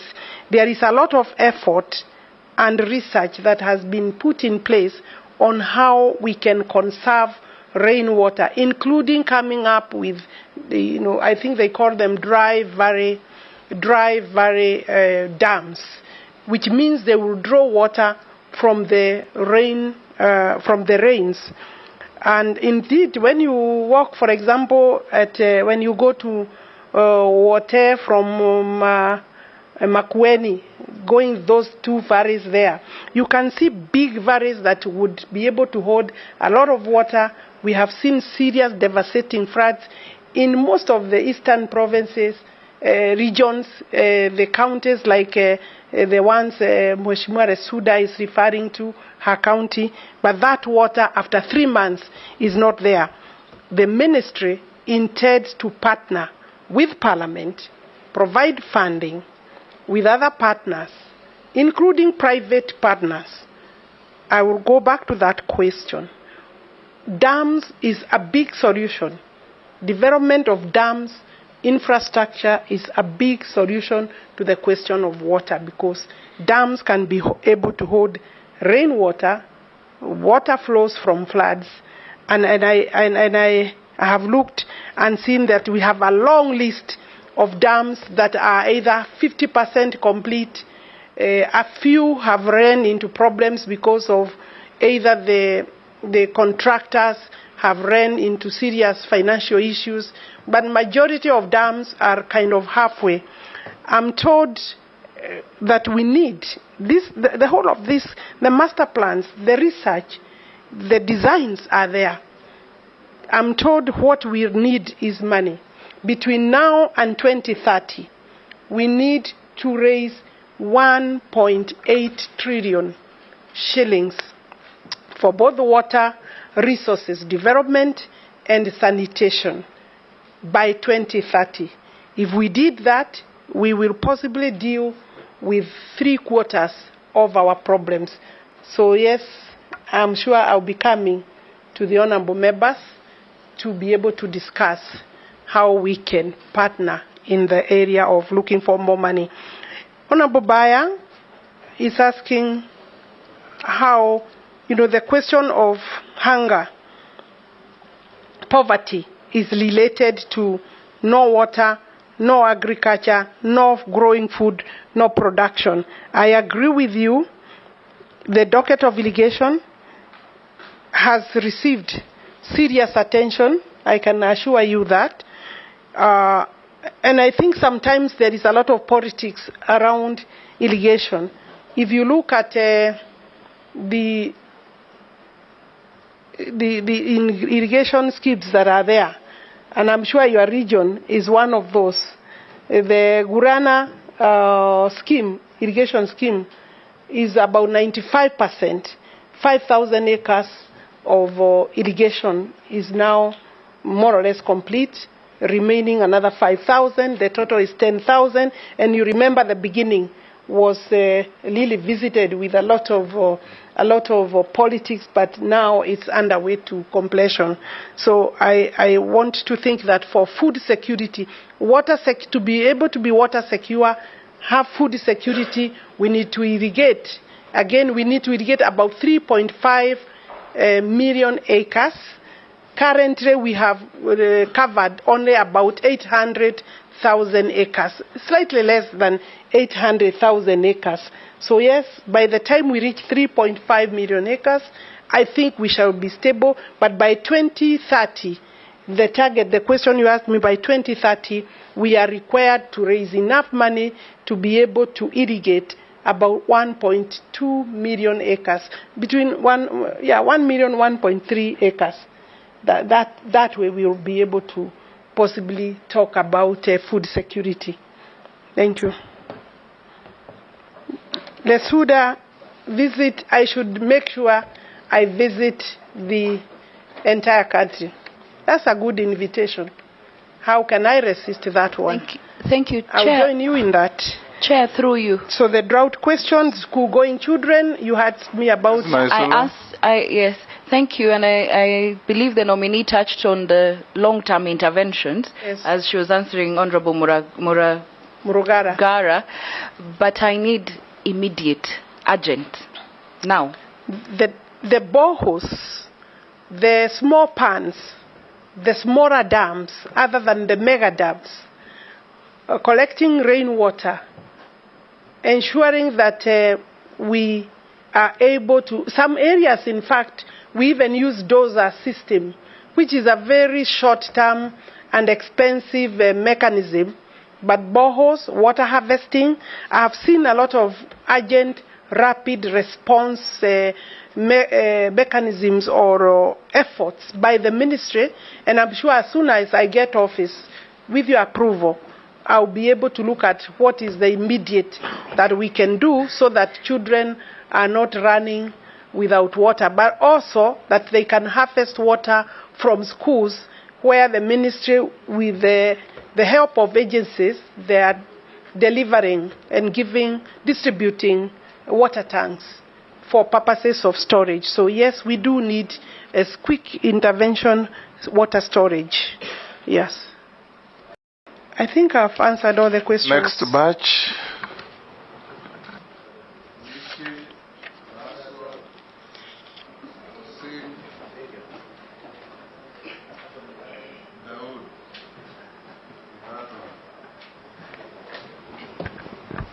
Thank you, Chair. Chair, all of us, we understand that Kenya is a water-scarce country, and right now we're experiencing a lot of scarcity in terms of water, and the reason is being climate change, global warming, deforestation, and also destroying of our water towers. Recently, I've seen some leaders saying that they will allow some people to do cultivation or other farming in Mau forests. So I'm asking our nominee, what is your take in terms of safeguarding our water towers or other water catchment areas to ensure that we have adequate rainfall? The other issue to the nominee is about what is your plan in terms of adequate supply of renewable fresh water for all Kenyans? I thank you. Next. Thank you, Chair. Honorable Alice, my question, I really want you to be very specific. We are facing the worst drought in a decade. Currently, schools are being closed because there is not even water to cook food for the pupils or the students. And the rains maybe is unforeseen. The short rains might fail. So what we are asking is, as a stopgap, of immediate attention, what is the ministry doing? We know you have not sat on that seat yet, but you should be able to get the information and give us feedback to that effect. On the same, your predecessor was also a lady. She was not seeing eye to eye with members of parliament. And yet water is life, and water is life. We represent the people. We are actually the actual representatives of the people of Kenya.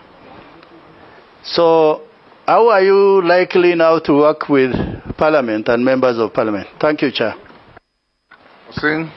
Thank you, Speaker and Chair of this committee. Number one, Speaker, is I didn't feel that the nominee answered the question by Honorable Ichung'wah properly.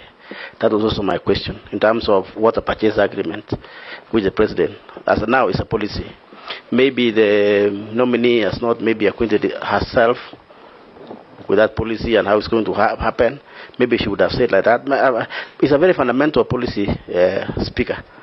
I didn't get that very well from the nominee. But my question is, Chair, water is a devolved function. I want to hear from the nominee. What is it still doing, that function of water in national government?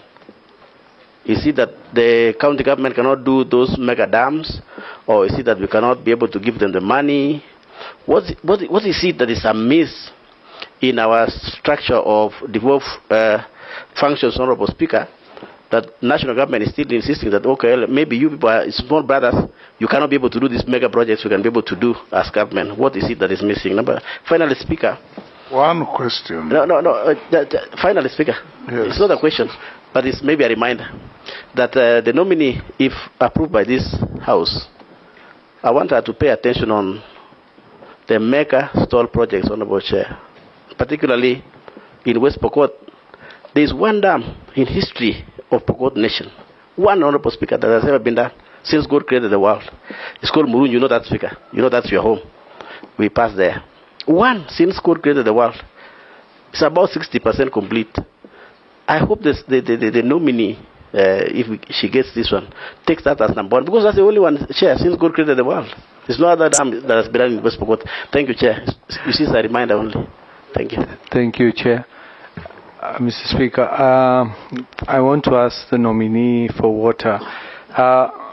We have a river which comes from Mount Kenya, going through Meru, going to Tharaka, and it is a major source of water for Mount Kenya East. And Mr. Speaker, through you, I would want to ask if the nominee goes through, because there are people who are irrigating with that water, and it's not just in Meru, in all the rivers in the country. They're doing hydroelectric plants, irrigating and everything, and people downstream cannot get the water. Mr. Speaker, I would want to ask the nominee, once she gets into office, if the House approves, what is she going to do with those areas? Because Meru is not known to be arid or semi-arid, but right now people are dying in Meru.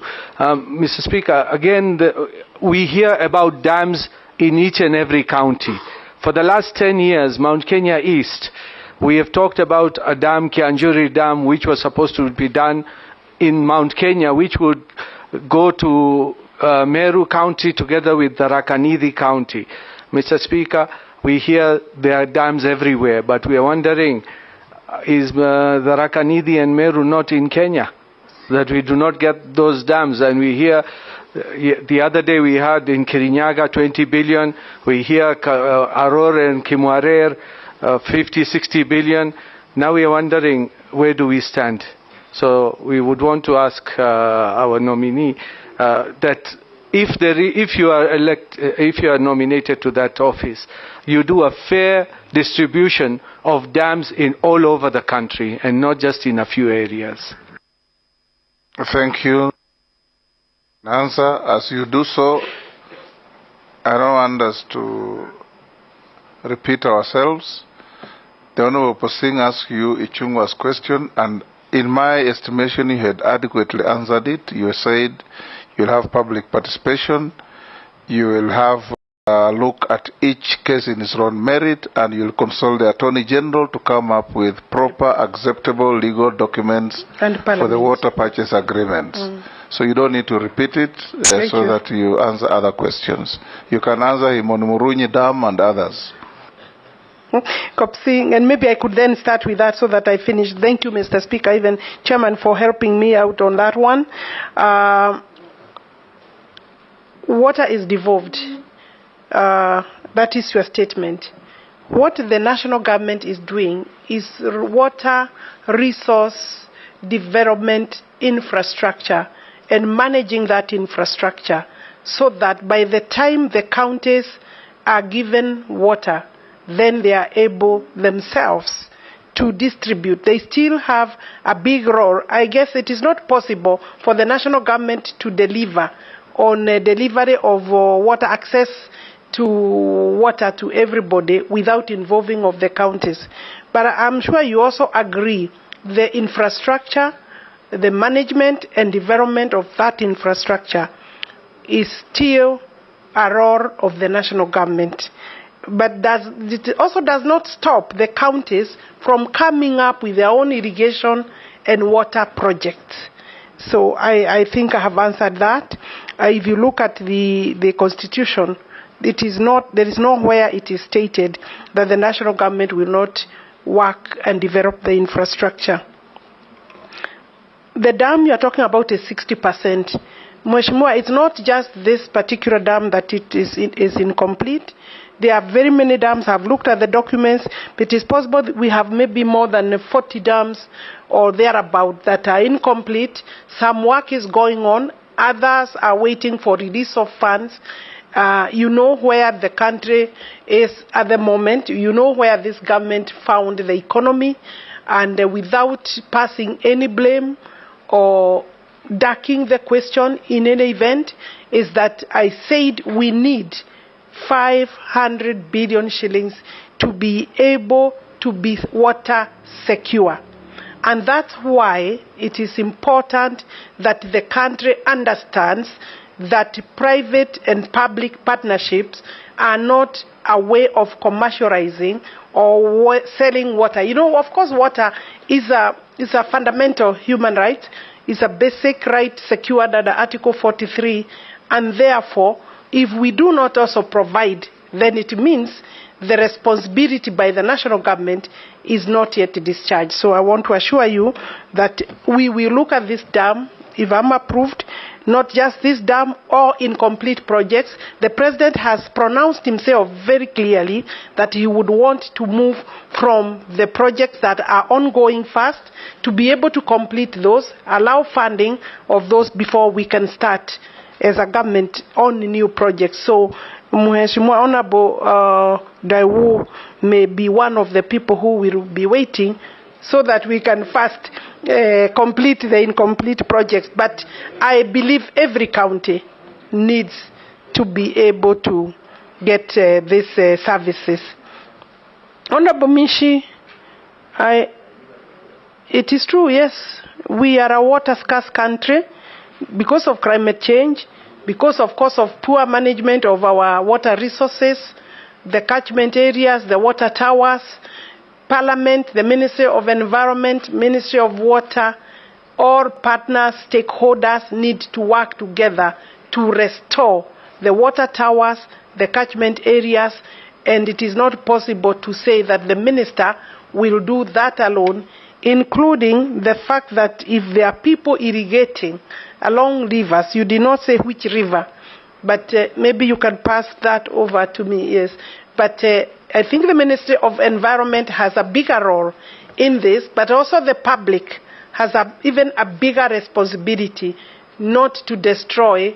We must work on conservation rather than destruction, and therefore those irrigating along the rivers, I think awareness creation also by members of Parliament is important.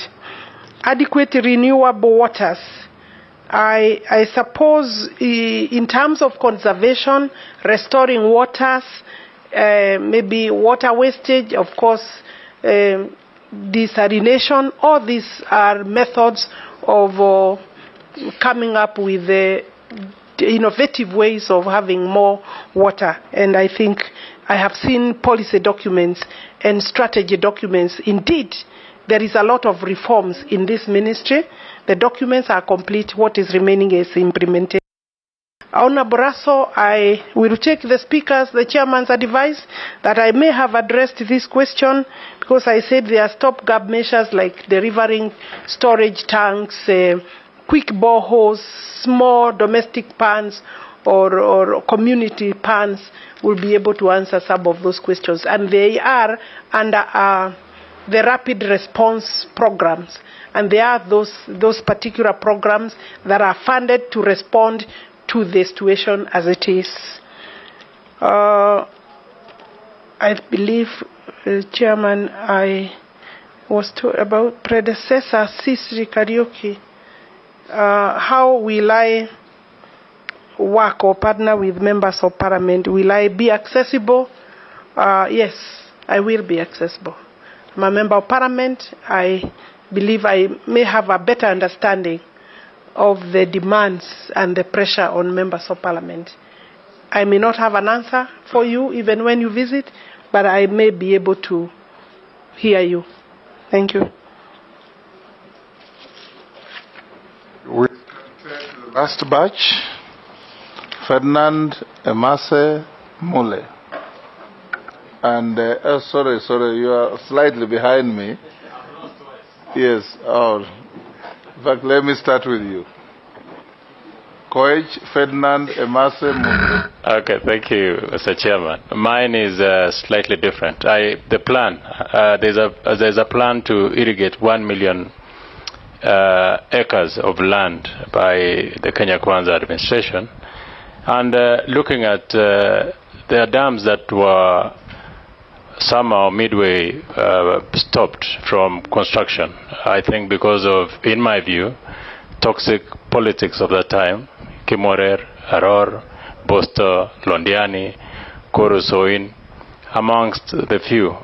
Do you have plans to restart the dams again? And if yes, will we still have value for money, considering that some of these financiers have continued to pile interest on the loans within the time that they had been stopped? Thank you. Ferdinand. Mr. Chairman, I think I want to ask Alice a very controversial issue. This is where we went wrong. Irrigation is supposed to be in agriculture. Somehow it was moved to water and the blue economy. We have projects like Kalana Gulalu, which actually is irrigation for the farms there. But somehow, irrigation and how to move to water. As far as I'm concerned, irrigation is supposed to irrigate crops in agriculture. Don't you think that we should be able to move the irrigation from yourself so that you can concentrate on water other than irrigating the farms? Mary. Thank you, Chairman.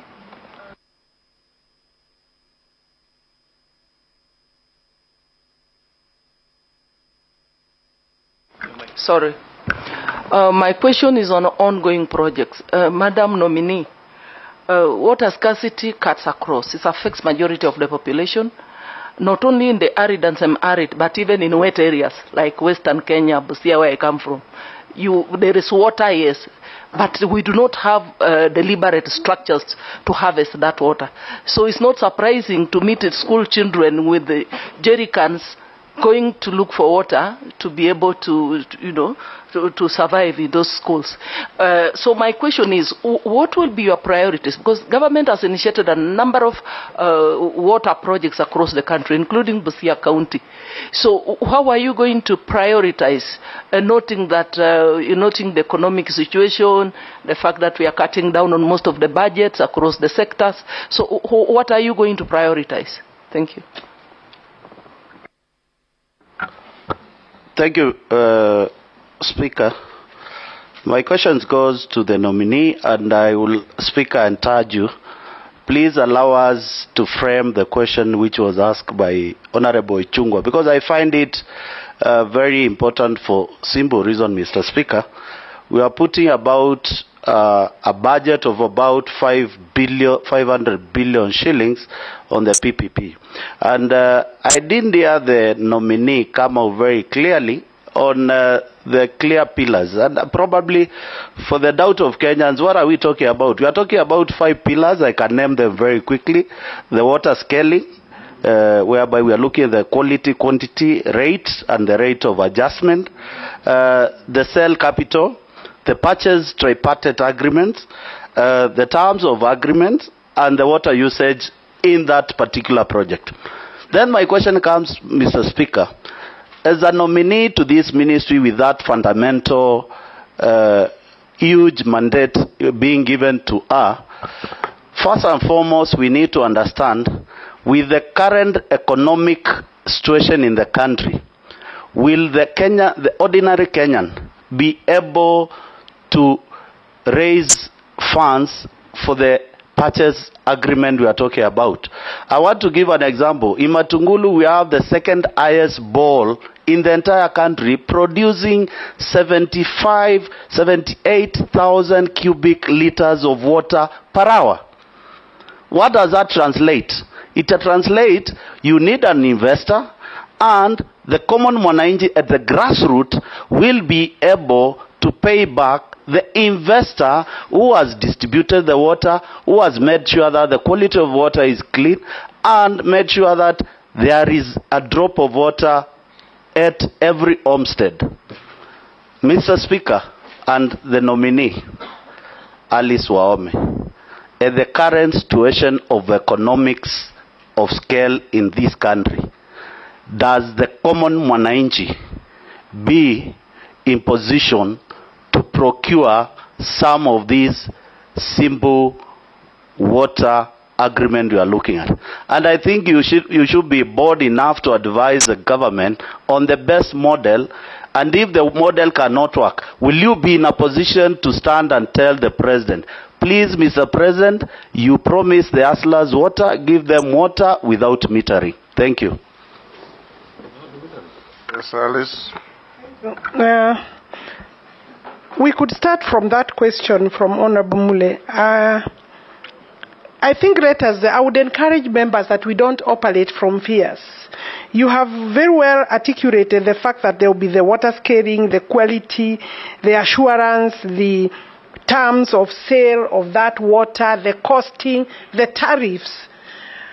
May I advise just at this stage that there will be no interface between the consumer, that is the beneficiary of the water, and the developer, because that is not possible. You can see that would not be an equal relationship. There are water providers that will be with the consumer, the mwananchi. The developer will be dealing with the government at government level and the development agency level. That is, for example, at the water, NIB or NIA now, at that level, the agreements will be exchanged, monies provided for, develop the water resource. Then the agency will be able to know, because we have water companies that even today, water is really actually a trading commodity. The water you are using in your house, even in this parliament, is for sale. We buy water. What is important is how how the instruments for control and regulation of tariffs is done. And if there are challenges there, it is an area that Parliament through the Regulatory Registration Committee will be able to address. If tariffs are not reasonable, Parliament would have a role. And I think so far, I've looked at some of the studies and documentation with the ministry. Every shilling you invest in water brings 4 shillings, 4 times. Indeed, in our country, it could be up to 10 shillings. So I think there is room for control and standardization. And therefore, I can assure you, I think we have a role there. There is no need of fears. I do not see a situation where, and if you listen to the President himself, he said that the agreements will be first proposed by the relevant by Treasury and then come to the Ministry, and I think it will obviously be a joint effort. We will look at those documents together. There will be public participation. The public will be able to say, even today, they are able to be consulted, and there are bad practices. And unfortunately, actually, there is also a lot of theft. Chairman, there is a lot of theft of water. Some of the challenges is that non-revenue water, that is now about 40% of all the water that we develop and we have. So if we lose 40% to theft and leakages, that's some of the things that we are supposed to be doing so that we can increase our volumes or our water resource. Miriam Master is talking about stored projects. I did say earlier there are many stored projects. There are several which are ongoing, complete and incomplete. And the ministry is working hard. I have looked at their portfolio and I think they are working hard. The impediment is actually funding. And that's why if we wait to raise money from our revenue, you can be sure, like the Northern Corrector, Chairman, I found that the Northern Corrector, which is a major project for Nairobi water, it will be at the compression stage. It's now at 95%. It's supposed to give Nairobi 140 cubic meters of water. That project was supposed to have been completed in year 2000. We are developing it now. We are completing it now. What does that tell you? Already the population has gone up, and therefore we are still lagging behind. And that is the same story for the entire country. We are behind maybe by 20 years. So let's work together to deal with the problem. Do I plan 1 million acres from Nelson Koech? Will we revive some of the dams that possibly stored because of toxic politics?